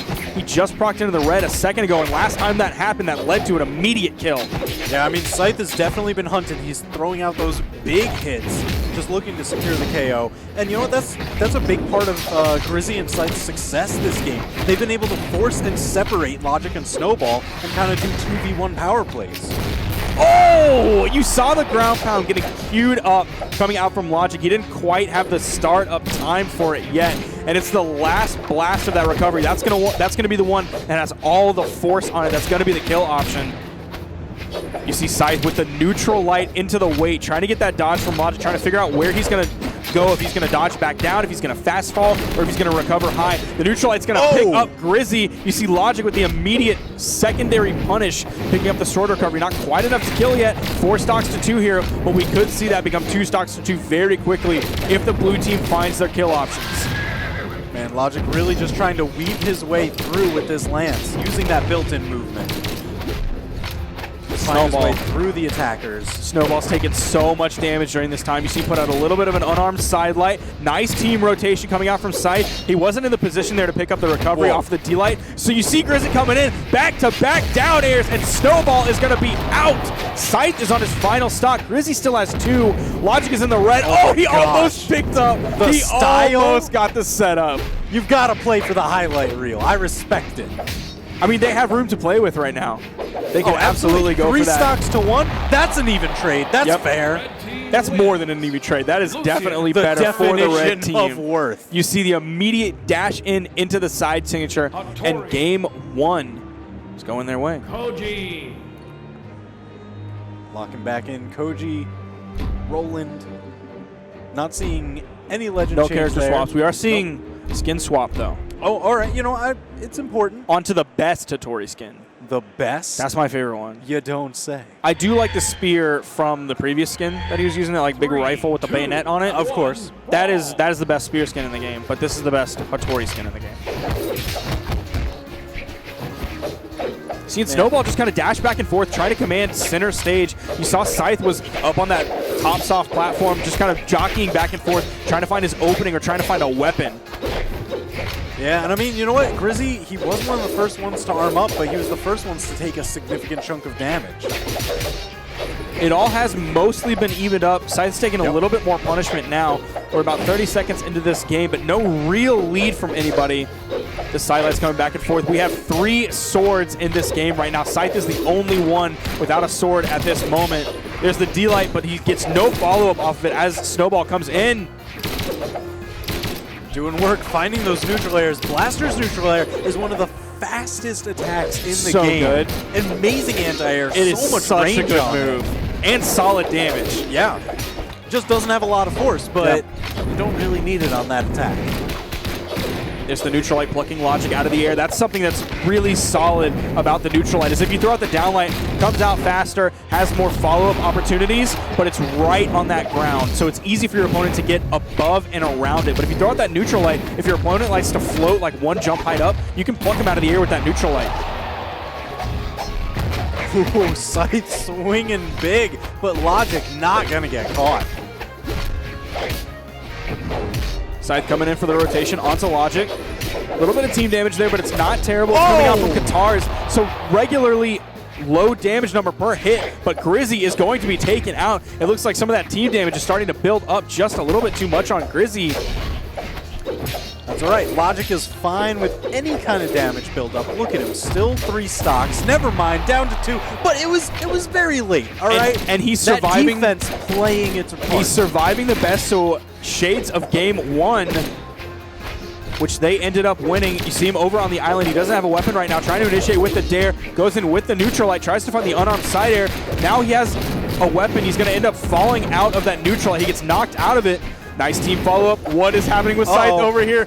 Oh, he gets back with his recovery. Right. I liked Grizzly's rotation just in case he needed the assist, but Scythe was fine. He got a handle. That's also another thing that Blaster's Nair is good for, is if you hit your teammate with it to get the chase dodge back, it doesn't have a lot of force. You're going to do a medium amount of damage, but you're not going to send them flying, even if they're at no percent. Right off the top! Did he really Logic just with get the that? lance. Yeah, neutral air into recovery, please! Who does Nair into recovery that high? That was awesome. Man, that really just swung this match way in their favor. Logic and Snowball looking good. And he went for it again, the Nair, but he waited for the recovery this time. Grizzly is going to get the follow-up to get the turnaround kill. Ooh, Grizzly. Oh, perfect. He used his dodge for that gravity cancel, but he knew Scythe was there to have his back in case there was an initiation from Snowball, immediately picking up the kill. That's that team rotation, that team coverage you want to see.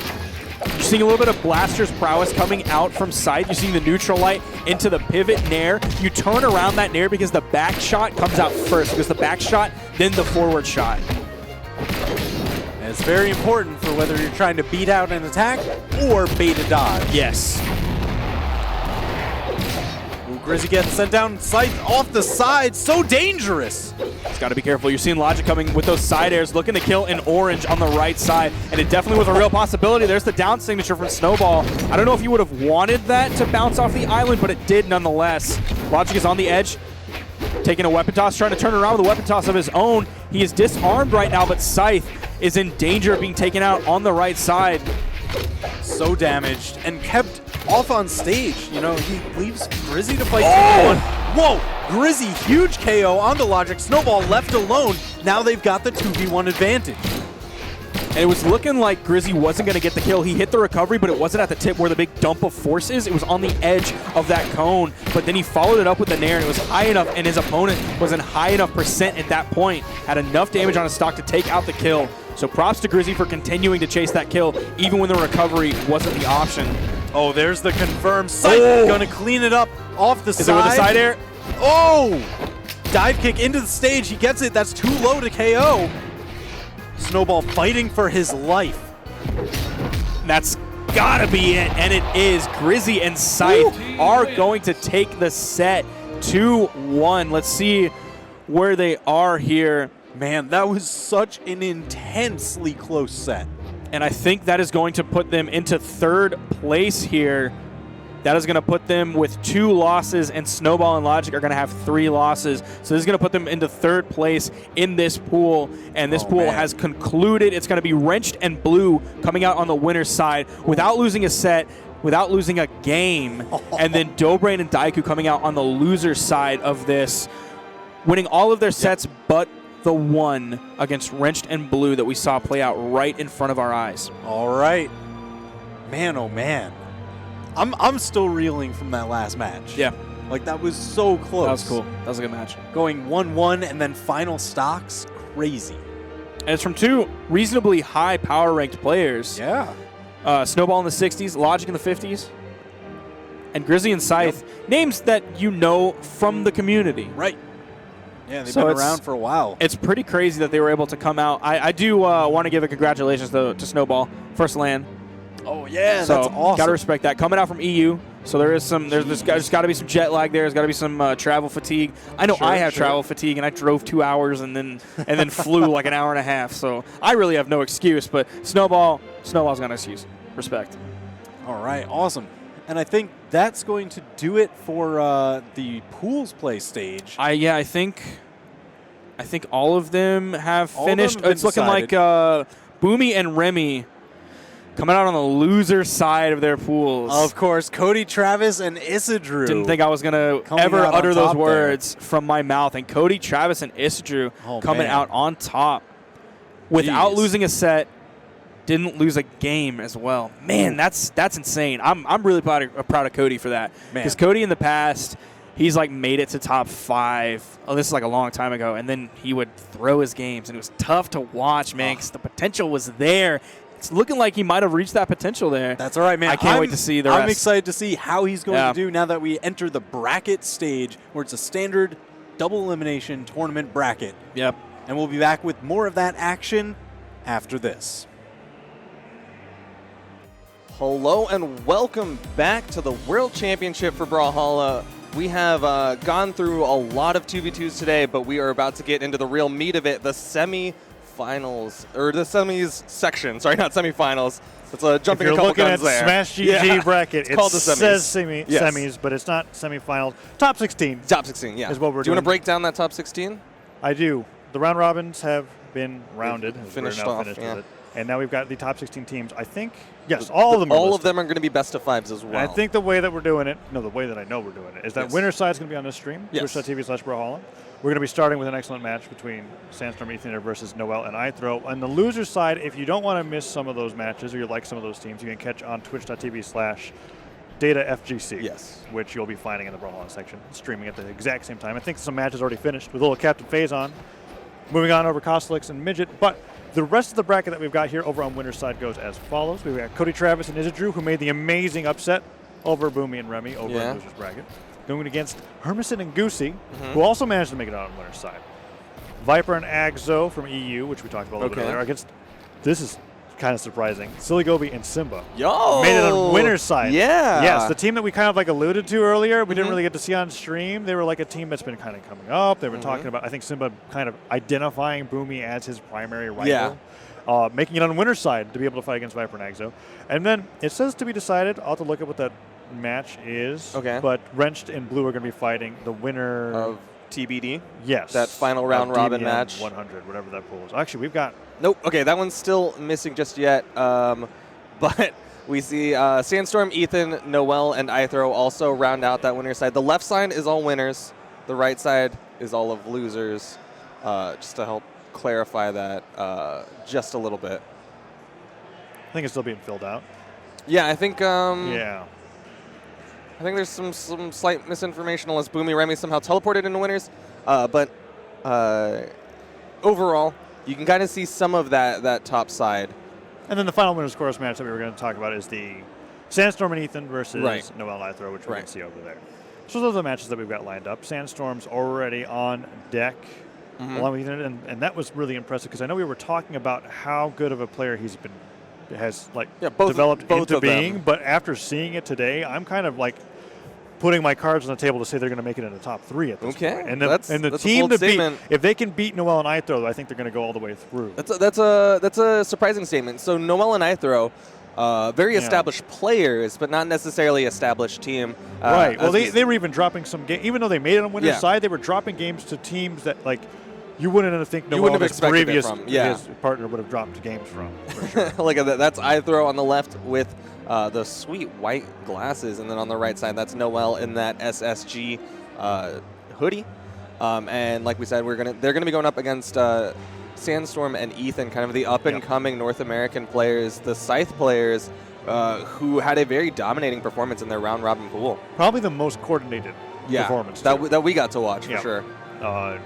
That's a good point to make. Ethan on the left, Sandstorm on the right.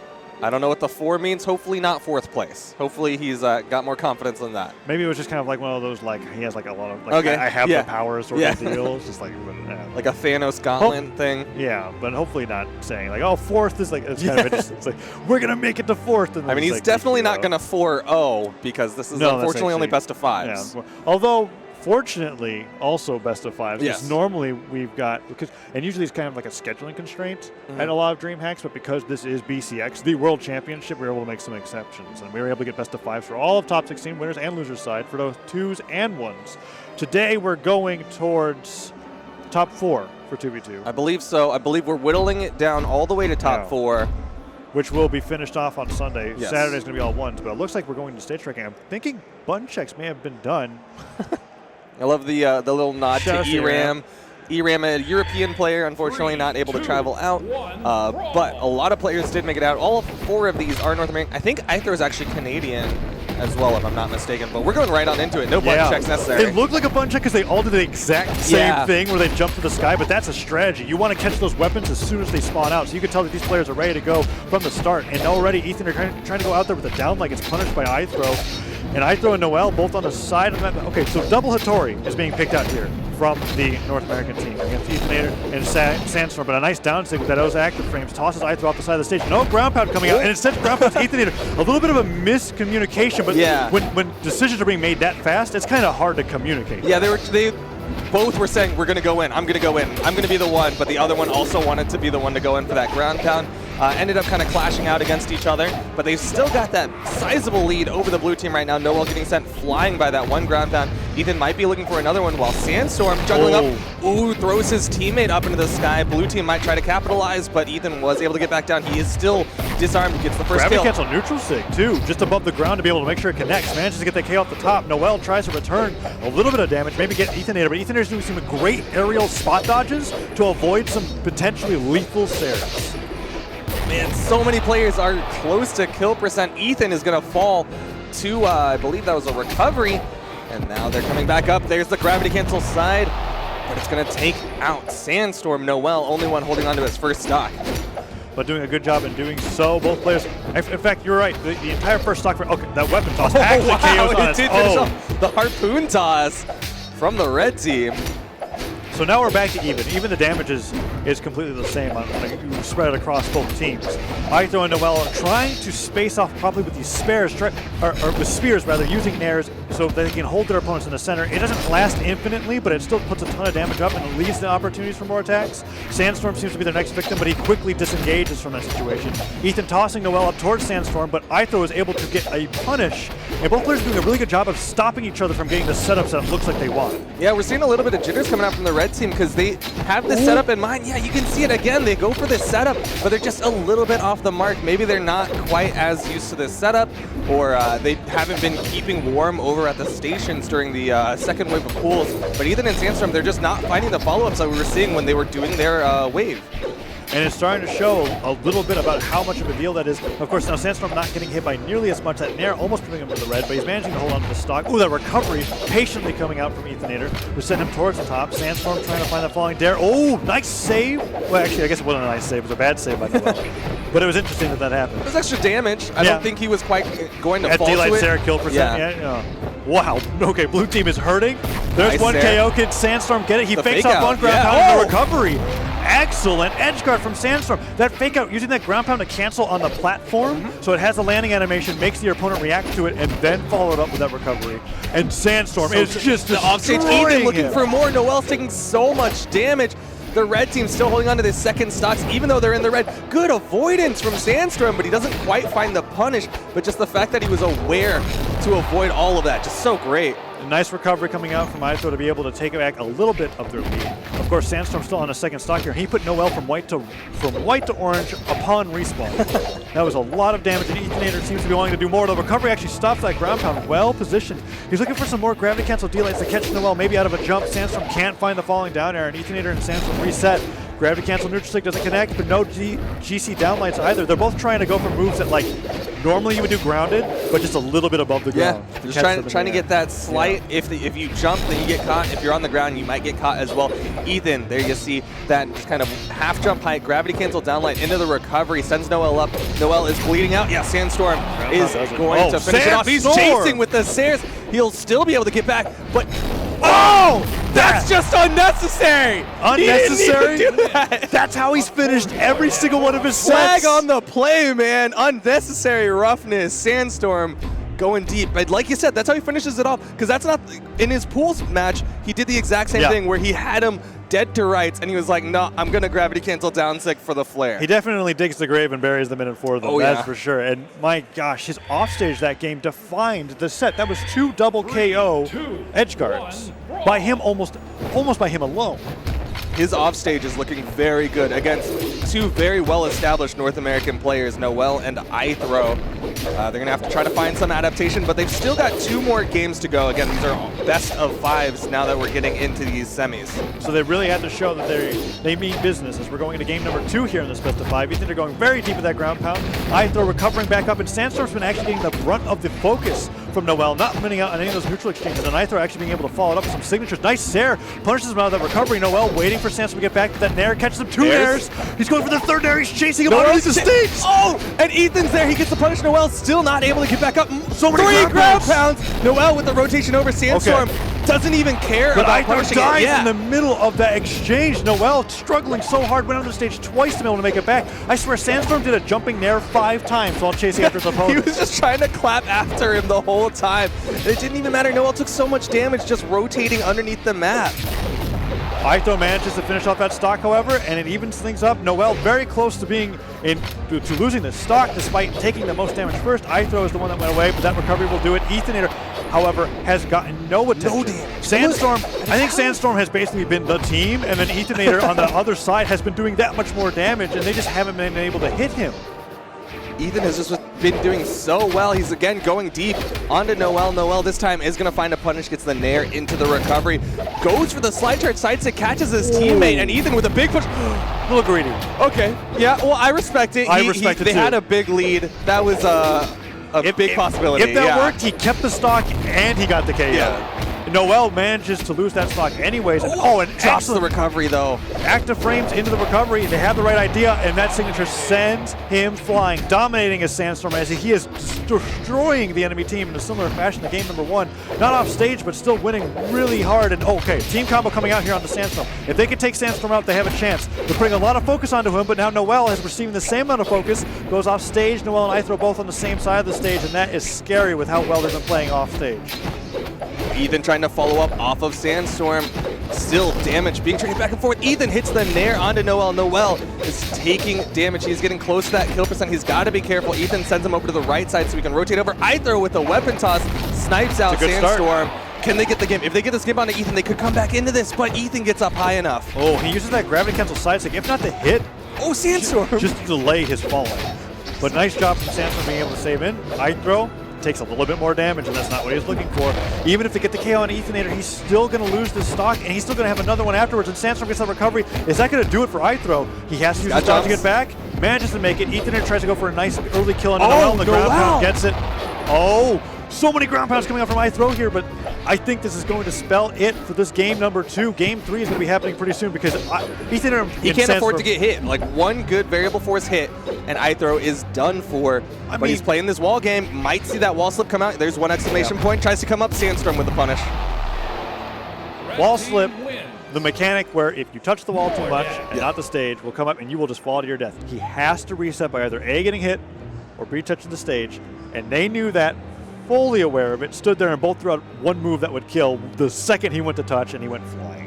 That's just how it happens in a 1v2 when you're that, because like you're right, the easiest way to not get hit is to hug the side of the stage, but you can't hug the side of the stage forever. Can't do it forever. You got to come back eventually, and there's by a timer. then, there's a person covering the ground in the sky. You're going to end up losing that stock. So very well played by Ethanator and Sandstorm, and this is kind of what I'm talking about, where I'm like, they look so good. They're looking really good. So they're good today that they're a contender for top 2, maybe not, maybe more than top 3, but we'll see what their matchup is. Yeah, we'll see what happens at the end of today. Who is going to be in the top side of that the bracket? But Noel switched over to Surrey. Oh yeah, this is the 1v1 main. This is what we usually see Noel play. It's usually on the outback of Surrey. But Sandstorm with the side plays, the nairs and sares, building up this damage onto Noel by himself. Off stage coming out from Sandstorm. Noel burns his dodge. So quick with that off stage ground pound too. Has Noel picked up a weapon? No. This 20 is seconds in and Noel hasn't touched a weapon and he's already in red. And it looks like, I bet you the second that he goes for it. Okay, he finds it, but now, he charged that so long!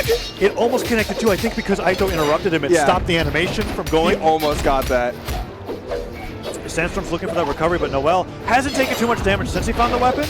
Nice fall down off the side of the stage once his signature was finished so that he didn't get punished. Sandstorm tries to dodge up for a read, but gets hit by Noel's recovery. Sword recovery covered so much ground. And now Ethanator and Sandstorm are trying to get one KO here. Those active frames aren't going to do it at the top. That nair not enough just yet. And IThrow going for the side stick. Blue team took a lot of beatings from the early on, but if they get these early kills, it's not going to matter. Recovery under the stage, manages to kill off the top.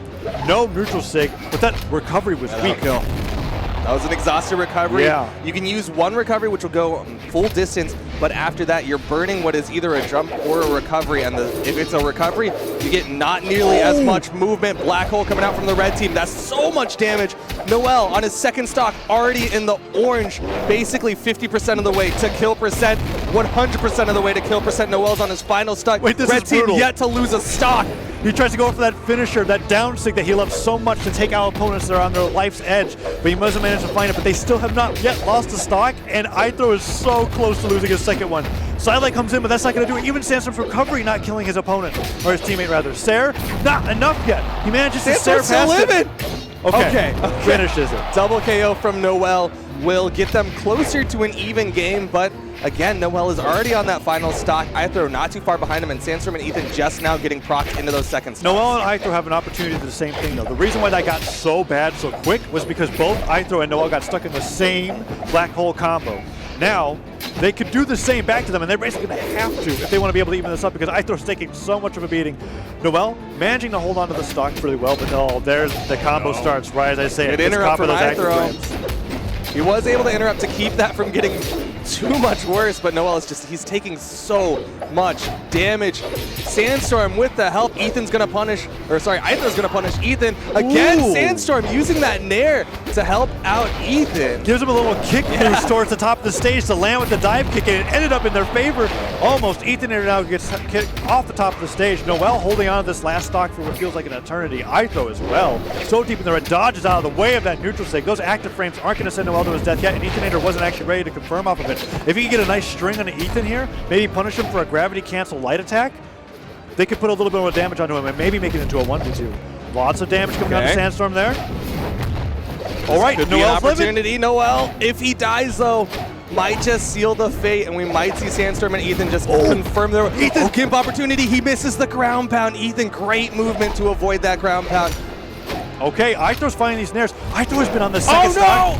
Every time I start trying to comment on this, I heard it. I'm so sad. He's been on that second stock for so long. He was on it for so long, but he did a lot of damage. Sandstorm's close to losing the stock. If they can well, that's it. Again. Yeah. Yeah. It's all left to IThrow in the 1v2. The target is going to be Sandstorm. Put him onto that final stock. Meanwhile, Ethan, not even that bad on his final stock. He's only in the yellow. It's going to take IThrow a little bit more work, and he's being very patient, really utilizing this soft platform just to kind of extend the amount of horizontal distance between himself and the red team. And the nice thing about this platform, Mammoth Fortress, is that when it does decide to take a little bit of a break on the side, you don't have to worry about wall slip downsides. But no. The soft platform helping IThrow out there a little bit, actually letting him land there. But again, the combos come out. IThrow just above the icicles. Second attempt, punish, but that's going to put Sandstorm onto his final stock. Get this? Okay, IThrow trying to get those dive kicks to put Ethan off stage, but Ethan cleverly goes back to center. It's just kind of like the only way we lose this is if I get gimped. Ground pound connects, grounded ground pound in that, well, the taunt almost. Yeah. They really wanted to go for that team synergy there, but that is a quick 3-0 coming out there. And now that I think about it, a little bit to be expected. Noel and IThrow, both excellent players on their own, but as you said, recent teammates. Yes, they're stronger 1v1ers than I would say 2v2ers. And the theme of this tournament definitely seems to be like it's worth it to practice and play with the person that you're here with, which makes me feel even more bad for LDZ and DoubleDime, considering that there was a very good chance that we could have seen either of those teams on winner's side if they had their appropriate teammate. But I digress. The point here being that is that Ethernator and Sandstorm both did very, very well today and have prepared to do very well today. They're looking very strong today. That's confirmed, I think. Is that confirmed top 6 for them? Because they're getting into winner's semis?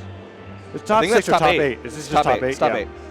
But that's not the only team that's going to be going into that top 8. Viper, Axo versus SillyGoose and Simba are going to happen later. Cody, Travis, and Isidre and Hermon and Goosy are going to be up next. Cody, Travis, and Isidre, we talked about it a little bit.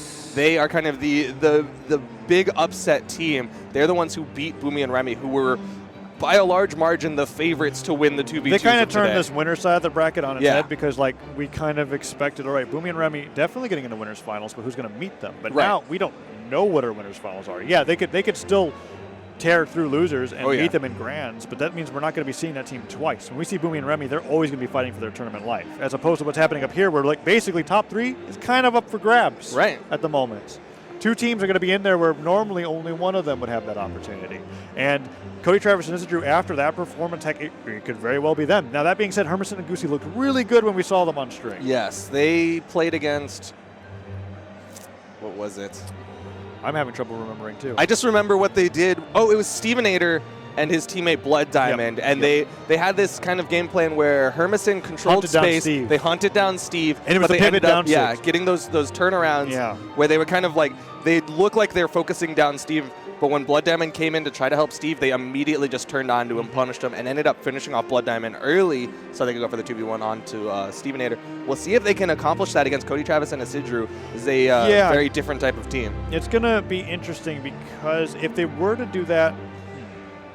It's weird because Isidre's kind of the stock tank, but Cody Travis plays Barasa, so like I guess they're just going to have to do that twice as hard because he has a lot of defense on that legend.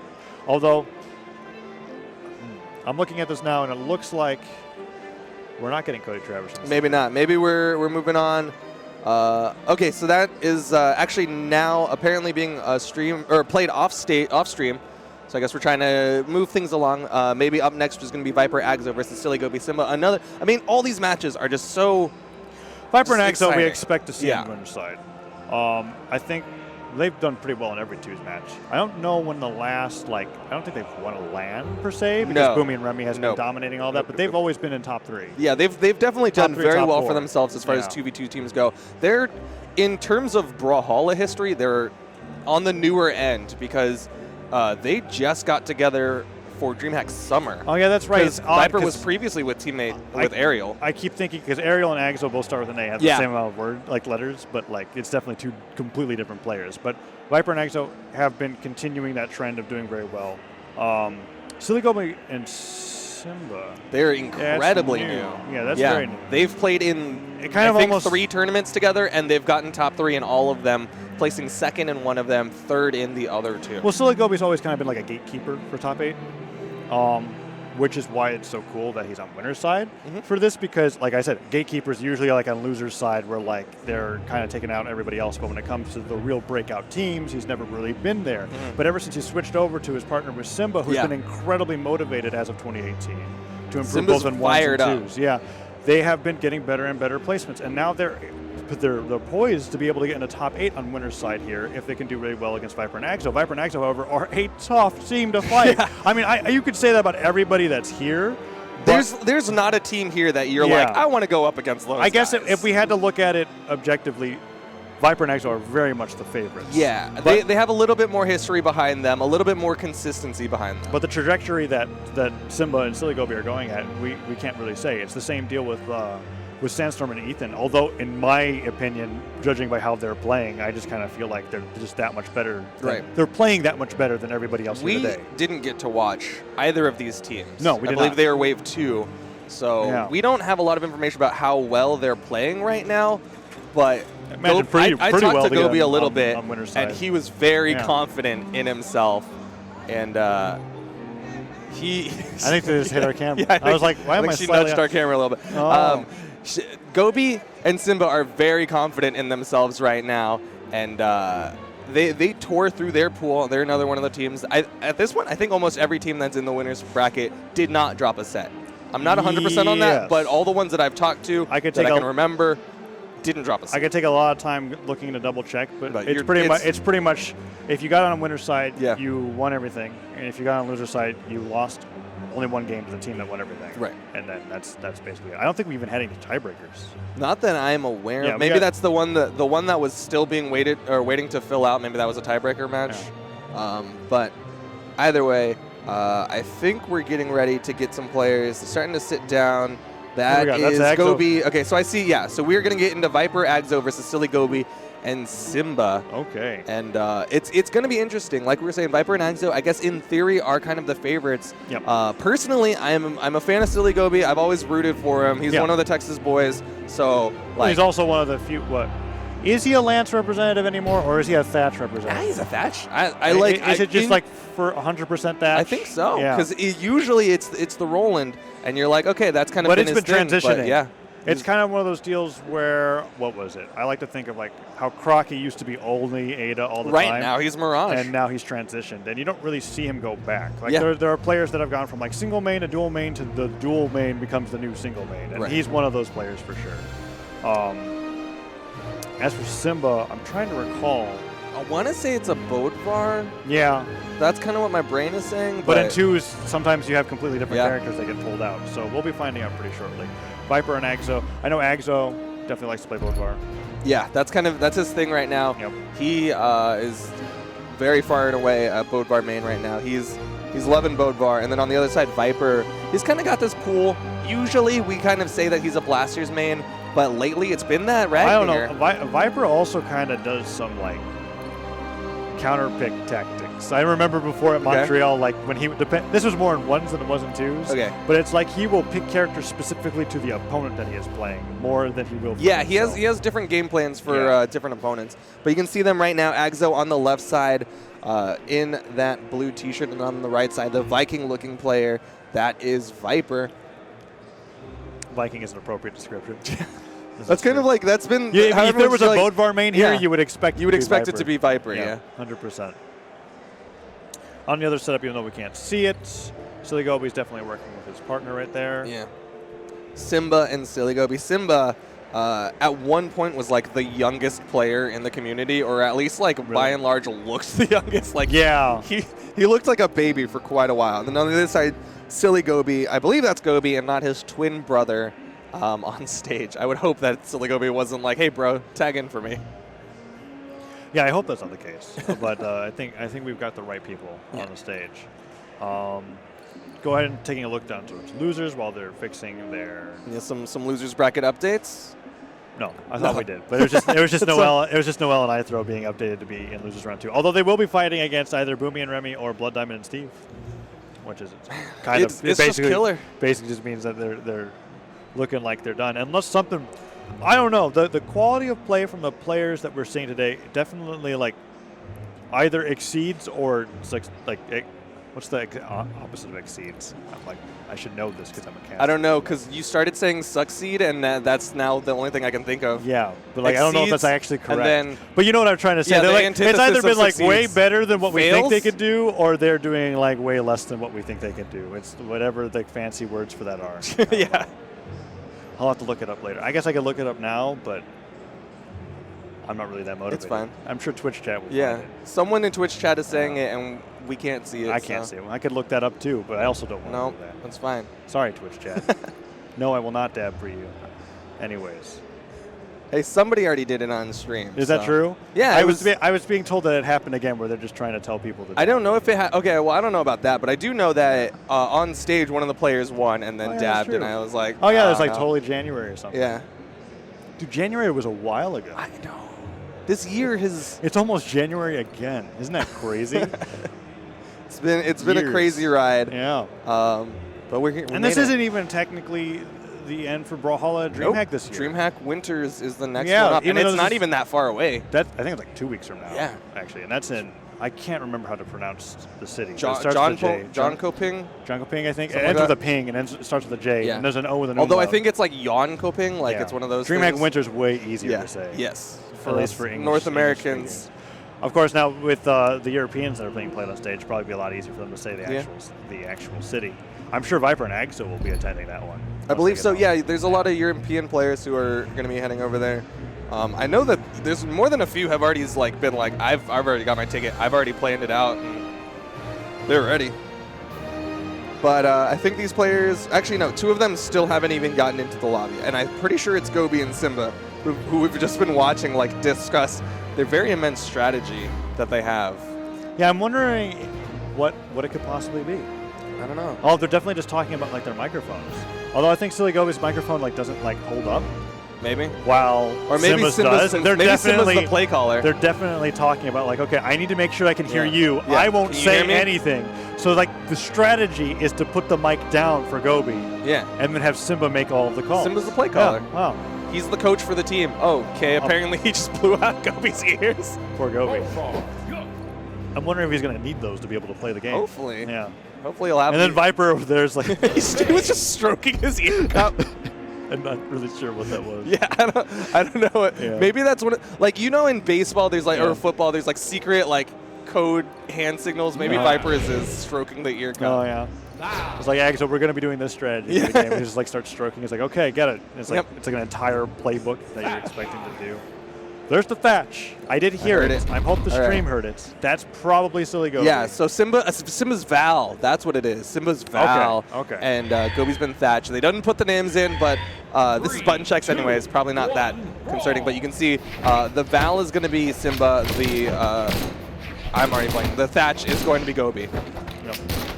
And Val's kind of like that new age Bodvar, in my opinion. You think?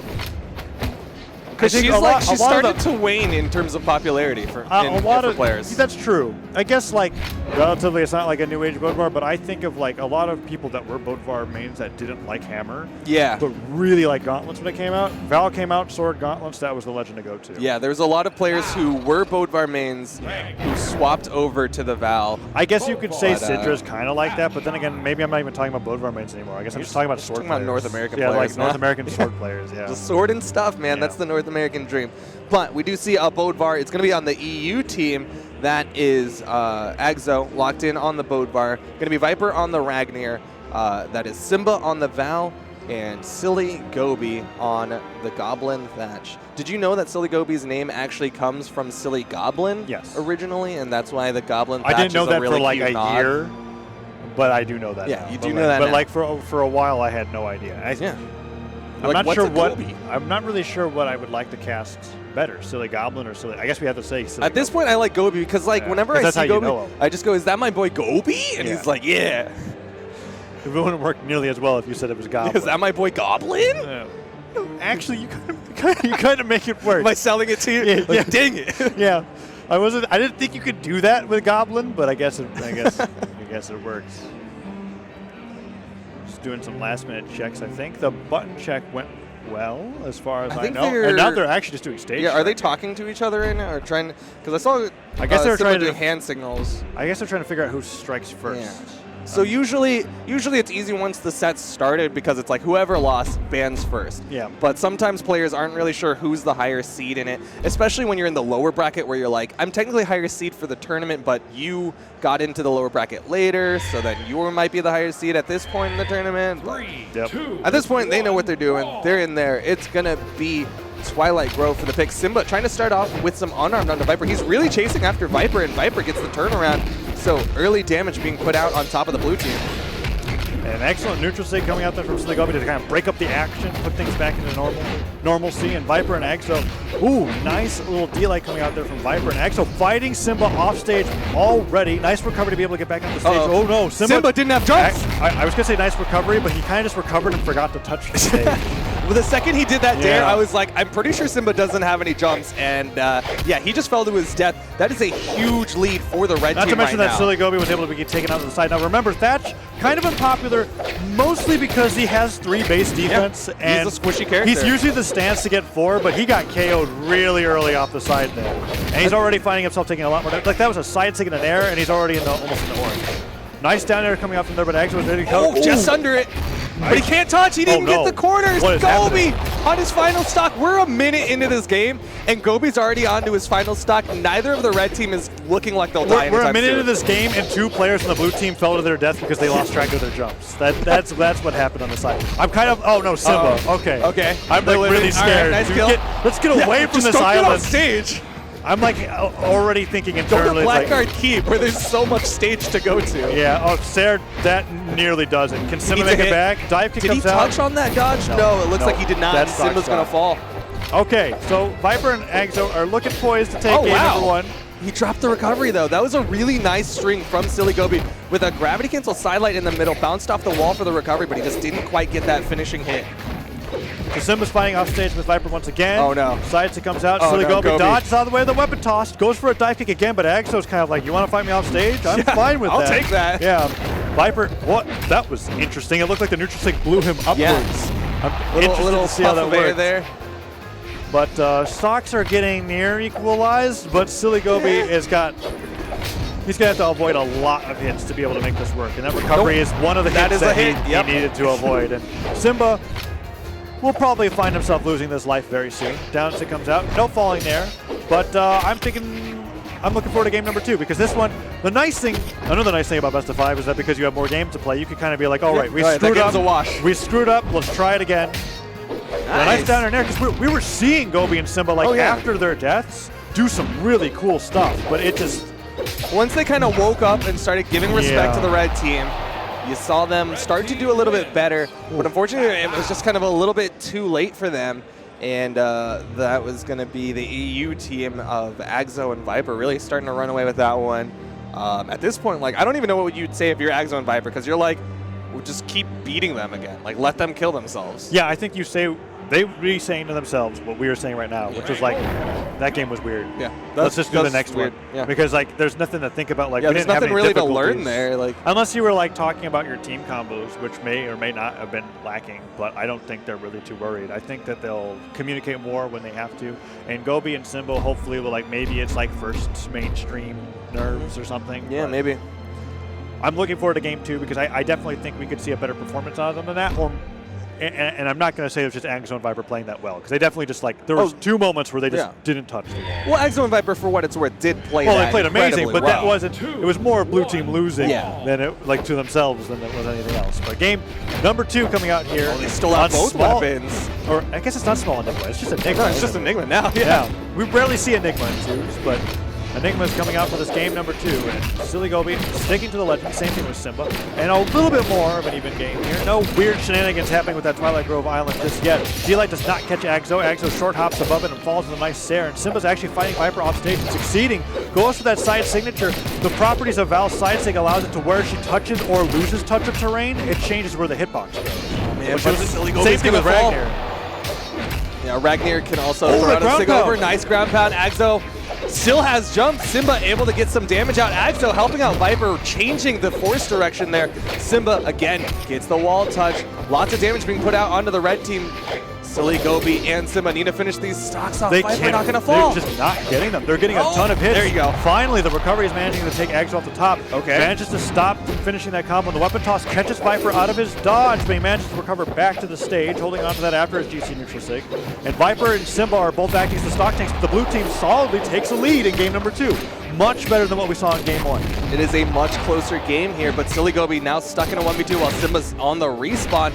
Power play opportunity. SillyGoose only took a little bit of damage there, so not too bad. Over to the right side, Viper's going to full rotate, and Simba, rather than try to chase it down, is going to go up, try to get a 2v1 onto Axo while Viper's moving around. I like the sidelight that Gobi was able to place to stop Simba from getting Axe sidelight comboed, and now Simba's being able to throw a few gauntlet strings on the Viper. Viper accidentally smacks Axo on the way down. SillyGoose able to catch, he's catching so many of these falling stairs in neutral light, but he's just so squishy. Yeah, he's just dying so early. He's dying faster than everyone else, and that's kind of the pitfall of these 3 defense legends. It's why you don't really see a lot of Ada or a lot of Jala inside of the 2v2 scene as well. It's just the character dies so incredibly fast, you can't afford to take damage from anything. Side sig coming out from Simba straight through the entire mess of players there in the middle and manages to take Axo out on the left side. Viper, the one with the most stocks now, but already in the red. SillyGoose is doing a little bit better. He uses all of his jumps to be able to go high, and Simba is actually taking Viper all around, trying to find that falling there. Silent waits out for that recovery, does not quite connect, and that KO comes out on Gobi, and that's basically going to be it for blue team. Oh, gravity cancel neutral sig. Okay, Simba, good patience. Maybe he can get this KO on the Viper and find a gimp on Axo. It's totally doable from this position. There is that possibility. He could put Viper onto his final stock, but Axo, again, he's not like in a position where Simba can kill him. You're right. Go for the 1v1. Like, Simba's still taking damage. Recovery comes out, tries to follow up that Sair. Weapon toss does not lead into that signature finisher. But the down sig, he just jumps into it. The flames, active hitbox from Ragnar. You can just jump into it, keep those flames going. Finishes the move in a nice, classic downline into Sair coming out from that hammer. Stomp into, hammer into the face, takes out that stock, and it was closer, but still in Viper and Axo's control. I'm really looking forward to game 3 because we're having this time to adapt, and this might be a situation where they have to communicate. Now, I was going to say, I would like to see if Gobi switched to Roland. I don't think he will. I think no matter what happens at this point, just he's not going to swap. Yeah, because it's like he's doing all these great things, and he's dying in orange. Yeah. And I'm like, dang it, that sucks that has that, but that just means that you have to play this differently than if you were an 8 defense legend. Just period. You just have to do that. He went from playing the highest defense character in the game to playing the lowest. Yep. And so he has to completely swap the way that he plays, and he can't afford to take all this damage that he used to be able to take. And that's one of the reasons why he's dying so incredibly fast, is he gets caught between Axo and Viper and just eats like 50, 60 damage in a short burst. It's going to be up to Simba to be able to do most of the tanking here. So we're going to see game number 3. Will the adjustments be made? Will we have a 3-0 in the favor of Viper and Axo? Simba's off stage, goes to that falling there, but you have to respect that hammer recovery. It's the only recovery in the game that picks you up from above and brings you below. And it can be very scary in certain percents. Axo going up with that double chase dodge on the SillyGoose, but he retreats to the ledge. No falling stairs, all moves missing all around, but the down air once again punished. Axo avoids the weapon toss. Okay. Simba's there to try to help out SillyGoose, make sure that kill doesn't happen too quickly, but he is just dying. He's bleeding out. He's so deep in the red. Okay. Smacks his teammate. Viper takes out Simba. No dodge for SillyGoose here. He used it for that gravity cancel downlight, and the recovery takes him flying. Even the stage. The bottom. Even hitting him in the stage didn't save him with how much damage that he took. Viper still having his dodge, makes it back, and Simba trying to go for that offstage gimp. The recovery disarms him, but Viper can just wait patiently while Axo getting D-Light recovered. maybe the blue team can even things up here really quickly. Signature stopped. Recovery kill does not KO. And now blue team is finding themselves at more and more of a deficit every second that they can't get these KOs. Even the Nair doesn't do it. Viper, Exo, incredibly damaged, but still on their first stock. The side air's not enough. The blue team just struggling to finish off these stocks of the red team. It's on Gobi to be the finisher, though, because Simba's playing this Val. Val has good movement speed, has good defense, has very low strength. On the other side, SillyGoose kind of the opposite of that. Has low defense, but high strength. That gun stare sending him flying, and the cannonballs for the first time coming out. Thatches down Signature on the guns, being able to act as a little bit of a zoning tool. That neutral sig actually not KO, but SillyGoose gone, and Viper still living, even after getting hit by that weapon toss. And he gets the turnaround. Viper is something else, and that down air is kind of confirming that they didn't need those stocks to be getting thrown away on game 1 because they are doing it on their own in game number 3. A shutdown comes in on Viper's first stock as SillyGoose finds himself being put towards the orange. Nice snares on the Exo here. He's got a chance to be able to fight him, but Exo has shown perfect awareness off stage, has yet to be gimped or even killed by a down air or a ground pound like move, and I don't see it happening anytime soon. Now both players are just taking 1v1s on their respective sides of the map, and it's totally working in their favor because they have one more stock to work with. Okay, nice ground pound. Viper's recovery's gone. Okay. Kill Exo. SillyGoose dies to Exo. It's again left to Simba in the 1v2. 3 stocks left on the red team. Simba manages to touch the wall, but he eats an axe there. And he eats the ground pound. Yep. A very convincing 3-0 from Viper and Exo. Yeah. And exactly what we were expecting from them. Although SillyGoose and Simba making the winner's side is pretty impressive as it is for their development as a team and as players over the year. I was really excited to see them, and it also means that they're not out, so they have a chance to be able to knock out even more teams on loser side and still make it in the top 8. You know what it is? What is we it? talked about it a little bit. Simba has this rivalry with a certain player by the name of Boomie and Remy, and where are they? Oh, yeah.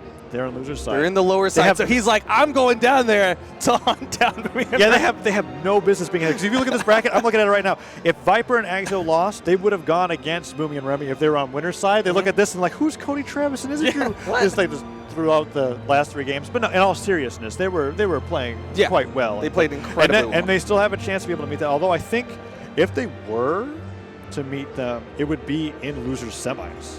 Okay, that's how far they would you have to go. Okay. Yeah, they'd have to make it that far. So it looks like we have a replay coming up of one of the kills. Yeah, this is that final hit, that stomp into the side air from game 2. Immediately, that's the fist bump. That's good old Brawlhalla fist bumps. Trying to figure out what's happening here. Here's the weapon toss in the ground pound, I think. No, this is the turnaround dare. Yep, turnaround dare from Viper. Ground pound comes out, is able to get that dare to be able to finish it off, and that is it for that game. Viper and Exo just doing really well being able to make that 3-0 and go on to the next bracket. And I think they will be, so they'll be fighting the winner of Cody, Travis, and Isidre versus Hermon and Goosy. Yes. And that's a matchup where I'm kind of like, I don't know. Yeah, that's a... They seem like they're like around the same skill level. Although with how Cody, Travis, and Isidre played in pools, I don't want to be like, they beat the best team. No. They're not the best team. Doesn't work that way. Doesn't work that way. It was definitely like Remy's performance in that, when thinking back to it, was kind of lackluster.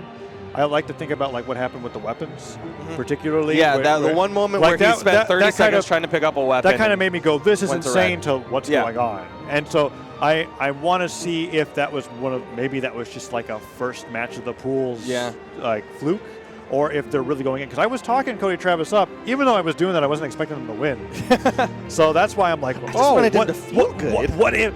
if they're really that good? Like I'm ready for it. And Hermon and Goosy is a great, like, I don't want to call them a stepping stone team, but I don't think of them as like they haven't really won tournaments the way that Boomie and Remy have. They haven't quite established themselves as one of those top 3 contending 2v2 teams. But they're showing up for this tournament. They definitely did well against Stevenator. And either of these teams, I would be excited to see go against Viper and Exo. Now on the other side, what is it? Addy Mestic and Cake will be fighting against Wrenched and Blue. That's going to be our next match. Who we've got next. Addy Mestic and Cake versus Wrenched and Blue. Addy Mestic and Cake have, for quite a while this year, been the favorite of the 2v2 teams.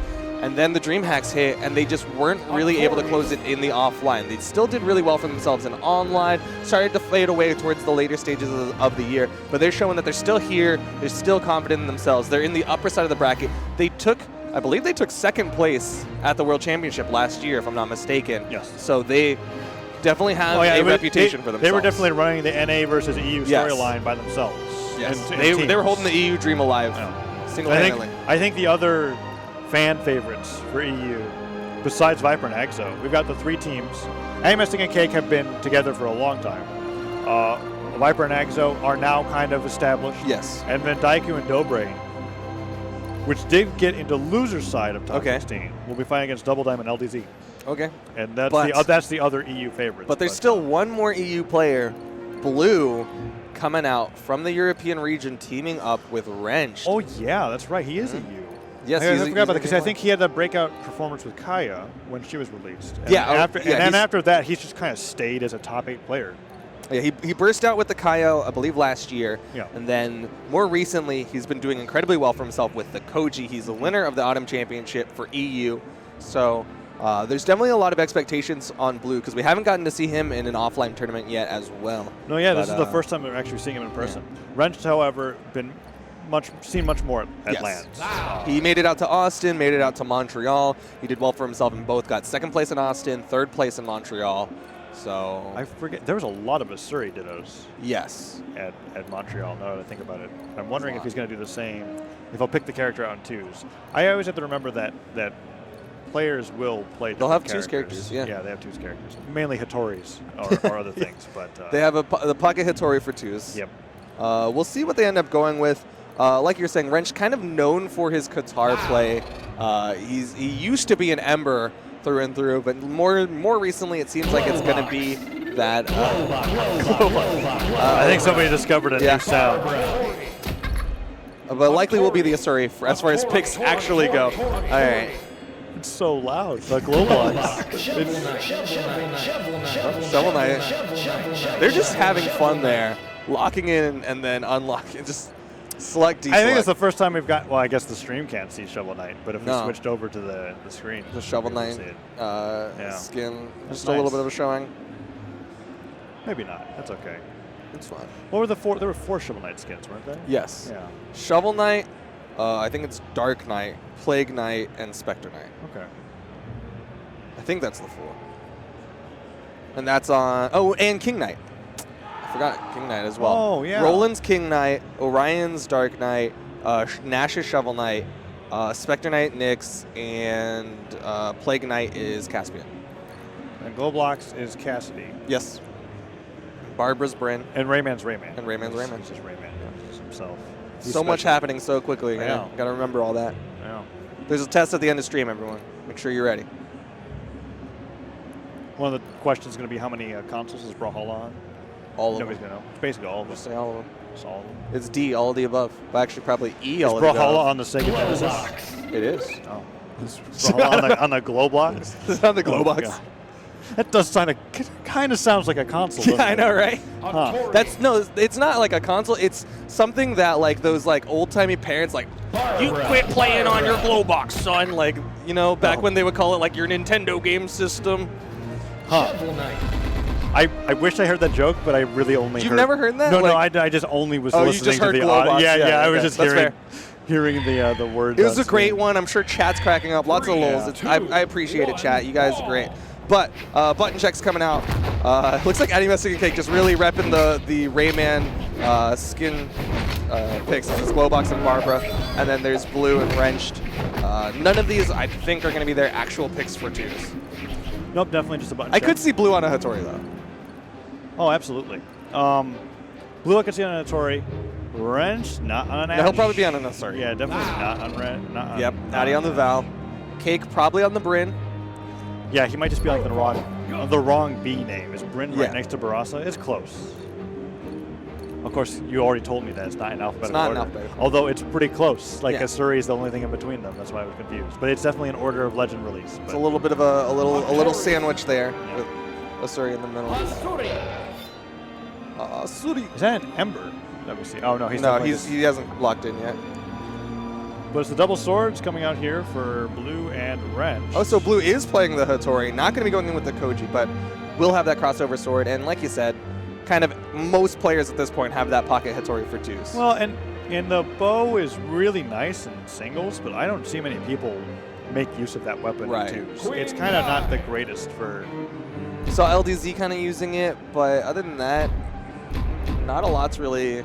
No, in fact, most players that I would think about that would play with the bow will switch over to something else, just because spear is so much easier to use in twos for get team combos. a little bit more options. Yeah. I think. Setups are a lot. I don't want to say easier because obviously it's still difficult, but like you don't have to like do as complicated stuff as you would with the bow. But I think this is the Great Hall for game one. Yeah, great. Game one's going to be on Great Hall. Cake going to be on his Queen Knight. This is kind of the old mainstay of Cake. Then he's trying to swap over, but generally it's on the spear. The combo coming out onto Wrench. Wrench really eating a lot of damage to start off this game one. And you're right, Cake has been playing other things lately, but Queen Knight is what he made his name on way back in the day. Wrench, still on the story, is trying to be able to recover a little bit from that early combo, and Blue is pulling Cake off on the side of the stage. Blue accidentally comboing into Wrench, and Cake gets that recovery that sends Wrench flying, tries to get him with the second recovery of a finisher, and Wrench is fighting back unarmed. So many recoveries coming out from Cake, and nothing really being punished. Addy Mestic doing a great job of not getting hit in general. Yeah, but for all the damage that's been put out onto Wrench, he's really extending this stock, doing a good job avoiding these kill options coming out from the red team. Cake really hunting for that kill. He's been chasing Wrench in a lot of options, but it's going to be the recovery coming out from Addy Mestic. Blue holding down the stocks, but only for a moment. The weapon toss snipe from Addy Mestic off that top platform is going to give the red team the stock advantage. And an excellent weapon toss as it was at that. And now Blue, Deer in the headlights there, man. He got caught. yeah, it's one of those signatures that you kind of joke around as being absolutely horrible, but then when it's fully charged and coming at you, you're like, they're not gonna keep You can't going. stand there. Like, you're gonna move, right? But it connects on top of Addy Mestic, and that will give them closer to even stocks. But Wrench and Blue already taking a lot of damage, getting close to that kill percent. Addy Mestic at the top, beating on the Wrench with that neutral light. All these players are kind of going at it with reckless abandon. Like they're not just paying going attention. in. Like signatures are comboing in other signatures, but it's definitely not like team combos. Like they're just like everybody is being knocked everywhere. Down air gets interrupted by Blue. Wrench goes flying as like a side effect of that combo. Addy and Cake are trying to get Blue off the side of the stage. Recovery comes out. No Nair, and Cake is trying to be able to get rid of that stock. That Nair does it. Yeah. I didn't think it was that damage, but that manages to finish it. Queen Knight also a relatively strong character, I believe 6 strength. Yes. So she can hit pretty hard. All defense, all strength, not a lot of speed, but some players just Lowest don't care. speed in the game. I actually think, I don't remember, but Cake might be going the 2-speed stance. I'm not actually totally sure, but ground pound comes out. Looking for more ground pound. Wrench with a nice neutral stick sends Addy off. Cake is in position to kind of protect Addy from above, and that's going to get both of the red team members back up onto the main stage. Both blue team members on their final stocks already. Well, that's going to be the finishers. Blue's trying to find that downer, but just waits patiently, lets Addy Mestic back in a good side sig. Manages to get through everybody, but I think it ends up getting Cake. Cake trying to find that downer. No Sarah follow from Blue and Red. Blue hasn't been like, Blue's been dodging a lot of things, but hasn't been finding a lot of hits. Wrench has been doing a little bit better on that front, but I'm kind of waiting for Blue to finally get a finisher here. Wrench trying to go in for that down light, maybe something ground pound from finishes Cake. it off. Oh, he hits his teammate. Cake still able to get back up, but only for a second. Wrench hits him with the side air, and that will shut down Cake. Addy Mestic and Cake still have 3 stocks. Yeah, they have plenty of stocks to work with. Oh, he almost killed Addy with that.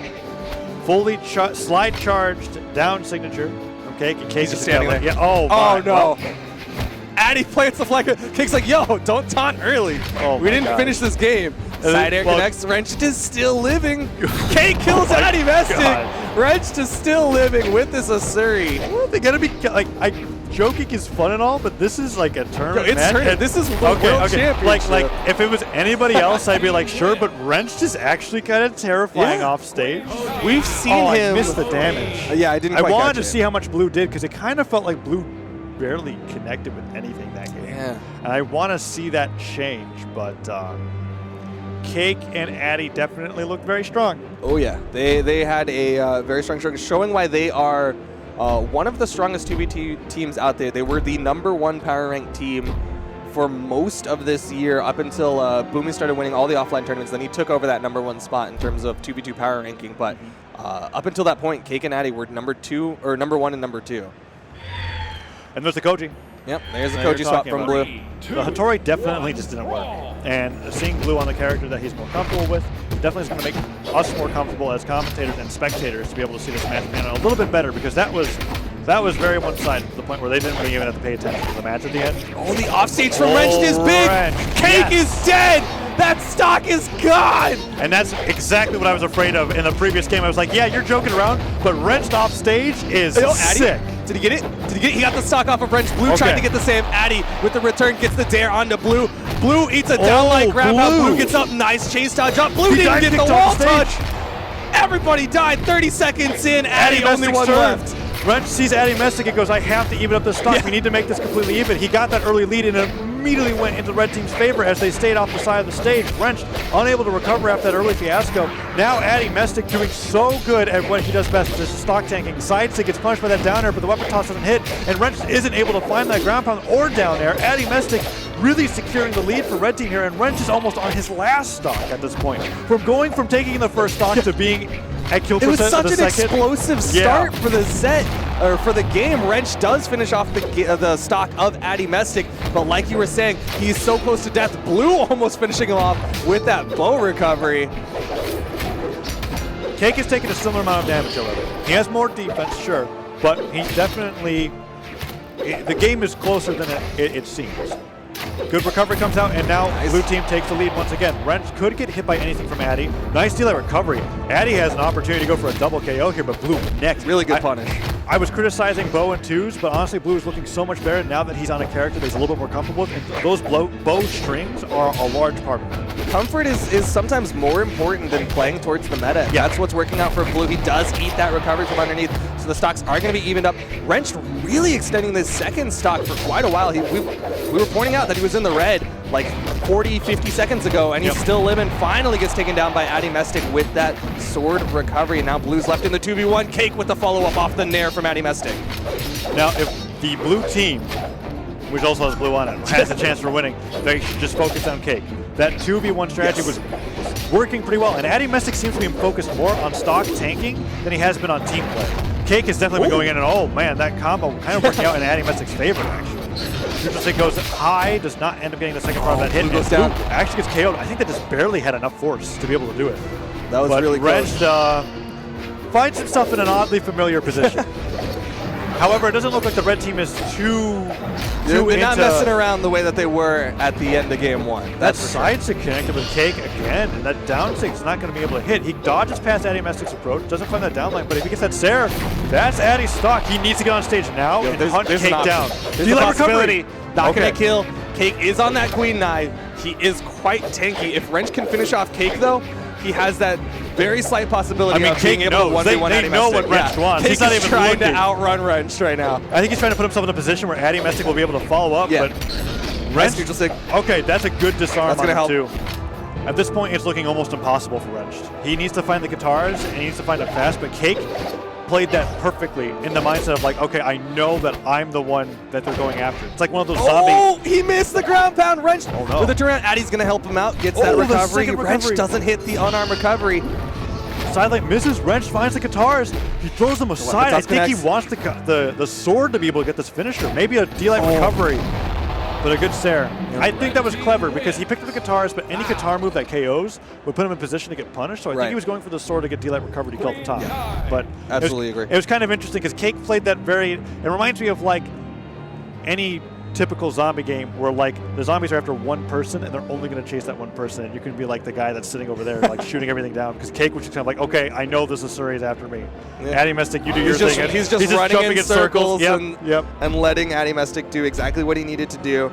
But I don't blame Wrench for focusing after Cake. Like, that was kind of his win condition. Finish off Cake and then go for the 1v1 against Addy Mestic. Unfortunately, he's trying to finish off I was lying about the 7 stance. defense Queen Knight. Like, Yep.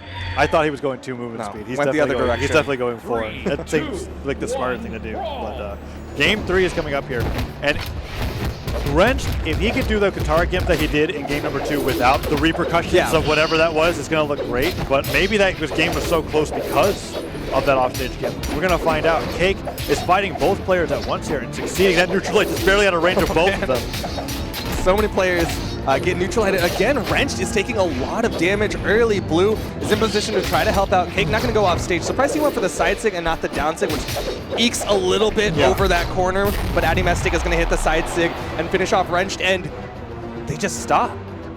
I'm wondering if there's a technical difficulty or not. All right, it looks like they're going to try to restart this one. Not quite sure what happened there, but Addy Mestic trying to communicate. Some sort of technical issue happened.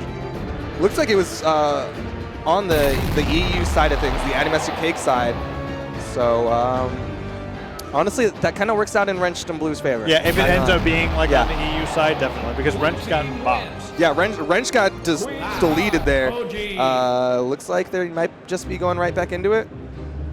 Not too sure what happened there, though. Well, we'll be finding out shortly. And you got an update on the lower bracket, though, in the meantime? Yes. Well, we have an update on the top bracket. Cody, Travis, and Isidre definitely 3-1, Hermon and Goosy. Okay. So they're going to be fighting against Viper and IThrow. Okay. And then on the lower side, Noel and IThrow are versus Boomie and Remy. Okay.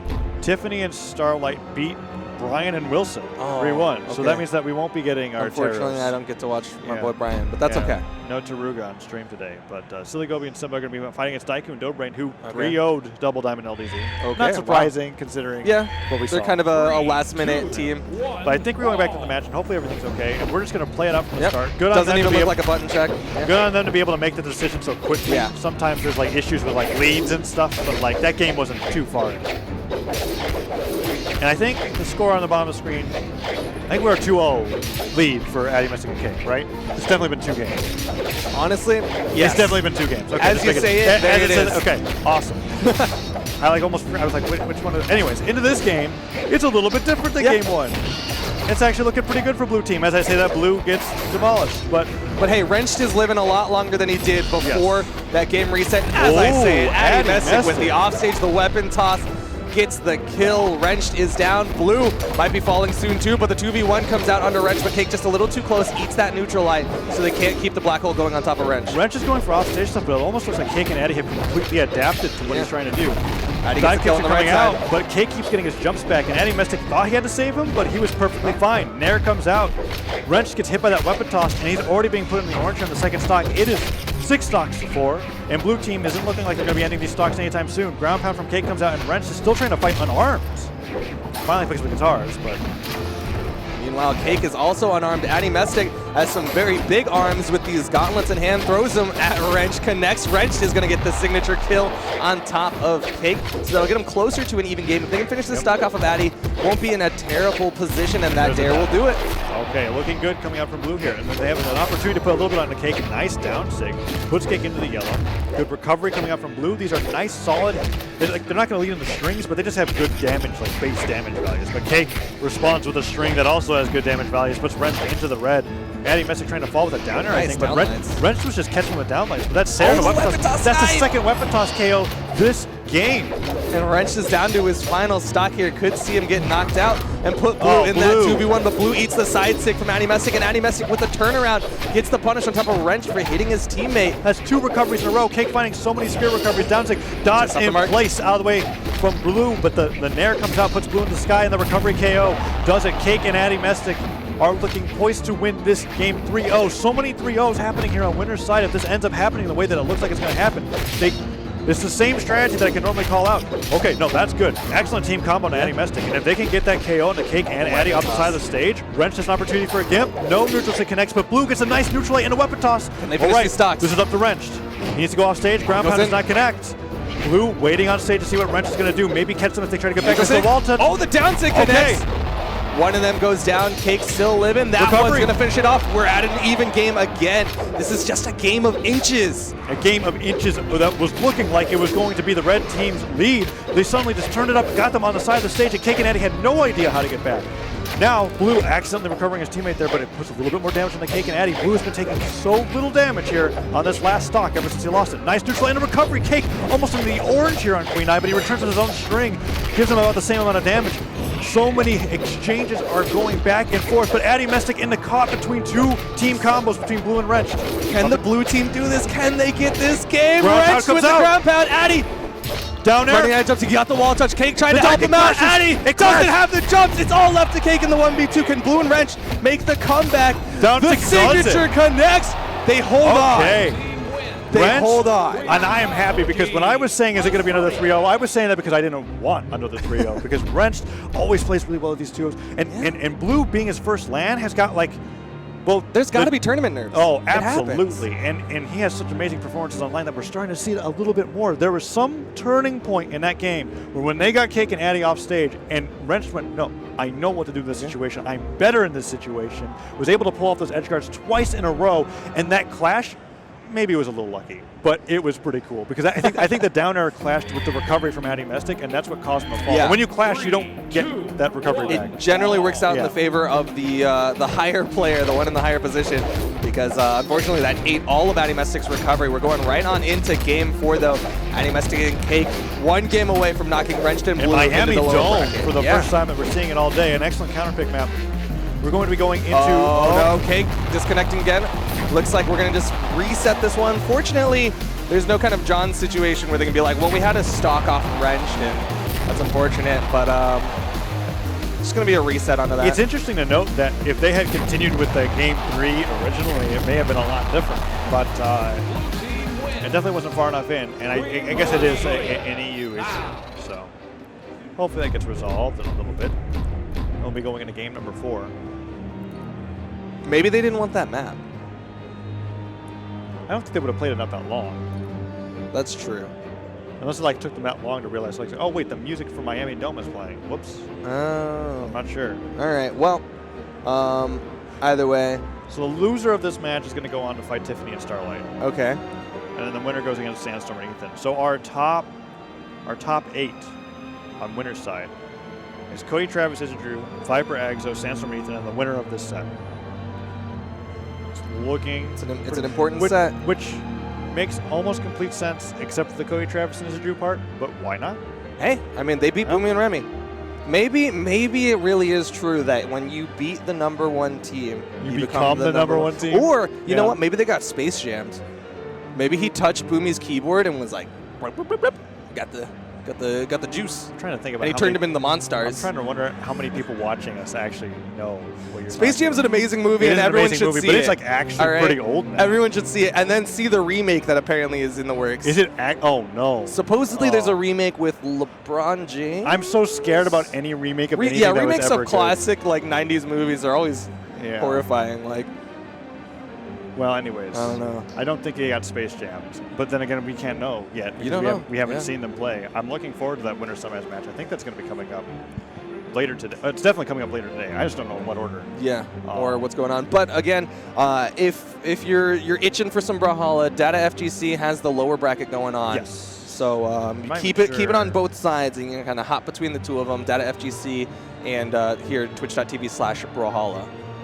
And we're just making sure that we can resolve some monitor problems. Yeah, just making sure everything's working. We want these players to be able to play at their best ability. So we've got some technical difficulties going on right now. The technical team is talking it out, trying to figure something out, trying to see what we can do to get these players comfortable and sitting pretty. So what time do 1 start tomorrow? I believe they start at 10 a.m. 10 a.m. And that is going to be wave 1. So the way it works tomorrow is going to be kind of similar today, where it's multiple waves of pools. I don't think they're all round robin, but only 2 players are going to make it So out that's of each more pool. like traditional pools. Yes, I think so. So they're going to be bracket pools. Yes. Maybe. Let's find out. Oh, yeah, we'll take a look at it later, but it's going to be a lot earlier than we started today around like 3. And then tomorrow we'll be starting around 10. And that's going to be going all day. And it's going to be all ones all day. until, I think ones is until top 8, not until top 4. Is that right? Is it top 8? It might be even high. I don't even know, man. It's top a lot. We're doing a lot. It's Yeah, top a lot. There's going to be a lot of 1v1 Brawlhalla tomorrow.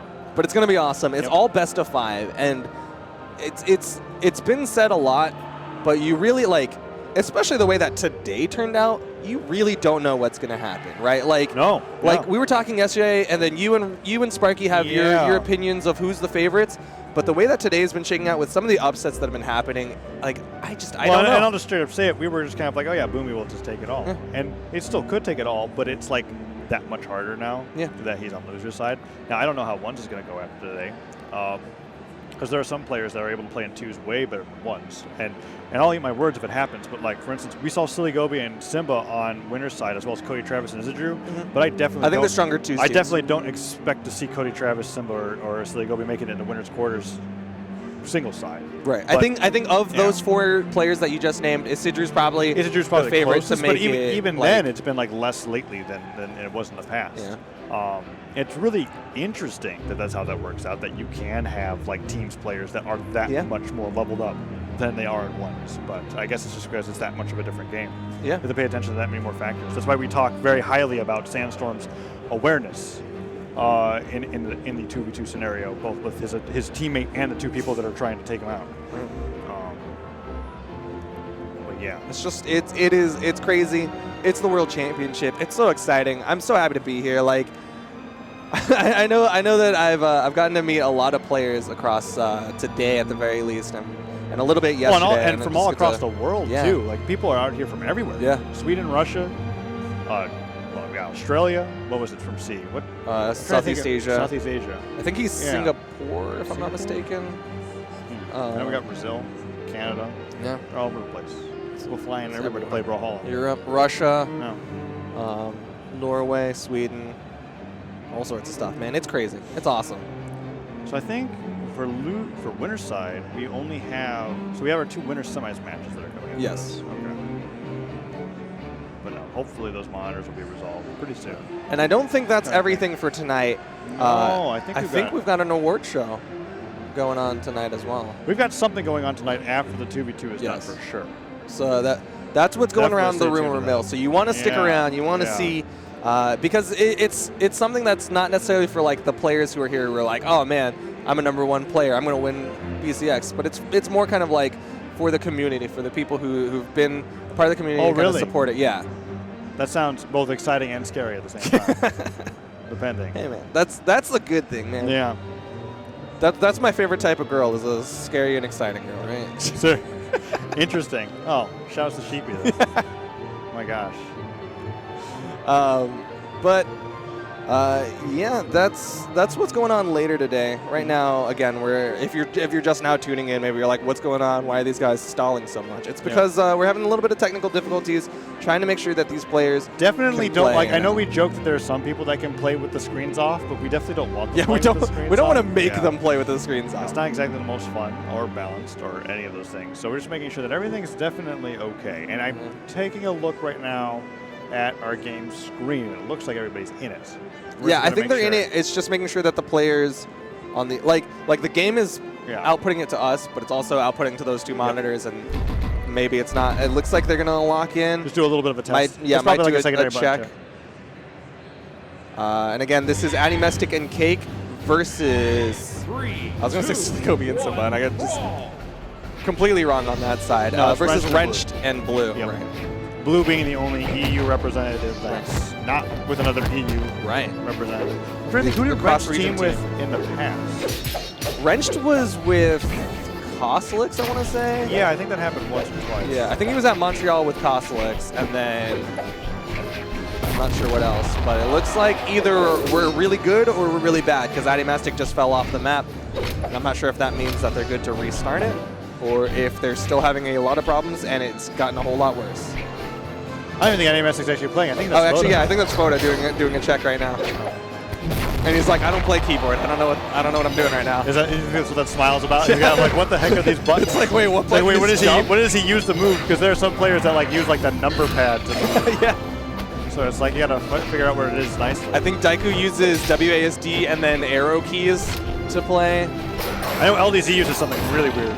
What does he use? I don't know, but all I know is that everybody that he's ever told to use it, they've always gone back to something else. Because they're kind of like, what is the world champion? What is use? Yeah. And it's like some like weird, like I think it's like the letters below WASD. Like he has it like really close to his to the edge of the keyboard. So he's like ended up like doing some weird like quad motion thing. I have no clue. Hey man, whatever works for you. Game support. Yeah, that's the game supports literally everything. Keyboard, mouse, keyboard, controller, Guitar Hero controller, Donkey Kong bongos. Does it actually support Donkey Kong bongos now? So like, what does it do for like the clapping? Like, I have no idea how it works. Like I haven't tried it, but the drivers are there from what I've been told. I could like bind neutral like to clapping. It's a clap. So you could clap your opponent. No, you could drop. But yeah, bind light attack to clap, so that when you're playing gauntlets and you jump, you clap for an air. Huh. I would have to have like. You probably need like 2 sets of bongos to be completely honest, but. Or just 1 set of bongos, but instead of clapping, you're just screaming into the microphone. Because I think that's like how you used to be able to cheat in that game. Because it definitely just picked up loud noises. It didn't care if you were clapping. It was just like, okay, a noise happened. It was over the decibel reading. Okay, it looks like we're good. Photo's checking in. Shoutouts to Photo. He's not doing his characteristic screaming. I feel like I sold that terribly. He's like the hype man on the stage. Yeah, he's like setting it up, and he's like, I think it's because we've got Wrenched and Blue. I think he's got like 50 hats on today. Yeah, like esports director, technical support, also like building the entire venue, probably outside of DreamHack. He's been doing a lot. He's been running around. Hopefully he'll get some time to rest and just enjoy everything. But yeah, he's not photoing it up the way that I'm used to. I'm sure we'll get a lot more of that in finals today. Yeah, for sure. But game 3. Game 4 is happening. On Miami, Addy Mystic, Cake, Wrenched, and Blue. Okay. 2-1. No weird monitor shenanigans so far. It looks like we're going right into it, and it's looking good for the red team here. Yeah, so far. Okay. Wrenched is fighting against Addy. Nice neutral light being able to send him off the side of the stage. Dodges out of the way to catch him with that nair, and the recovery sends him up to the top. I'm laughing because right now, I don't know if this is what the stream can hear, but it sounds like they deep fried Miami Dome. That's what it sounds like to me right now. Yeah, like this is just static. It's like burning. But Cake in the nice side air over to the right side. Neutral light will keep Wrench from getting back up, but he does have the option to go to the wall. Will get that wall touch. Comes up for the side air, but he eats the neutral signature from Cake, so the stock advantage is on the red team. The neutral light comes out. Blue able to jump over the weapon toss. Trying to go for a slide turn side to finish him off. Doesn't manage to find it. Blue is holding on to the stock still, and Wrench trying to find something on Addy Mystic. And not really working out. Cake finds the guitars. Addy Mystic barely manages to survive getting hit by that move. And now Cake is trying to find the recovery on the Wrench. Wrench not taking too much damage. And Blue still somehow managing to live. Nice weapon toss on the falling Sarah. The weapon toss from Cake isn't enough. The dive kick. The dares! 3 dares from Cake. Ground pound connects onto Wrench. Wrench able to get back up. He got the chase dodge off that recovery, so he'll hold on. The side sig from Cake is going to be the first stock taken off of the red team, but still the red team's doing very well for themselves. Stock's evened up, but it's Wrenched who is almost dead. Wrench nearly dead indeed. He's going to be able to try to find like a stock exchange off the side of the stage where he can get somebody maybe a little bit lower than red, because Cake is finding so many downlights. Sidelight, okay, doesn't catch him with that down air, dodging back into the stage, and now Addy Mystic is trying to find some recoveries. Blue going up nairs after nair, not really finding much. Neutral lights Addy Mystic into Cake's combo, kind of helps him out, but this is looking good for Blue team. Like Wrench isn't dying. He's extending the stock. And they're putting damage onto the red team. This is exactly what they need if they want to take it to a game 5. They are clawing their way back into this game. You heard the signature start to come out from Cake, but Blue able to interrupt. Wrench just sitting on the back, decides to go in, almost connects with the ground pound, just off the mark. The side air from Cake finishes off the stock. Wrench first one to go down to his final stock, but Blue with the turnaround ground pound. Stock's even. This game is basically even. 100% even. That bow ground pound being able to do so much. Wrench using that side stick to reposition. Blue trying to land with these sidelights here on the bow. The bow doing so well for him as opposed to the Hattori that he was able to take out in game 1. And now Wrench just got kicked off stage. Falling Sarah, weapon toss forces Cake to recover low. He doesn't go for it. Instead, he tries to fight Addy Mystic in the sky, and Blue loses that second stock. Now Blue and Wrench both on their winner's bracket stock here. If they lose this game, they're off to losers bracket. But Wrench is trying to make it super close. Nice recovery. Close. And Wrench has really slowed it down in terms of the damage he's been taking. He's not dying nearly as quickly as he was at the start of this game. Addy Mystic goes for that falling weapon toss combo and accidentally connects with Cake. Puts Cake a little bit into the yellow. Blue has yet to be touched, even though he lost his stock a little bit a while ago. And now, ground pound doesn't connect to anything else. Side stick punished by Blue. Blue doing such a great job of punishing Addy Mystic. We're throwing out these heavy moves. Jumping Sarah actually catches Cake out of a jump after a missed signature. And Blue going for that down air. Addy Mystic unarmed. Manages to get that kick back into Blue's face. Nice neutral air. Picks up the sword. And Wrench finds himself off stage, but he manages to get the recovery. Cake wall touch. Taking so much damage. Blue team now in the favored position right now. Blue really holding it down for the team. Cake eats that in there, but they're keeping Wrenched alive. The neutral stick connects. It's all left to Blue in the 1v2, but he has the advantage in health. Totally if he gets the right hit onto either of the red team members, he could easily close this out. The recovery so close. Cake holds on. He's gonna get the weapon toss. He gets stuck into a combo, but he dodges out of the way of the neutral sig. Barely avoids it. Doesn't put neutral sig. That does it. So close. Blue was inches away from being able to take that, but Queen Knight's defense carrying him there with that D-Light recovery manages to just barely live off of that, and then he falls right dead center in between a rock and a hard place, and found himself flying off to his death to a neutral sig. Very close. It makes me just.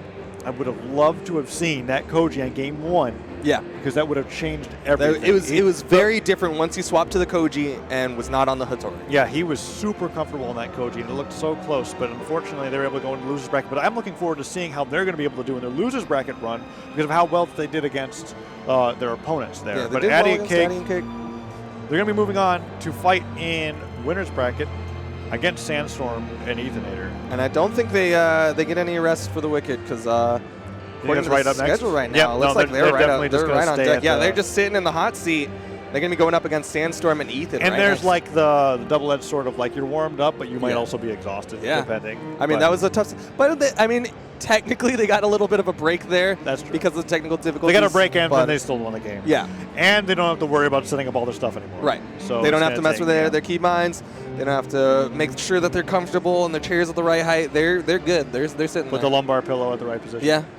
Move it up to the neck because you want a neck pillow more than a lumbar pillow.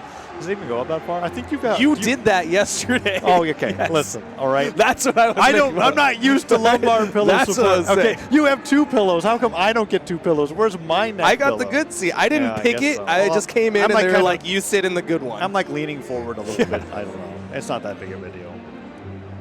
Listen, okay. I thought. Anyway, it's fine. I don't even have lumbar. So my chair at home has like this weird like dial that like you use it and it brings the lumbar support. And it kind of like pulls it out of the chair. Yeah, it's like this really weird balloon effect for like the lumbar support, but it's really comfortable. And I only have 1 pillow, so I was like, well, I guess it's going to work out. Oh my goodness. Okay, so we've got like an update. We've got like a really well. I don't know why he handed us the update. Hold on, we're not gonna announce it ourselves. We're just gonna hold this.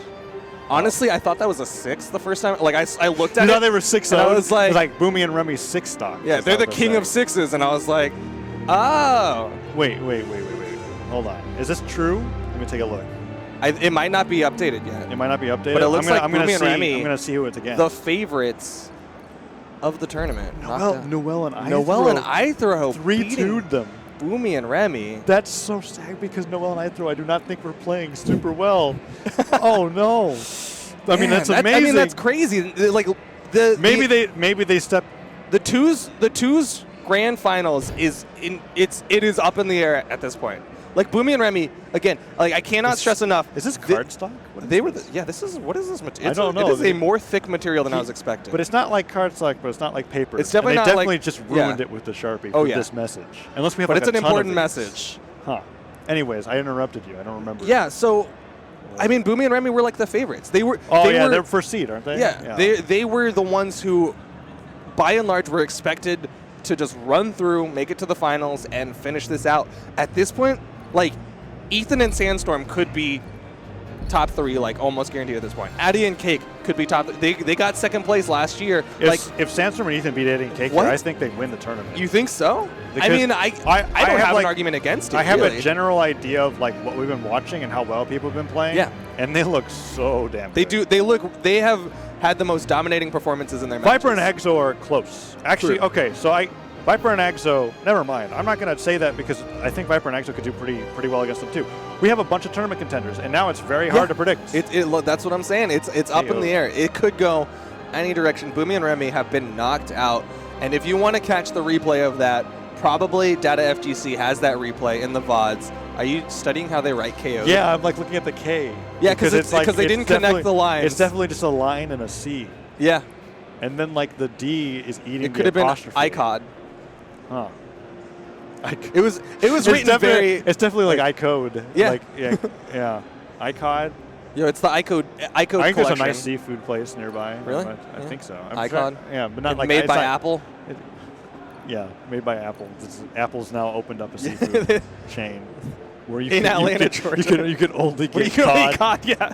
But it's like raw cod, so Yeah. they just give you fish, and you have to prepare it when you get home.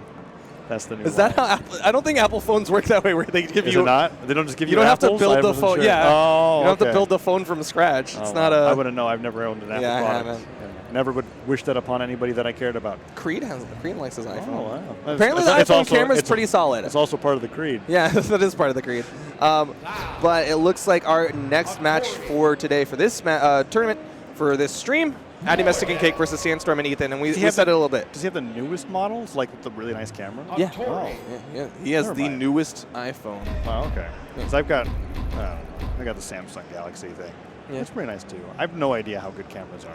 Yeah, I'm not a big I I could definitely when, talk about like, oh, I've got like a new version of something, but like I have no clue. I like when cameras take good pictures, but I wouldn't be the type of person to be like, oh, that has 40 megapixels. Okay. Button checks going on right now. Addy and Cake likely still confident and comfortable with their buttons, but Ethan and Sandstorm might be a different story. Sandstorm kind of preluding what he's going to be doing all I'm going to game. down sig you. Like with all those, he was just like leap bounding off into the air.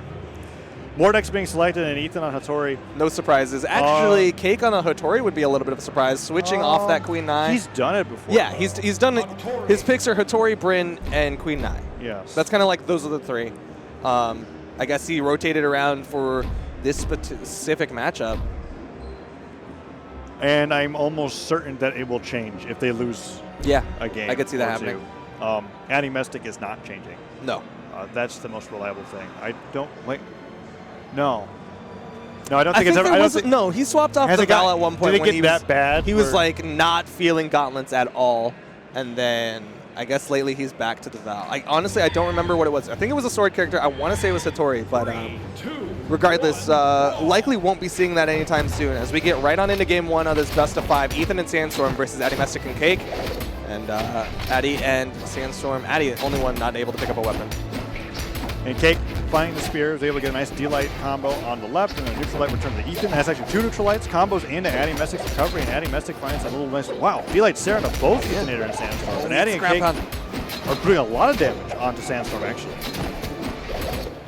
So far, though, the damage trading has been relatively even. No major swings despite these kind of bounce passes coming out from Addy and Cake. But there you see Sandstorm gets taken out on the right side. Ethan was Addy. looking for a kill, but the ground pound comes out in the dare from Cake to finish it off. Oh, this is looking fantastic.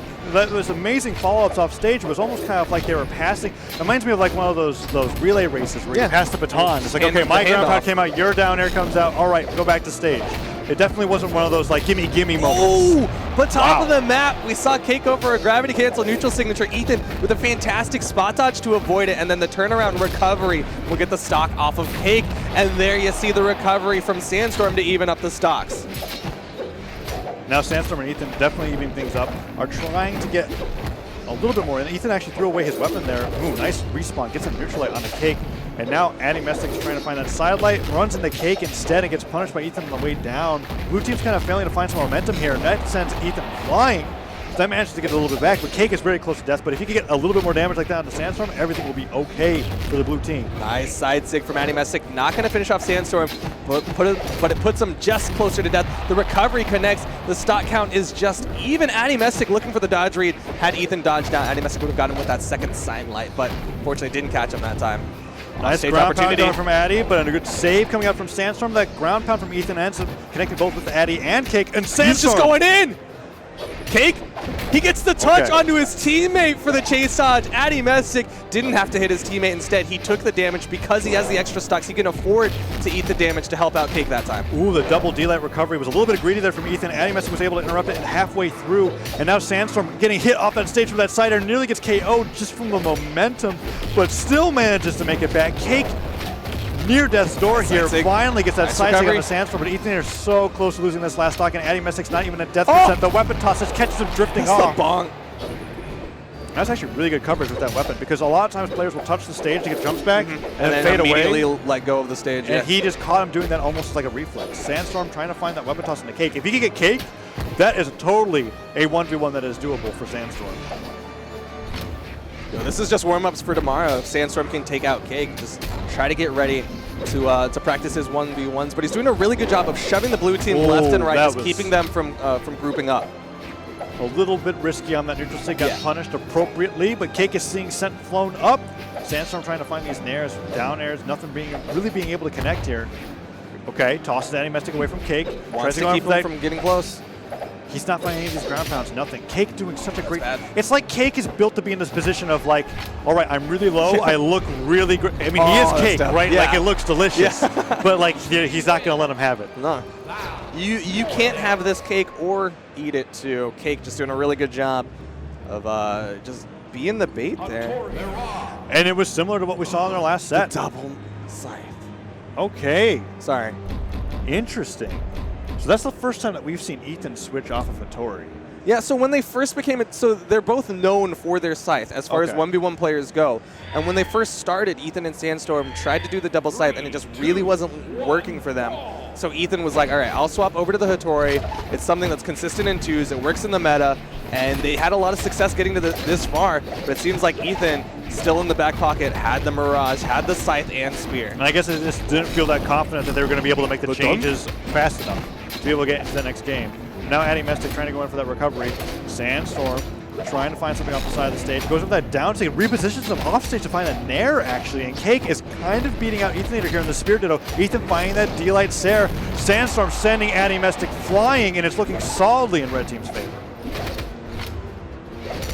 Cake with a nice neutral there, tries to go for the recovery. Wait, that KO's off the top. Of the map. Yeah, I definitely didn't think it was going to kill yet. Way up there. They were just so high, so close to that kill box that he ended up getting that stock, but that is just going to keep the stock count even. Cake is still very damaged for the blue team, but this is something that he's been doing for a while. He's really just been extending the stocks for his team. And then comes up the Nair for Cake to be able to get back onto the stage. And Cake, you're right, extending those stocks. Sandstorm doing a similar thing, but Cake is sent off the top, and Red Team has a solid lead once again. Addy Mystic really taking the full brunt of Ethan and Sandstorm's attacks this time. And it seems as though it's almost like he's struggling. Like, I didn't really think about it, but maybe Scythe is giving him trouble. And now that there's two, it's that much harder. So much harder to avoid it all. The side stick comes out, connects onto Addy Mystic. Addy Mystic onto his final stock. Sandstorm still on the first one. But yeah, just the pass over this time. So we saw the blue team doing a lot of passes in between each other, just kind of that handoff. Now it looks like the red team is going to be passing between each other, and they've got a lot more directions they can pass to each other with these sides. I like that Ethan is separating Cake away from his teammate there so that Sandstorm was able to get in onto Addy Mystic. Putting out that down stick does not quite connect. Snow being tossed upwards, but oh no, that's going to look like almost like a double KO opportunity. Addy almost hitting Cake with his own weapon toss. Sandstorm still on stock number one. Ethan now on his last stock. There's no share stock mechanic here, so if Ethan goes down, even if Sandstorm manages to hold on to the stock forever, he's still going to be alone. The blue team's win condition at this point is to really just take out Ethan right here and right now. They've got the power play as Sandstorm tries to respawn, but Ethan just goes for the off stage, doesn't let the blue team go. But you saw Addy Mystic try to chase after it with that ground pound. Ooh, and Ethan does a lot of damage over there to Addy, but Cake is sent flying, and that's the stock lead for Red Team once again. Addy Mystic taking so much damage, but actually chase dodging off the stage to avoid Sandstorm's follow-up. Eats the Nair from behind from Sandstorm. The icicles connect, and Addy Mystic is done for the side sig. Finished him off. Pogos from Cake, but he has to take out the 3 stocks of the red team, and he can't even really focus down Ethan at this point. Nope. In fact, it's very hard to focus on anybody, especially with the spear, with how much like spear combos are pretty nice, right? D-Light, Sair, whatever, but like it takes a while for those moves to finish. Even a and it's very predictable. There you see, they've been trying to set that combo up for a while now. Sandstorm looking to finish this one off. Go to game 3. The ground pound from Ethan will do it, and it is just back and forth. The Mirage swap really working for him. And you do get that spear carryover from Hattori. Yes. So a lot of the times when players look for secondaries, they always go like, what weapon is really comfortable that I can use as a backup if I'm not feeling super great with what I'm currently running. And that's kind of a testament to the characters in the game. You got, each character has 2 weapons, and there's going to be some kind of overlap as far as each character some of them will have the same weapon, and that's what you see, kind of the spear being that carryover between the 2 of them. But it looks like they're going to be sticking to the Mirage. Now I'm wondering if Cake and Addy are discussing whether or not he should go over to Queen Nai or do something different. It looked very close. I doubt that Addy Mystic will be changing off of that character, but there's the Queen Nai hover. Yep. It's going to be so the swap. An appropriate legend swap after it makes a loss. sense. Yeah. And this isn't one of, it's like, there's like, I think there's differences between like switching to a character just because you're like giving up on that character, and definitely just kind of like, all right, this situation begs for me to have these tools. Right. And there are definitely both players that do that. We've seen players, especially in like best of 5 situations, where they clearly don't have a game plan against their opponent, so they're just like, I'm going to try a character and see if this one works. That's not the situation here. Cake is like, I have a game plan. I know this Queen Nai is going to work out better. I'll be able to extend my stocks longer, and it'll work out in the favor of our team. And now we're on the Great Hall once again. An interesting stage in the sense that, like, the off stage from Ethan. Almost got the Gimp onto Addy. Really good movement to avoid that final ground pound. And then ground pound coming up from Sandstorm. Cake poked his head. Okay, he's got to be careful. There's one ground pound. He cleverly recovers to the other side of the stage. He's like, I don't want anything to do with this. Sandstorm accidentally down singing Ethan, tosses him up to avoid any potential follow-up from Cake. Tries to find that Sair. Cake gets hit by the second Sair, but he manages to make it back. And now Addy Mestic gets sent flying to his death. First stock lost again. Sandstorm. I think Cake's dead. Okay. This red is a team. big lead for the red team.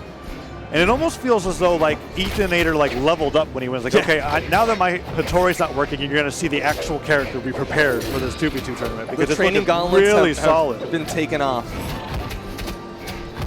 But Ethonator and Sandstorm are almost fighting their own battles at this point and succeeding on both fronts. Nice neutral to be able to take Cake off stage. Ethonator tries to follow it up, and now they join together almost in unison on the side of the stage. All right, Ethonator taking Cake away from Sandstorm instead of deciding to fight with him, but Sandstorm getting a nice gauntlet combo. Oh, tries to go for that down, so it gets interrupted by the weapon toss. Cake is on the side of the stage, and that's again, the Sairs from Sandstorm. More Sairs. That's it. Addy Mestic is done for. Addy Mestic onto his final stock. He just does not have an answer to this red team. Cake tried to get the hit and then go for the turnaround, but Ethan was already right on his heels. Ends up getting the hit onto Cake. The pogo, and still no red team members have fallen. And now Addy Mestic is on his last stock. They finally take Sandstorm's first, but red team looks so dominant here in game number 2. Okay, Cake gets the recovery. This is an opportunity for things to get weird, but they don't really, they're, like, yes, Queen Nai has guitars, but you don't think of guitars on Queen Nai in the same sense that you think of Asuri with guitars. Right. You don't see them having that kind of flow, that aggressive offstage option. Or that gimp potential, really. Right. And so Cake getting sent off stage once again, has to use that dodge really early on to dodge out of the weapon toss. Sandstorm looking for several ground pounds, none connecting. He just goes back to center stage. Cake manages to get back, and Addy Mestic kind of comboing Ethan with Sandstorm's help. Are managing to crawl their way nice neutral back save into this game. If they can take out Ethan, that looks good. I mean, it won't look great. There's still going to be on the back, but yeah, it's definitely going to look better than what they're at right now. But Ethan definitely recognizing that there's kind of been a target on his back, so he's playing very differently. The setup, the side light into a side signature from Ethan. Addy, he's still got jumps, not anymore. That's going to be the kill box. Addy is out of it, and it's all left to Cake against the 4 stocks of the red team. And I love how Ethan and Sandstorm jumped off the side. Like, they're both unarmed, but they jumped at positions to where they would not overlap. Right. And they would catch him whether if he dodged up or down. Oh, wow. The setup attempt from Sandstorm trying to whip him back in, but yeah, Cake is going to get that kill onto Ethan. Almost gets the kill onto Sandstorm, but he's still taking a lot of damage here on this Queen Nai. And I didn't even realize that they both had 2 stocks apiece, so it wasn't like taking out Sandstorm. Man. Queen Nai has a lot of defense, but that's just good. I honestly feel like if he didn't get hit by the down stick, Cake would have just kept going until he died. He was like, that's where that ground pound was headed. One. Ethan and Sandstorm looking so incredibly good for them. The swap over to the Mirage working so well for them. The swap over to Queen Nai kind of doing the opposite effect. Yeah, I almost want to see him go back to Hattori because he the guitars almost did nothing. And then without the guitars, you're basically just slow. What if you swap to Mirage? You're just slower Hattori. Okay. Hattori. No, it's the Hattori. Yeah. Like you were one. Because I was thinking he's basically just slower Hattori with no sword and the slower signatures. That's all you are. If you're not utilizing he Queen hits Nai, harder, but yeah, he wasn't really utilizing Queen Nai. Yeah, you live a little longer, you hit harder, but everything's a lot slower and harder to confirm. I definitely like the switch back to Hattori because that's what got them one of their wins and definitely got them as close as possible against the team comp that Sandstorm and Ethan are running right now. Game number 4 is coming up here, and it's looking like winners finals is at Ethan and Sandstorm. They're ready to go. They're looking to make that run. They are 1 game away from earning that spot in the winners finals. So they've got to go up against Addy Mestic and Cake. All players have weapons except for Addy. Addy's waiting for that one weapon to spawn. Neutral lights, and he's kind of in the middle of everything. He tries to pick it up, but Sandstorm's so ready for this. Look at that, Sandstorm guarding it with his life, and it's working out so well. Addy Mestic decides, all right, screw it. I don't want the weapon. I'm just going to hit him until I can find that with safety. Finds the sword. Ethonator now waiting for his own, and the recovery comes out. Sandstorm taking Cake off the side of the stage so far, but Cake cleverly holding onto his jumps, realizing it's a Scythe combo. Yeah. I just have to wait it out. Just got to wait for him to stop pressing all his buttons, and then I can come back up safely. Ethan is very damaged now. The ground pound from Cake connects. They've got to be careful about this offstage, though. Sandstorm's offstage has been working very well against them. Nice recovery to follow up off that downlight Sair from Cake. Big damage on the Sandstorm. Now Sandstorm's nearly in KO percent, and blue team is doing pretty well, only in deep orange. Sandstorm gets sent Neutralite into Neutralite from Cake. That will definitely put him in kill percent, and now another Neutralite will put him off the side of the stage. All he needs is a recovery, D-Light Sair, something to be able to finish off Sandstorm. But can Sandstorm find the return KO? He does! Okay, Addy Mestic has Sairs. He's got Gauntlets. Gauntlets have Sairs, which have horizontal movement, but meanwhile, left side, Cake falls. The setup, just passing to Ethan for the Ethonator Mirage really showing up here, showing that this was definitely just a level up and not a legend swap. Gets that KO to even things up, however. Sandstorm finally loses that stock, but not only after blue team lost their lead. This is much closer than it started off at, but Ethan is still taking a little bit more damage. The ground pound follow-up, but Addy and Cake were not expecting the exact same thing. Nice downlight recovery onto both red team members. That's going to be good damage. What? A big punish. There you see the neutralize, and onto Sandstorm. Ethan sent flying the recoveries. He doesn't get the force, but he gets the nair follow-up. Either red team member could fall here. Okay, Cake trying to find those down airs on the Sandstorm. Sandstorm unarmed, finds the Neutralite. He has very few jumps. He has to dodge back to the stage, dodges out of the way of the weapon toss. Cake accidentally stares at Addy Mestic. He's just chasing Sandstorm everywhere. Finally finds that weapon spawn in the air, catches it, gets the gauntlets, but he gets hit by that Sair on the way down. Cake KOs Ethonator. Is this going to be it for Sandstorm? No patient down air, no return KO. Sandstorm very patiently making it back to the stage, and Cake delighting Addy Mestic. Sandstorm needs to make this count. They're so far into the air. That recovery so close to being able to take out Addy Mestic early. They're still not going to do it for Sandstorm. He is living on this Mordex right now. The gauntlets come out. Addy at the bottom left. Cake trying to help him out. The recovery underneath, but Addy doesn't get caught by the recovery, which means he's not going to be able to get that upward movement. And Sandstorm holds on. That means the stocks are even between these teams. It is just back and forth. The pendulum swings. Oh, and Addy Mestic getting set off stage into Ethonator's combos. Ground pounds all the way back just to get towards the stage. That being sick of being knocked into the air. Sandstorm finally knocked off. A dominating status appears for Cake, and now Addy Mestic.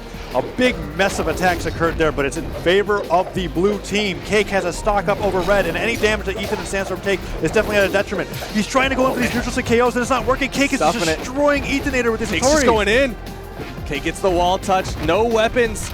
There's the spawn, but Ethan picks it up. Meanwhile, right side, Addy's chasing. Ethan gets the signature to finish off Cake's second stock. Downstick comes out. We could see a 2v1. Addy Mestic, if he dies here, the red team might get a big 2v1 opportunity onto Cake. Oh, but Ethonator has to go back to Downstick.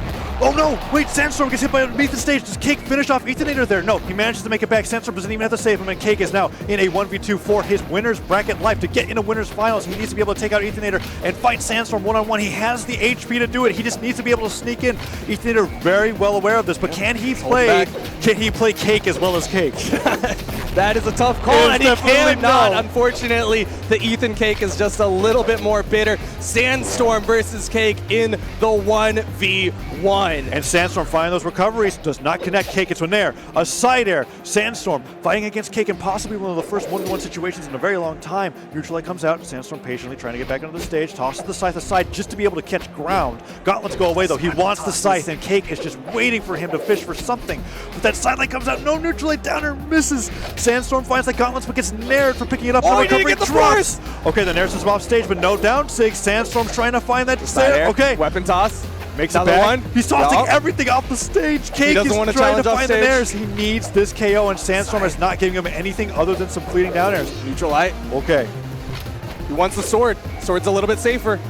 I mean, a D-Light recovery, will that kill at this point? Jumping Sair, will that do it? It will do it. They hold on. This could go either way. Okay. This is close. Look at Cake. You'd think that Addy Mestic was the one playing with how excited he was at the end, and Cake is just kind of like, oh god, this is much harder than I was expecting. I thought we were going to win this one, man. Game 5. exactly what I'm looking for between these two players, because this is a set that could very well happen again in Grands. Oh yeah, this could be the Grands match right now. With Boomie and Remy This out, could be the all losers things on the finals table. match. Addy This and could be Kate, anything. They win their EU tournaments. Sandstorm and Ethernator, definitely the up-and-coming Scythe duo of 2v2s. On the other side, we've got Viper and Axo versus apparently they absorbed Boomie and Remy's powers as the #1 team, which will now be Cody, Travis, and Isidre. The Monstars themselves. Cody, Travis, and Isidre, and we've just been sleeping on Cody, Travis, and Isidre this whole time. We're just like, they can't go to the next set. Like, that's not going to happen. I mean, if they were Hermon and Goosy, I'm just saying, that seemed like it was an even matchup skill when I look at like players in a nutshell, like just one person alone. So, but they 3-1'd them. It wasn't even like a super close set. But this is definitely very close. I wonder where we're going. Miami Dome was taken out. Are we okay? Mammoth Fortress for the final game, which definitely has been favoring Red Team so far with the results. But anything goes here as Cake is now in the Hattori and definitely seemed to be like the one that turned up the heat in that game. This swap back to the Cake. Maybe swapping to the Queen Eye was kind of a palate cleanser, kind of a refresher. It was like, all right, now I'm ready to go back to this Hattori and feel like a speed demon. But this is going to be a very even one. It's going to go down to the final stocks. You got to believe it. Oh, Addy the blue team, the back and forth. Definitely not taking any damage yet and putting Sandstorm and Ethernator in an orange. Cake was the first Cake's one like, to no, you're not allowed to take damage. Yeah. You're not allowed to go perfect right now. It's too important. Cake finding a little bit of damage here and there from Sandstorm. A nice neutral light. And Ethernator and Sandstorm. This could be a double KO for anybody on the blue team here. Because with that downlight, nice side stick being able to catch Sandstorm. But doesn't get the KO just yet. D-Light Sarah disarms Ethernator. Doesn't come into the weapon. Okay, excellent first kill. Sandstorm doesn't usually lose the first stock. Oh, the clash! The clash is it. But he trades the stock out, and that means the blue team is going to have that slight advantage. That and Addy Mystic was very well rewarded for not taking that much damage from the early. I think most of that damage is actually from Cake. For sure most of it was Cake. Things are changing up a little bit with the pace of the game now, but we have to remember, even though it looks even, blue team's got a stock lead. But the red team, they've got so much explosive potential with these sides. You could see them just completely demolish the stock at any second. Sandstorm was looking to do that to Cake. Cake is actually already in the orange, the most damage to the second stock players. Any dodge punish with Scythe takes you all the way off the stage.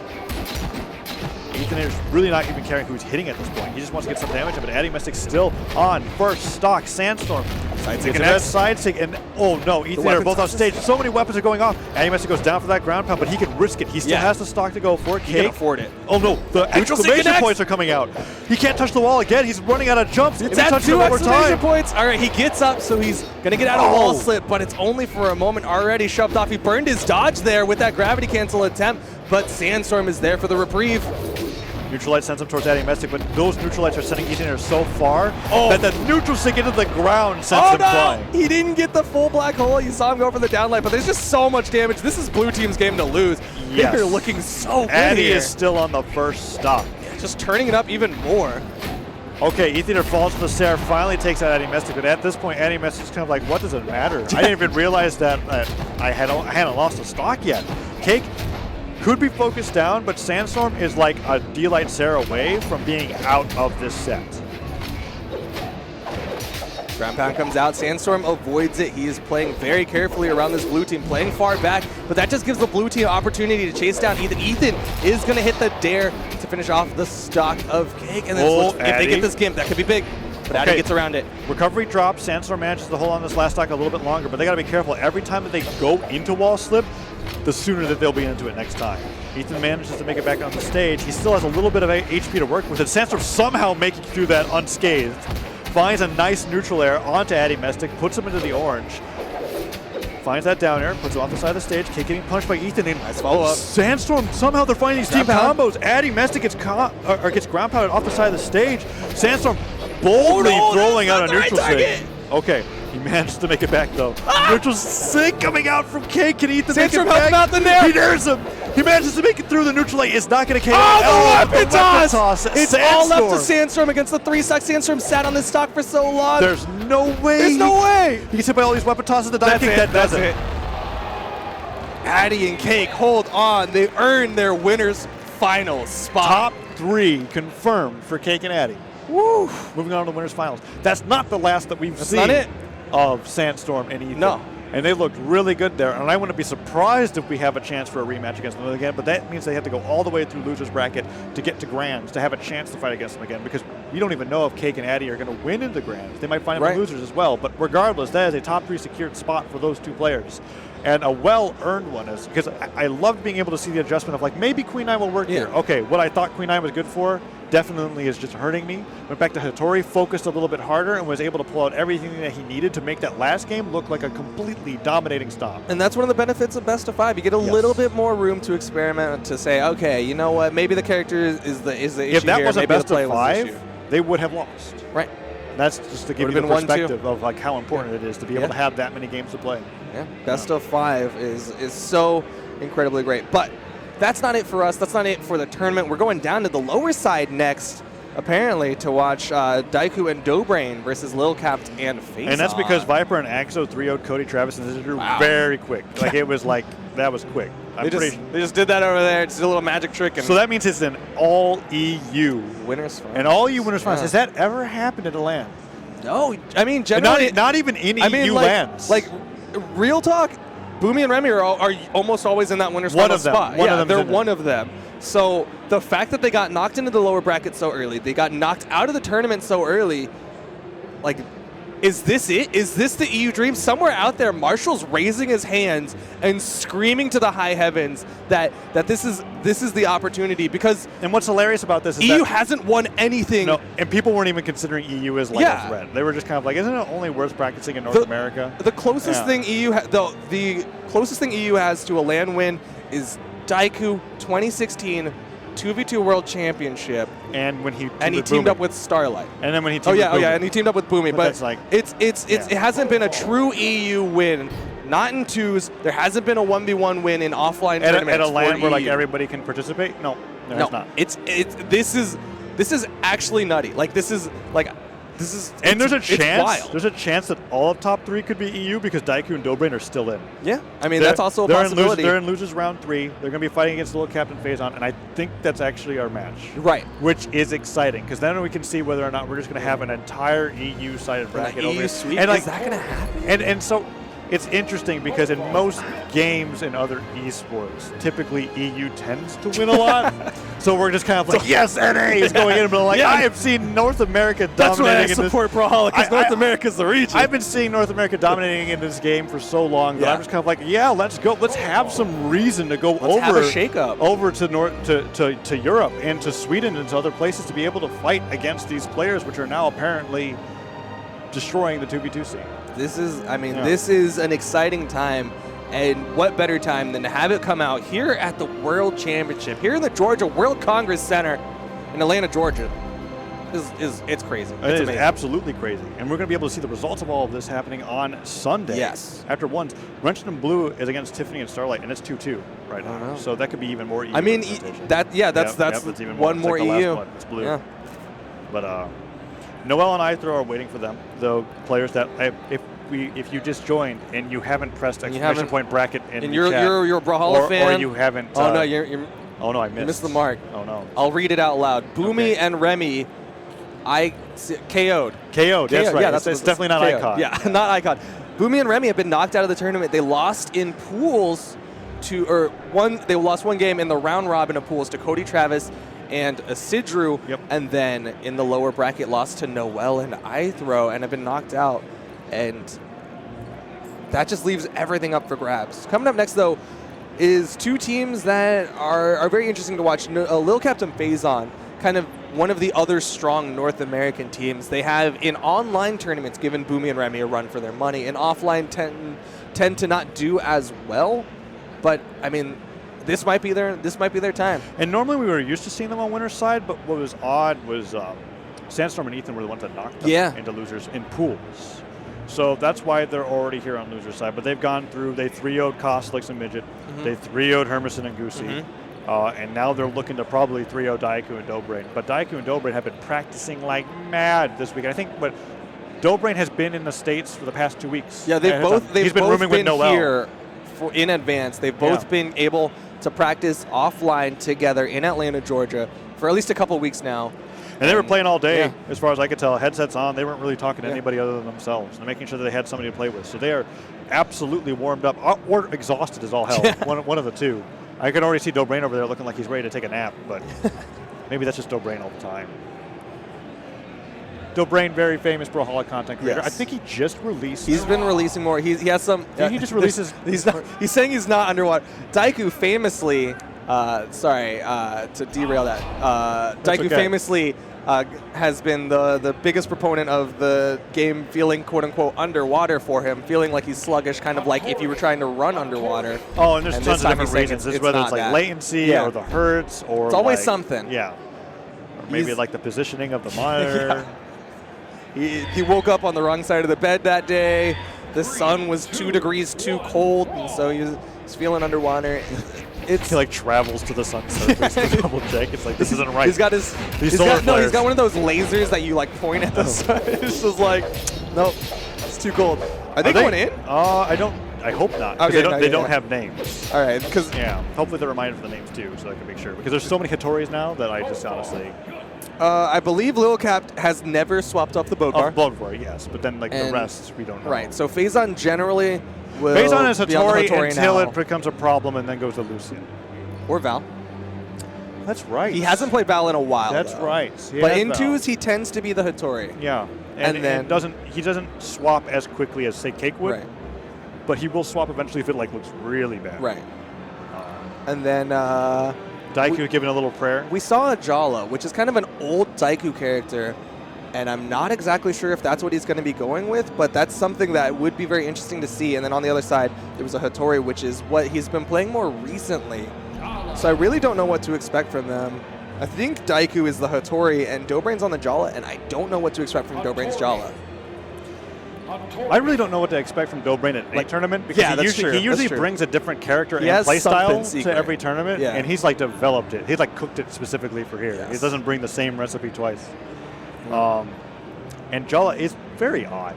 Have we seen Jala today? It's definitely it's definitely one of like the NA Sword Legend memes, but actually, like Jala isn't. Like she's a sword legend, but she doesn't fit the whole entire NA stereotype despite having sword.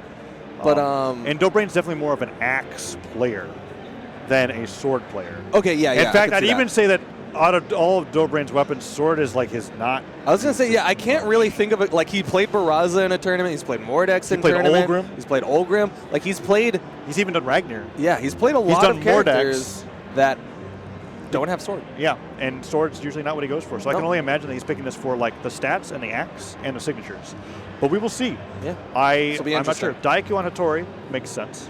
And then Phazon on Hattori and LittleCap, he's always got that trucker board every time. Unless he's like doing like, what was the other skin? I don't know. I think he sometimes does collectors.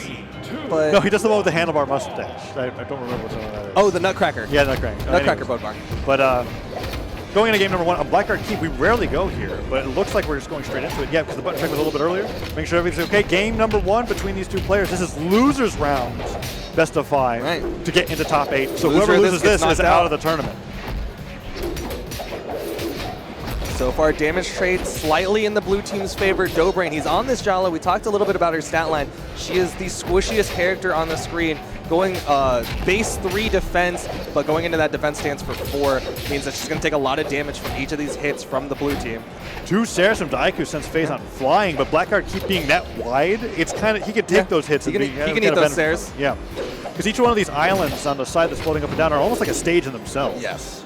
They're that much closer to the kill boxes, but still they're also kind of that safety net if you're getting sent away, that you can just kind of land on those soft platforms and kind of reset yourself. They're definitely going to want to look for a lot of, at least with LittleCap, he's going to want to look for D-Light recoveries to get KOs, especially given on the top platform. And probably ground pounds both from DaBrain and Daiku, but this game is so close, and nobody's really found any solid way to be able to KO somebody. Oh, and that sidelight stopping both Daiku and DaBrain from potentially flying to the death. Now, as an Axe Sair is so nice in this situation, that ground pound just barely being dodged out of the way from LittleCap. So many players, they're so afraid. They're so afraid to lose the first time. Hit there is the simultaneously. Just the synchronous from the blue team. They're going to finish off those stocks, but I mean, they're so close. They're 1 hit away. There's one. There's the recovery. Daiku looking for that down air, but LittleCap manages to make it back. Now, they are 1 hit away, but if LittleCap manages to find a few strings, that's totally worth it. Whoa, DaBrain finding so much damage on the phase on there. Daiku trying to find these falling dares, and there's something, but LittleCap's still living. That Sarah's not going to KO. That's the other side of Blackguard Keep that he just got sent to, and now this is looking really good for LittleCap and phase on. The recovery connects. Okay. LittleCap is going to fall, but he held onto the stock just long enough to give his team the advantage here.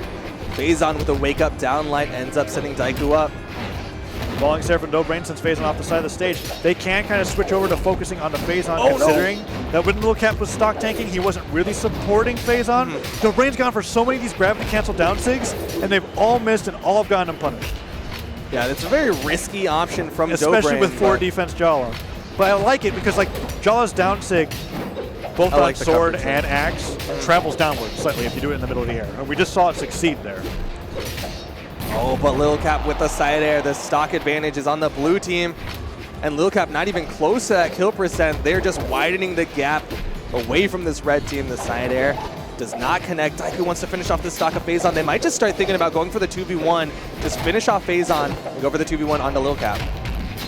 Nice scoop coming up there from LittleCap to get Phazon out of the way, I suppose, because pulling him out. It's something like a KO, and anything else definitely would have. DaBrain gets a nice weapon toss. LittleCap, I don't think he's got his recovery. Okay, he Phazon does. finishes off Daiku and he gives saves him LittleCap. the neutral air for the save.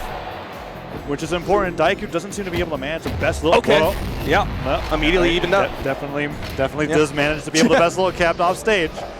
Good D-Light in the ground pound coming out, which we haven't seen too many D-Light conversions, but that's something very popular to do unarmed against players that are You'll see Noel do it a lot. You'll do in like a 1v1s. weapon toss and a gravity cancel down like either recovery or ground pound, depending on positioning. Yep.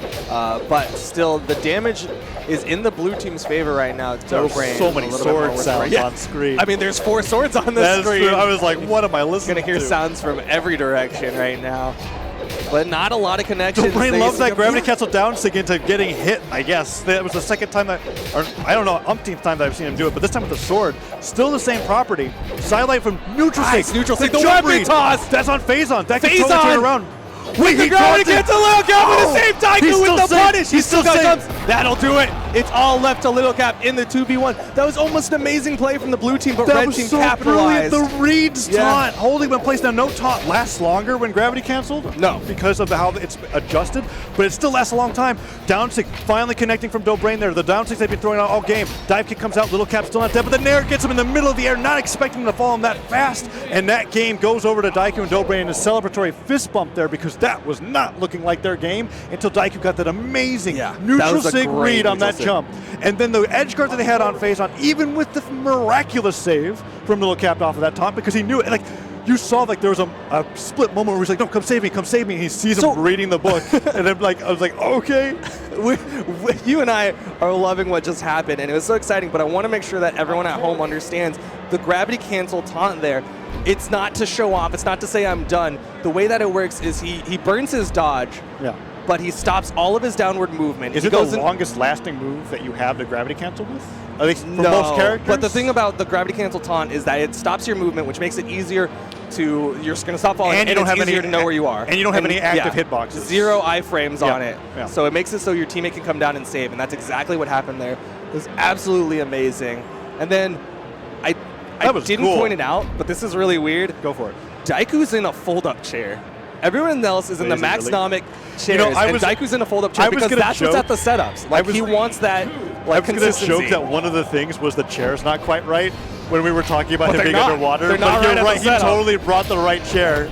I mean, he's at a different height. Oh my God, that's crazy. You'll see it next time we're on camera. But we're going to a run back to Black. Straight run back. And I don't blame the blue team. They did were very looking well good. for themselves. It was very even between the two of them, and they're looking like they have the advantage here in game 2. Yeah, but Phazon taking the Hattori Ditto over the Daiku and winning out in those double D-like combos. Nice LittleCap turnaround. barely damaged at all this time, trying to find these downlights, but DaBrain very Double much downlight. seems to have a plan with this Jala. I'm liking these axe strings as well, and he's finding so many of these gravity canceled down sigs. Recovery comes out, and that nearly KOs Phazon. Tries to go for that chase on weapon toss, but he catches him, trying to edge guard. Daiku instead gets KO'd off the top by that unarmed recovery. Daiku just comes back in and is already swinging, wants to take out one of these blue team members, but DaBrain, changing it up, has taken very little damage for his team. Daiku just kind of eating all the damage for it. Okay, stomping the scoop, not going to do it just yet for DaBrain. He's not very damaged, even at 4 defense, but that's falling. Sarah into Daiku looks really good for FaceOff. LittleCap's doing such a great job of separating the red team here. FaceOff finds that nair onto LittleCap, but he's not going to be KO'd just yet. Holding onto that stop sign, that hammer skin. Weapon toss goes through everything, and FaceOff gets sent flying, but that's his first stock. DaBrain could very easily be killed by many things, but Daiku returns that Sarah into unarmed Sarah. That weapon toss forced LittleCap to dodge and recover upwards if he wanted to make it back. Daiku perfectly positioned that to be able to get that side air follow-up. Well done by him, and now the red team is in the lead for just a little bit. Can DaBrain make it back? Nope. Nope, and that will give the blue team the advantage as Daiku is so close to death. Yeah. I did not realize how hurt he was. He is very damaged, and it's now on DaBrain to try to be the one to take point to even up the damage between these two teams right now. But Daiku's going to fall. Neutral stick connects. Hattori has those really quick signatures that kind of have those teleportation features where, like, you can interrupt them if you know they're coming, but otherwise you're just going to get sent flying. And that's what's able to happen there with FaceOff. Daiku trying to find these side airs or downlight Sares. DaBrain hasn't been doing too many of the signatures that we saw earlier in the previous game, and LittleCap just finding a raw side sig onto his opponents. FaceOff and LittleCap really in control of center stage.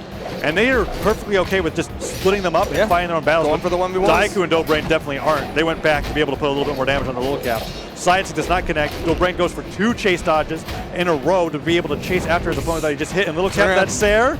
Will he go for the ground pound? No, he just recovers back to the stage. And DaBrain actually sends FaceOff flying. Oh, he went for a gravity cancel, but FaceOff just underneath it gets that recovery. Will get him up safely. Blue team just holding on to this lead. The red team running out of room to work with, running out of the runway here. Okay, DaBrain goes for that weapon toss. The LittleCap just barely did jump into it. FaceOff goes for a hard signature, gets hard punished, sent flying to his death. Daiku not nearly into the red as he was in the previous stock, but DaBrain just apparently never got his jumps back. Didn't have the jumps. Fortunately, that means he's going to fall to his death. The stock count is so close, but if Daiku falls, that means it's all left to DaBrain. Daiku's still holding on.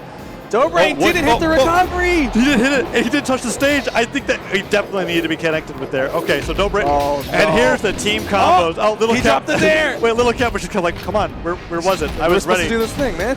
He's still trying. Oh, that was nice. That was such a tight window for Sarah to nair to work. If he was just a little bit further, the Sarah would have launched him too far to the right too quickly. He was a little bit like that's just, man, what a.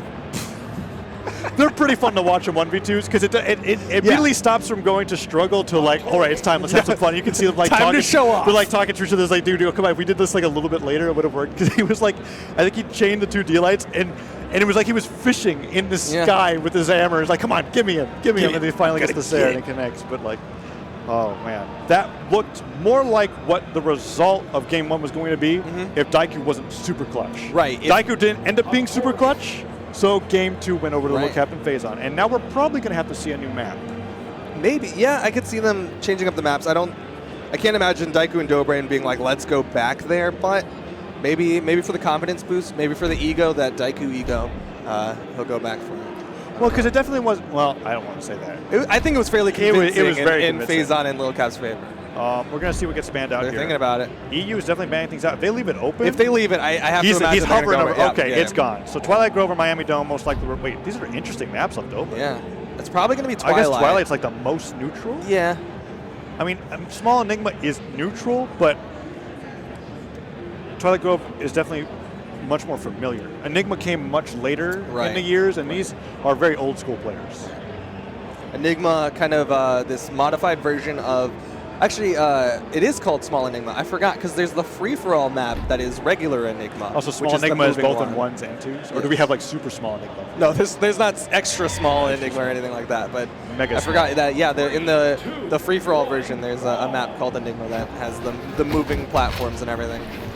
The game starts off in the first weapons go 1 to each team. DaBrain finds that axe, FaceOff with the sword, is trying to guard that weapon for his teammate. His teammate does manage to connect with it, but now Daiku and DaBrain are armed as well. Everybody's being able to exchange hits, and DaBrain's not finding any axe strings just yet. LittleCap favoring that island, but Daiku seems to be doing well. Oh, the weapon toss, well placed. He dodged all the way to the ground pound, but DaBrain was watching where he was falling. I love that weapon toss. Too bad there was anything else off of it.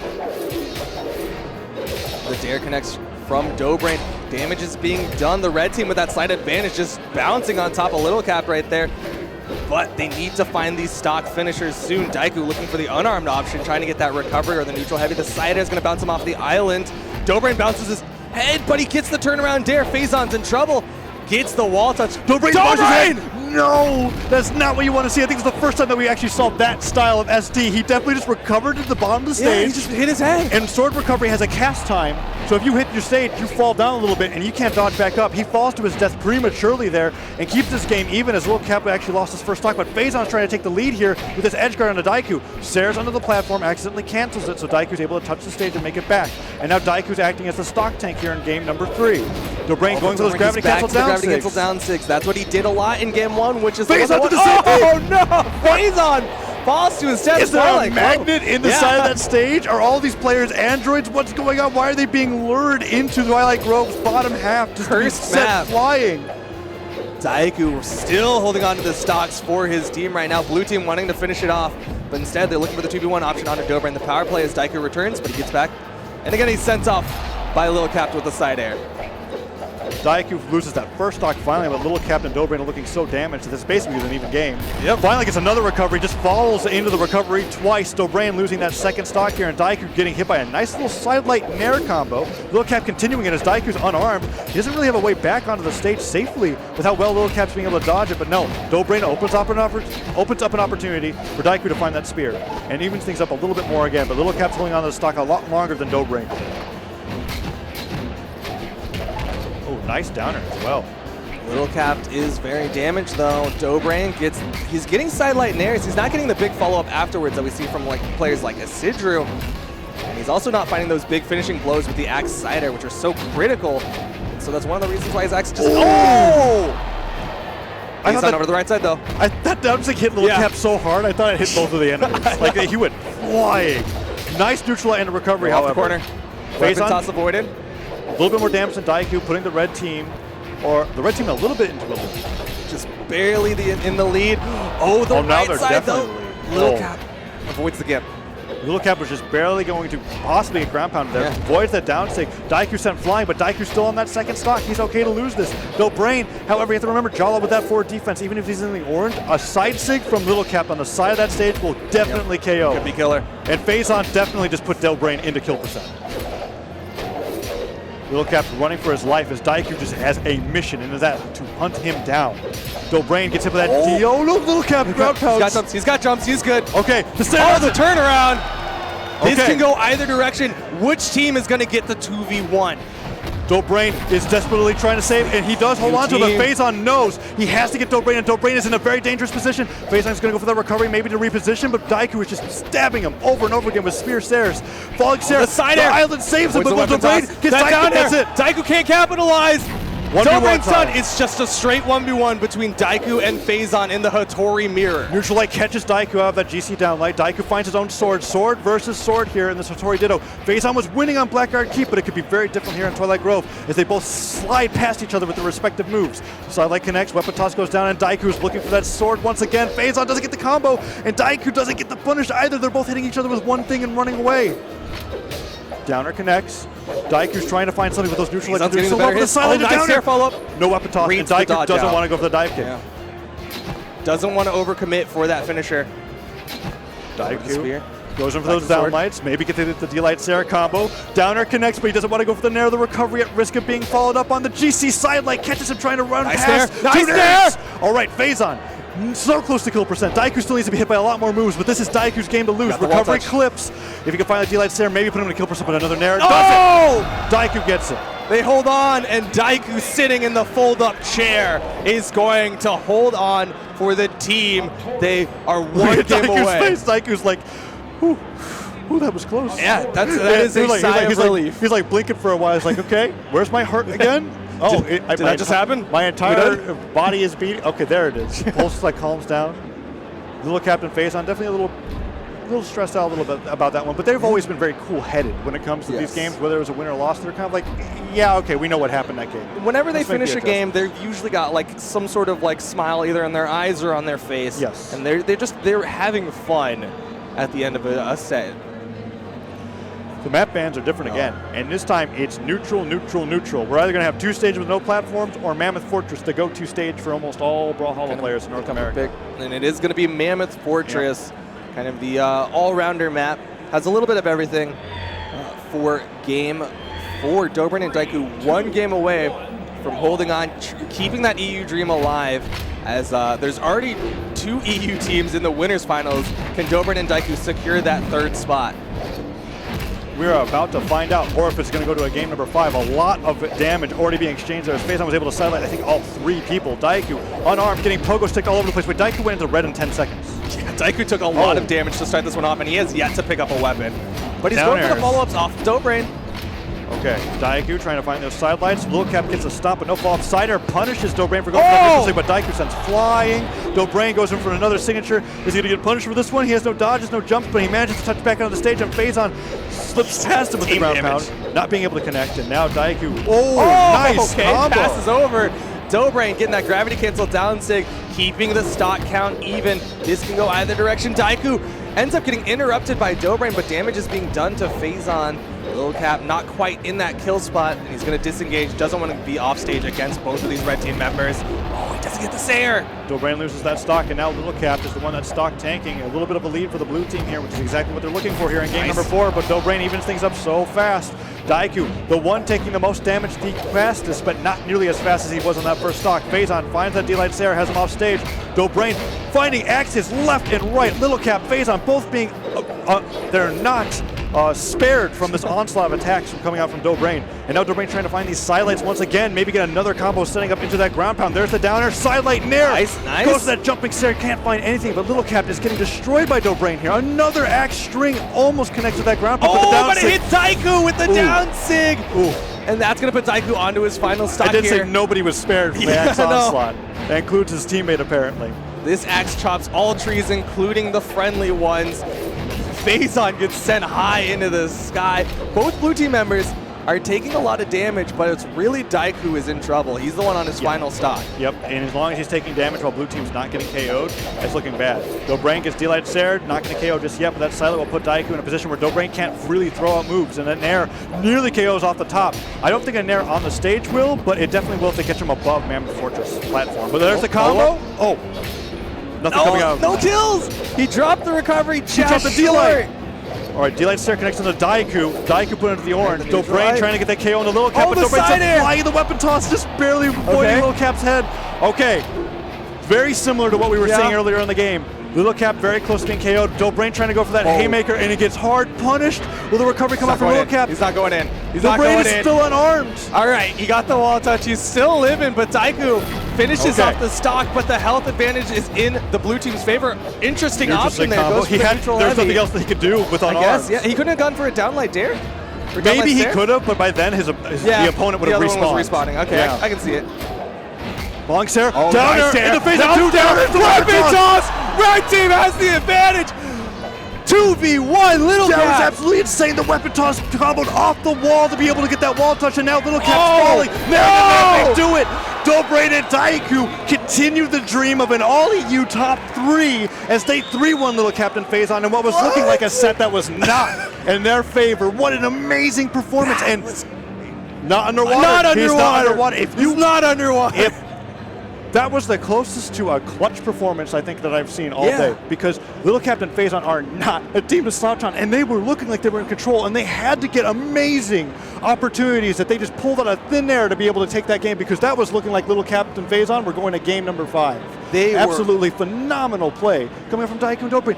Downer and a downer into the spear bouncing off the side of the stage to finish the weapon toss thrown far in advance. That was amazing. Absolutely fantastic. And what a, wow. Go ahead. You know what that means? That means the top 2 North American 2v2 teams, they're out. They're gone. Yeah. They're gone. Yep. I'm looking at it right now.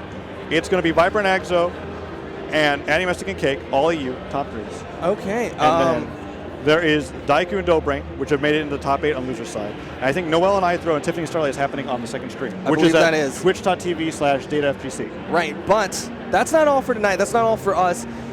community awards will be We'll starting do award ceremony that we soon. alluded to a little bit We a while talked ago. a little bit about it, but yeah, the community awards will be starting soon. I'm not 100% sure if maybe Foda's going to be doing it from back here, but I think he's kind of being the MC for that event. It'll be very exciting. I hope you guys are excited. We don't know what to am. expect. Yeah, I don't. I'm really excited for it too because I'm kind of thinking, what does the community awards exactly mean? I don't know. We'll find out as well as you guys. I think it's coming up shortly after this. Once all the matches are finished, I'm not sure. Okay, so what are we? What's left? So that was the last match. That was last. So that means we have 3 of our top 4. Yep. And 3 of them are full EU teams. So 6 EU players. And then what's the last set? Just to recap. It's Noel and IThrow versus Tiffany and Starlight. So Okay. they're NA's last hope. So basically. whoever wins that is the last hope for North America. Yep. This is going to be a very exciting World Championship, and this has just been day 1, and it's we're just not done 2v2s. yet. Yeah, we're not And even that's to just ones. 2s. Yes. I'm wondering if EU will have the same presence in 1v1s tomorrow. The only way to find out is by watching tomorrow. It starts at 10 o'clock a.m. 10 a.m. EST. Yes. Community awards. That award ceremony is going to happen in just a little bit. Stick around. I think we're going to a break. Yeah, we're taking a little break. Yep. I've been Taz as Duke. We'll see you guys in a little bit.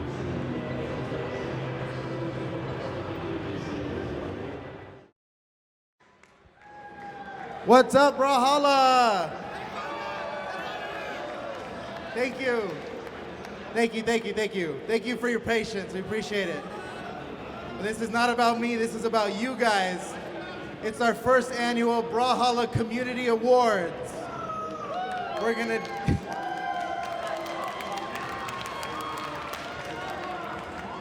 Wow, thank you. All right, so a lot of amazing happened over the year, and we want to show our appreciation for it. We're going to highlight some things. We've got a few categories, a few nominees for every category. The esports team decided on these things.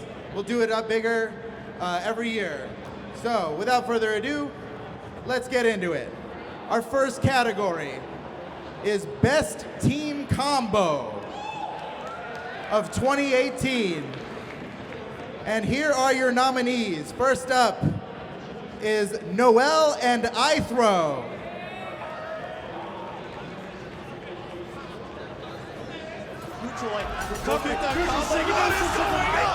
Amazing from Noel and IThrow. Insane team. Oh my goodness. You all remember that? Ridiculous. Our next clip, Simple and Ooh. Roll the clip. Side air. It's really just been Simple and Mini duking it out. Again, the team conversion. Goosy, Mini down. Nice. All right, our next one. You guys know them and love them. You knew they were going to be on this list. Addy, and Cake. I don't know how he snuck through there. Look at the combo. Just so clean. That is it. Addy and That was grand finals of Spring Championship. Come on, guys. And our last nominee for Best Team Combo is Starlight and Tiffany. Of Midget, and Midget is more damaged on his one. He's caught. Yep, this is looking a little bit hopeless. To the they down find sig. it. It's beautiful. Oh my goodness. All right. And the winner for Best Team Combo is Noel and IThrow. Come on up, come on up, come on up. Where's IThrow? There he is, there he is.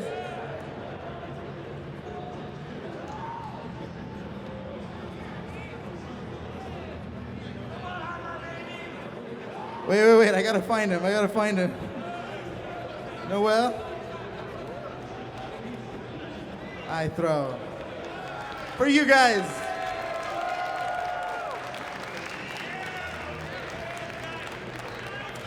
Thank you guys.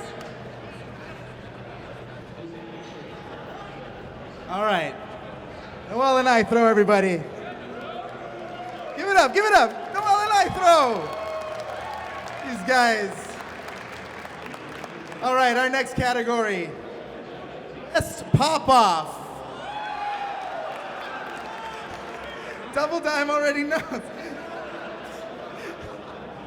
All right, our first nominee for Best Pop-Off is Boomie at DreamHack Montreal. Looking for that final sider. Will he get the ground pound? Will he get anything against the down air? Is that going to get the weapon toss? Boomie, you see him popping off here. Boomie winning his first. That was crazy. What makes that so special is Boomie never pops off. He's like so used to it. But he got excited one time and we got it on tape. All right, our next nominee for Best Pop-Off is Kosalix at DreamHack Austin. Webster's looking for some sort of opportunity. DreamHack Austin 2018 Brawlhalla champion here. They give it a little love there. Very I believe after that pop-off, he tweeted out, "What did I just do?" All right, our next nominee for Best Pop-Off. This was kind of a group pop-off, but it all revolves around one person. Daz at DreamHack Valencia. Oh, the weapon throw. Another weapon throw. He has no recovery. And that is it. Addy Mystic goes down, and Daz! Look at Daz! This is the Viva la France. The French crew comes up there to congratulate. Viva la France. All right, our final nominee for Best Pop-Off, you guys might already know, DoubleDime at DreamHack Montreal. Someone hold me!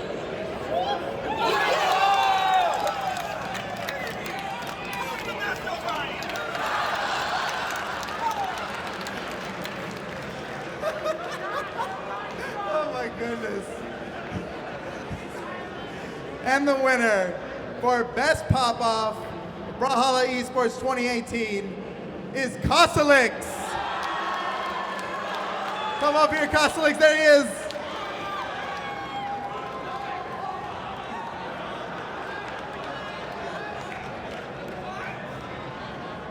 Get up here, Kosalix. We're going to get a second pop-off now. Kosalix! You deserve it, man. Thank you.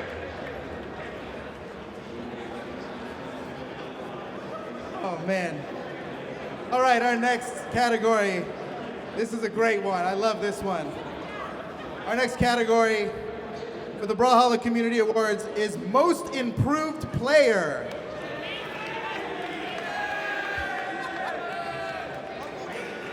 Our first nominee for Most Improved Player, Brawlhalla Esports 2018, is Blue. I think Addy's going to keep him off stage. Big opportunity here from Addy, but he can't keep Blue off stage. Instead, Blue able to dodge over, get control. Triple Sair. And that'll do it, Addy. That'll do it. A lot of these clips are against Addy Mestic, huh? He's hype. Our next nominee for Most Improved Player is Ethan. Okay. All right. Oh, beautiful gauntlet straight coming out. Okay. Nice downline. He's still continuing it. And this is struggling to find the openings here. You remember that one, right, Isidre? Our next nominee for Most Improved Player, Sandstorm. Goes away, but doesn't have the chance to be dead from that, I think. Wow! Where did Sandstorm come from? And our last nominee for Most Improved Player, Axo. First off, just working his way around, getting all these D-Light conversions into maximum damage. Oh! But Axo says, shut up, Flambo. One more. We want to see it. That clip was against his teammate. Oh, man. And the winner for Most Improved Player in Brawlhalla Esports 2018, Ethan! There he is. Get up here, Ethan. Get up here.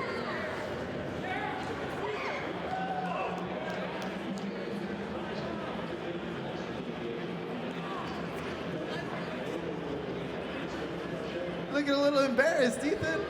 You must have known this was coming. Do you deserve it? Give it up for Ethan, everybody.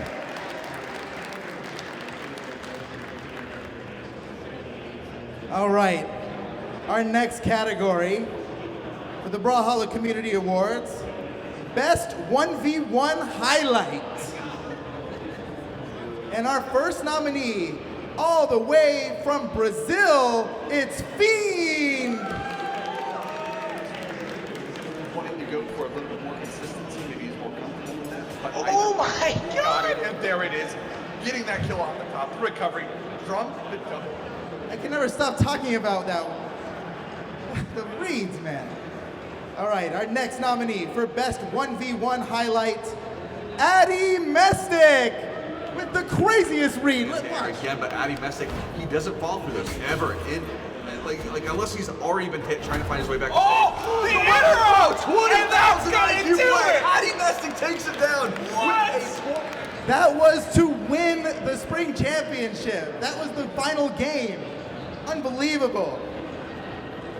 Our next nominee for Best 1v1 Highlight, Sandstorm. Or you see on that little small vertical left wall, you'll see people playing off that wall. Or Sandstorm will just get a beautiful string right in the middle of the stage, getting all the reads on Tiffany right now. Big plays coming out from Sandstorm. Barely having taken any damage in that first stock. A huge control and pushing it over the side. What? Sandstorm! You thought it was over after the first one. And our next nominee for Best 1v1 Highlight is actually two people. It took two to make this happen. Boomie and Daz. That's the hammer right now. Stomp slider, coach pitch, very good. Whoa! That was nuts. Oh, Daz! Oh my goodness. Daz is on another level right now. Boomie! I can't believe it! Daz, Boomie saying not a problem, I'm continuing. What was that? That was an incredible back and forth there. Oh my god. They both laughed about it afterward. My goodness. And the winner for Best 1v1 Highlight in Brawlhalla Esports 2018, Boomie and Daz. Get up here, Boomie. Daz couldn't make it, unfortunately. He'll be at DreamHack Winter. I'll give it to him there.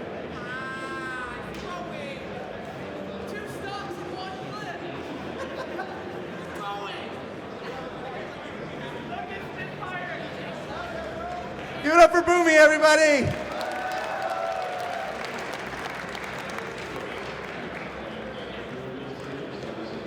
All right.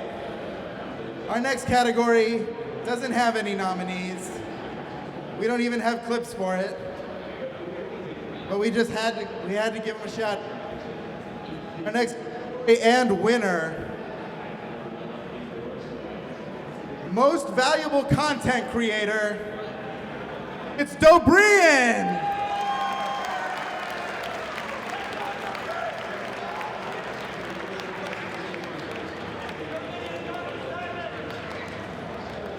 Give it up for DaBrain, everybody! He's helped so many people. All right. Our next category is a little different. These are Developer Appreciation Awards. We have a lot of people in our community that sacrifice so much of their time for all of us, and it all wouldn't be possible without this. It was very, very hard from these people because they help us so much with other things. The Developer Appreciation Awards go out to some of our moderators behind the scenes, helping out in every single tournament. You might not see them, but they're always here. Please come up to the stage. Cassidy, Calamari, Betonic, and Expired. They had no idea.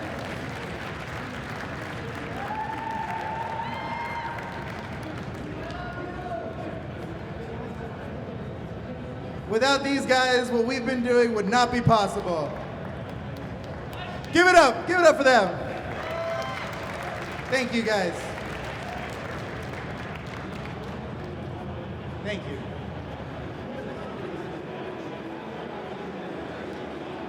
I'm not done with the Developer Appreciation Awards. These next two guys have done so much. It's insane. The head admins of the league, Toast and V.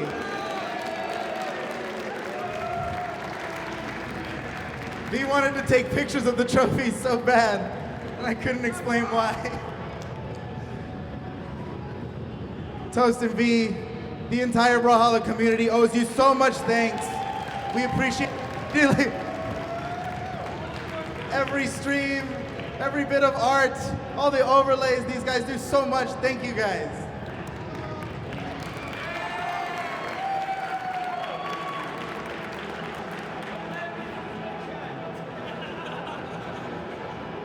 We've got one more Developer Appreciation Award.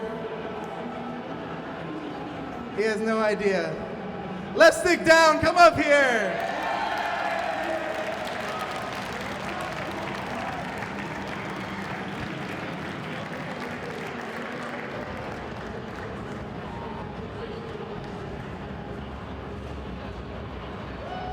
Wearing his trucker boat bar hat like he does every day.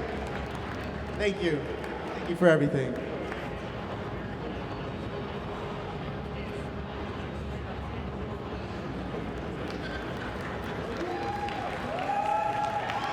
Let's take down, everybody.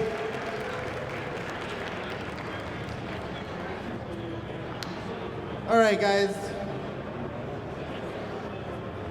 We didn't get calamari. We'll get her, we'll get her, we'll get her. She'll watch the stream highlights. All right, guys, our last award goes out to somebody very special for us. Unfortunately, no one's here to claim this prize, but, well, roll the video.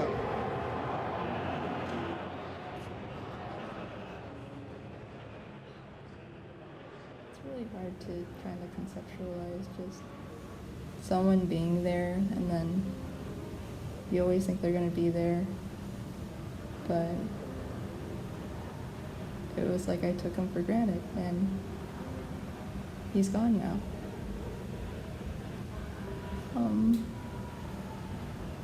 You hardly find, I have found that you don't often find people like him who are always so welcoming, open, who's always ready with a laugh.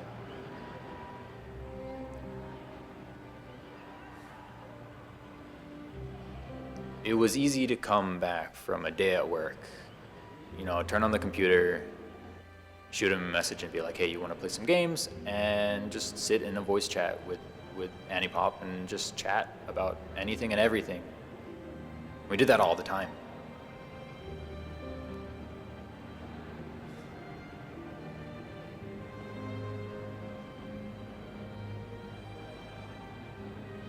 We did that all the time. Antipop was someone that I felt would do anything for anybody in need. He was very passionate about Brawlhalla and this community. He's very passionate about so many things. I mean, the support I got from him was real. Our chat loved him so much, or love him so much, I should say. I don't want to talk past tense when it comes to that. Hearing the news really tore me up.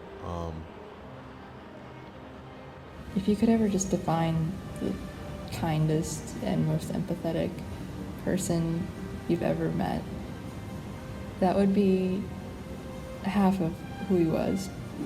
Like, it wouldn't even measure to half the person he was. I know he touched so many lives in this community. He saw the potential in everybody that he ever met. His heart, his seemingly limitless ability to make the people around him happy. And I think he would have loved to see how our community banded together to show our support for him. Although, you know, knowing him, probably just humbly deny the impact he made on all of us. He was sort of just the guy he was. Anti was a wonderful and caring person, and he didn't judge you for what you've done in the past. and he made sure to give you, made sure to try and encourage you, as well as everyone else around him, to do what they were good at and do it well. He was a really, really nice guy. He was fully dedicated. He came out of stream almost every day leading up to the tournament, and he was just a big part of our community. He subbed. He was there actively. Everyone knew his name when he came in. Everyone was so grateful to see him. Anytime I needed help, I just messaged him. He took time out of his day to come teach me some things on Brawlhalla, extended my love for the game outside of the tournament where I kept playing. When it was announced that I was leaving Brawl League, a post went up on the Brawlhalla subreddit from Antipop, and Antipop had gathered, he had got a bunch of people that I had worked with and was friends with to write some notes about the fun times that they had with me during tournaments, and he just kind of organized that and posted them all as one Google Doc on the Reddit, and it was one of the nicest things someone has ever done for me. He kind of just did that, just organized that on his own. I'm sure there were other people that helped, but the post was from him, and the first note was from him, and it was such a nice note. I miss Antipop a lot. He was a huge goof all the time, but when it came time to be professional, he was able to do that and still have fun. Okay, he joked that he was gonna sign autographs at BCX this year. He said to me, "Don't worry, if I see you, I'll be sure to move you to the front of the line. Any colored Sharpie you want, I'll be sure to sign it. To my biggest fan, Egg Stew," from Antipop. It would be awesome and probably sell for $600,000 billion on eBay. But I don't care about money. I only care about my fans. Thanks for believing in me. So, those were his last words to me. Hurts a little. I mean, he was joking, of course. Miss his laugh.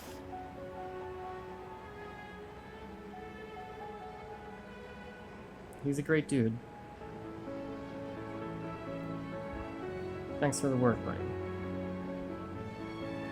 He was just the most genuine person I've ever met. And he was the best friend I ever could have asked for.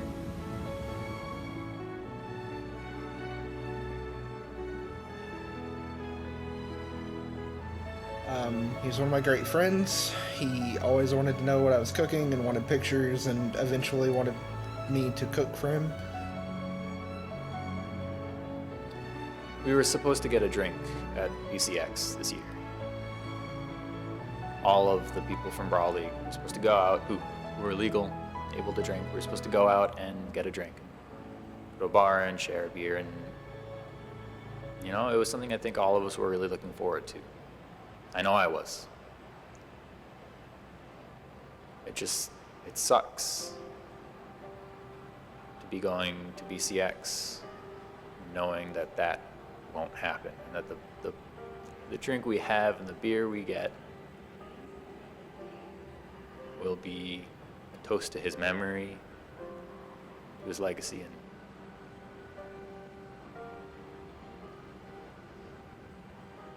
and instead of a toast among friends.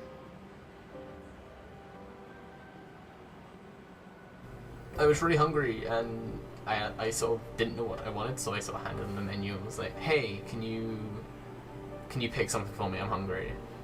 And he picked sweet potato fries for me, and something I've never had before. And he made me get them with honey. It was really nice.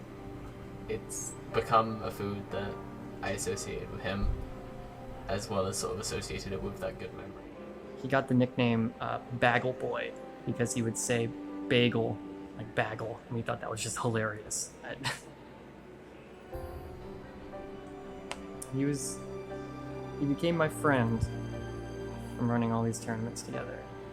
We played a few games. He helped me I needed to get some promotional video for Brawlhalla, and he helped me 2v2. And so there's some of him and I playing together somewhere. In the days before his death,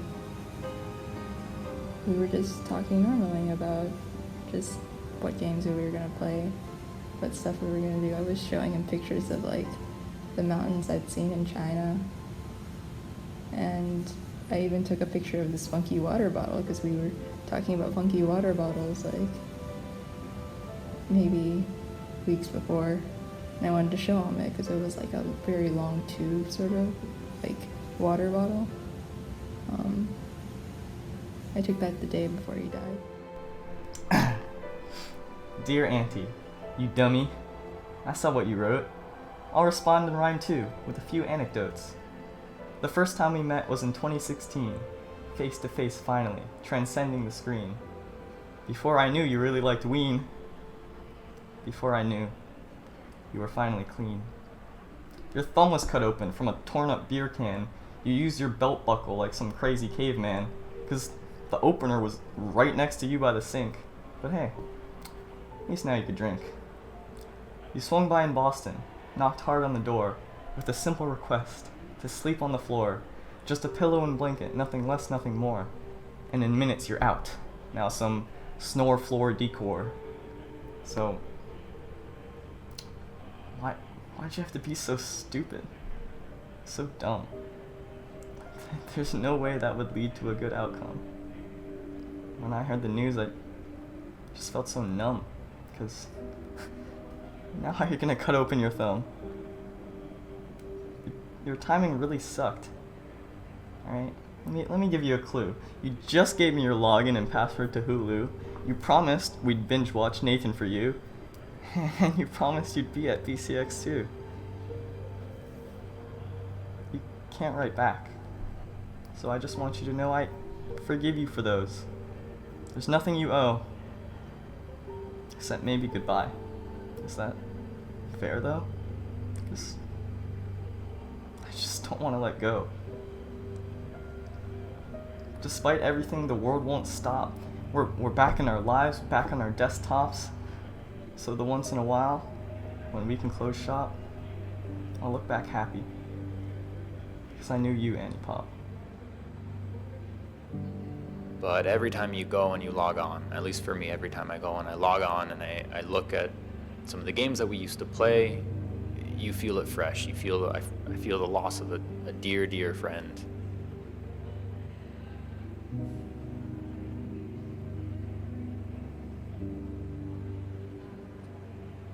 So Antipop, man, we love you, dude.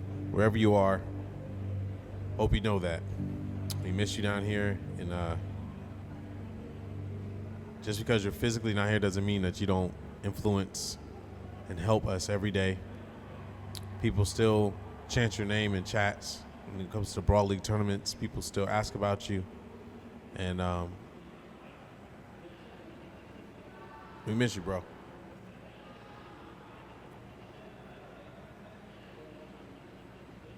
Yep. I hope somewhere that before the end of his life,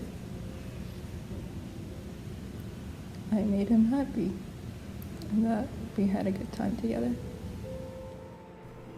I miss him. It's been weird to not have him around. It was weird the first week. It was weird yesterday. I still can't believe that he's gone. I don't really know what else to say other than I miss him. And that I wish he was still here with us.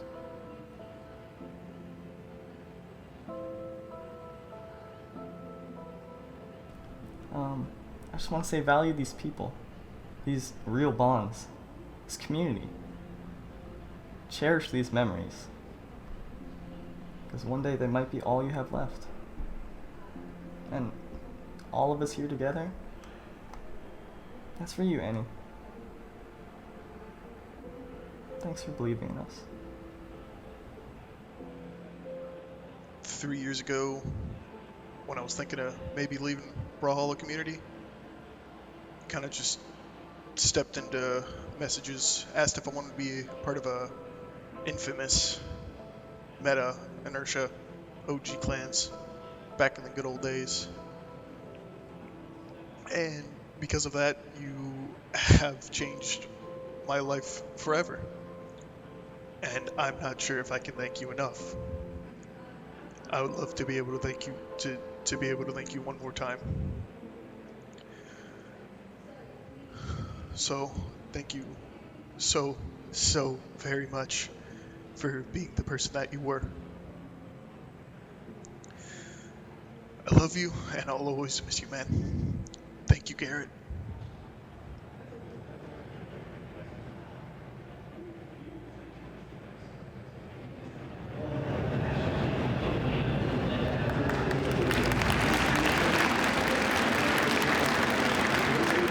This is for you, Antipop.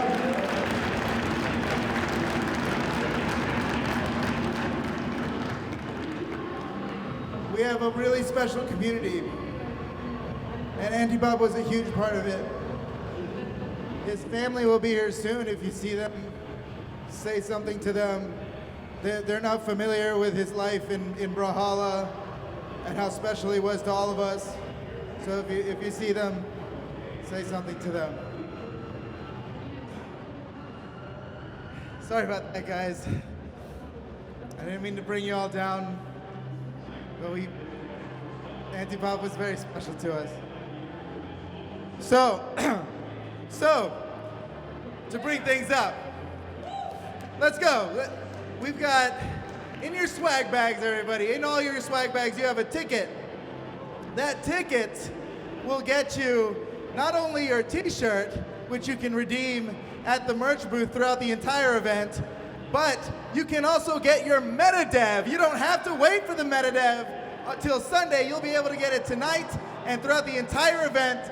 We've got the meta dev for you right now. Ladies and gentlemen, the new meta dev is Bodvar.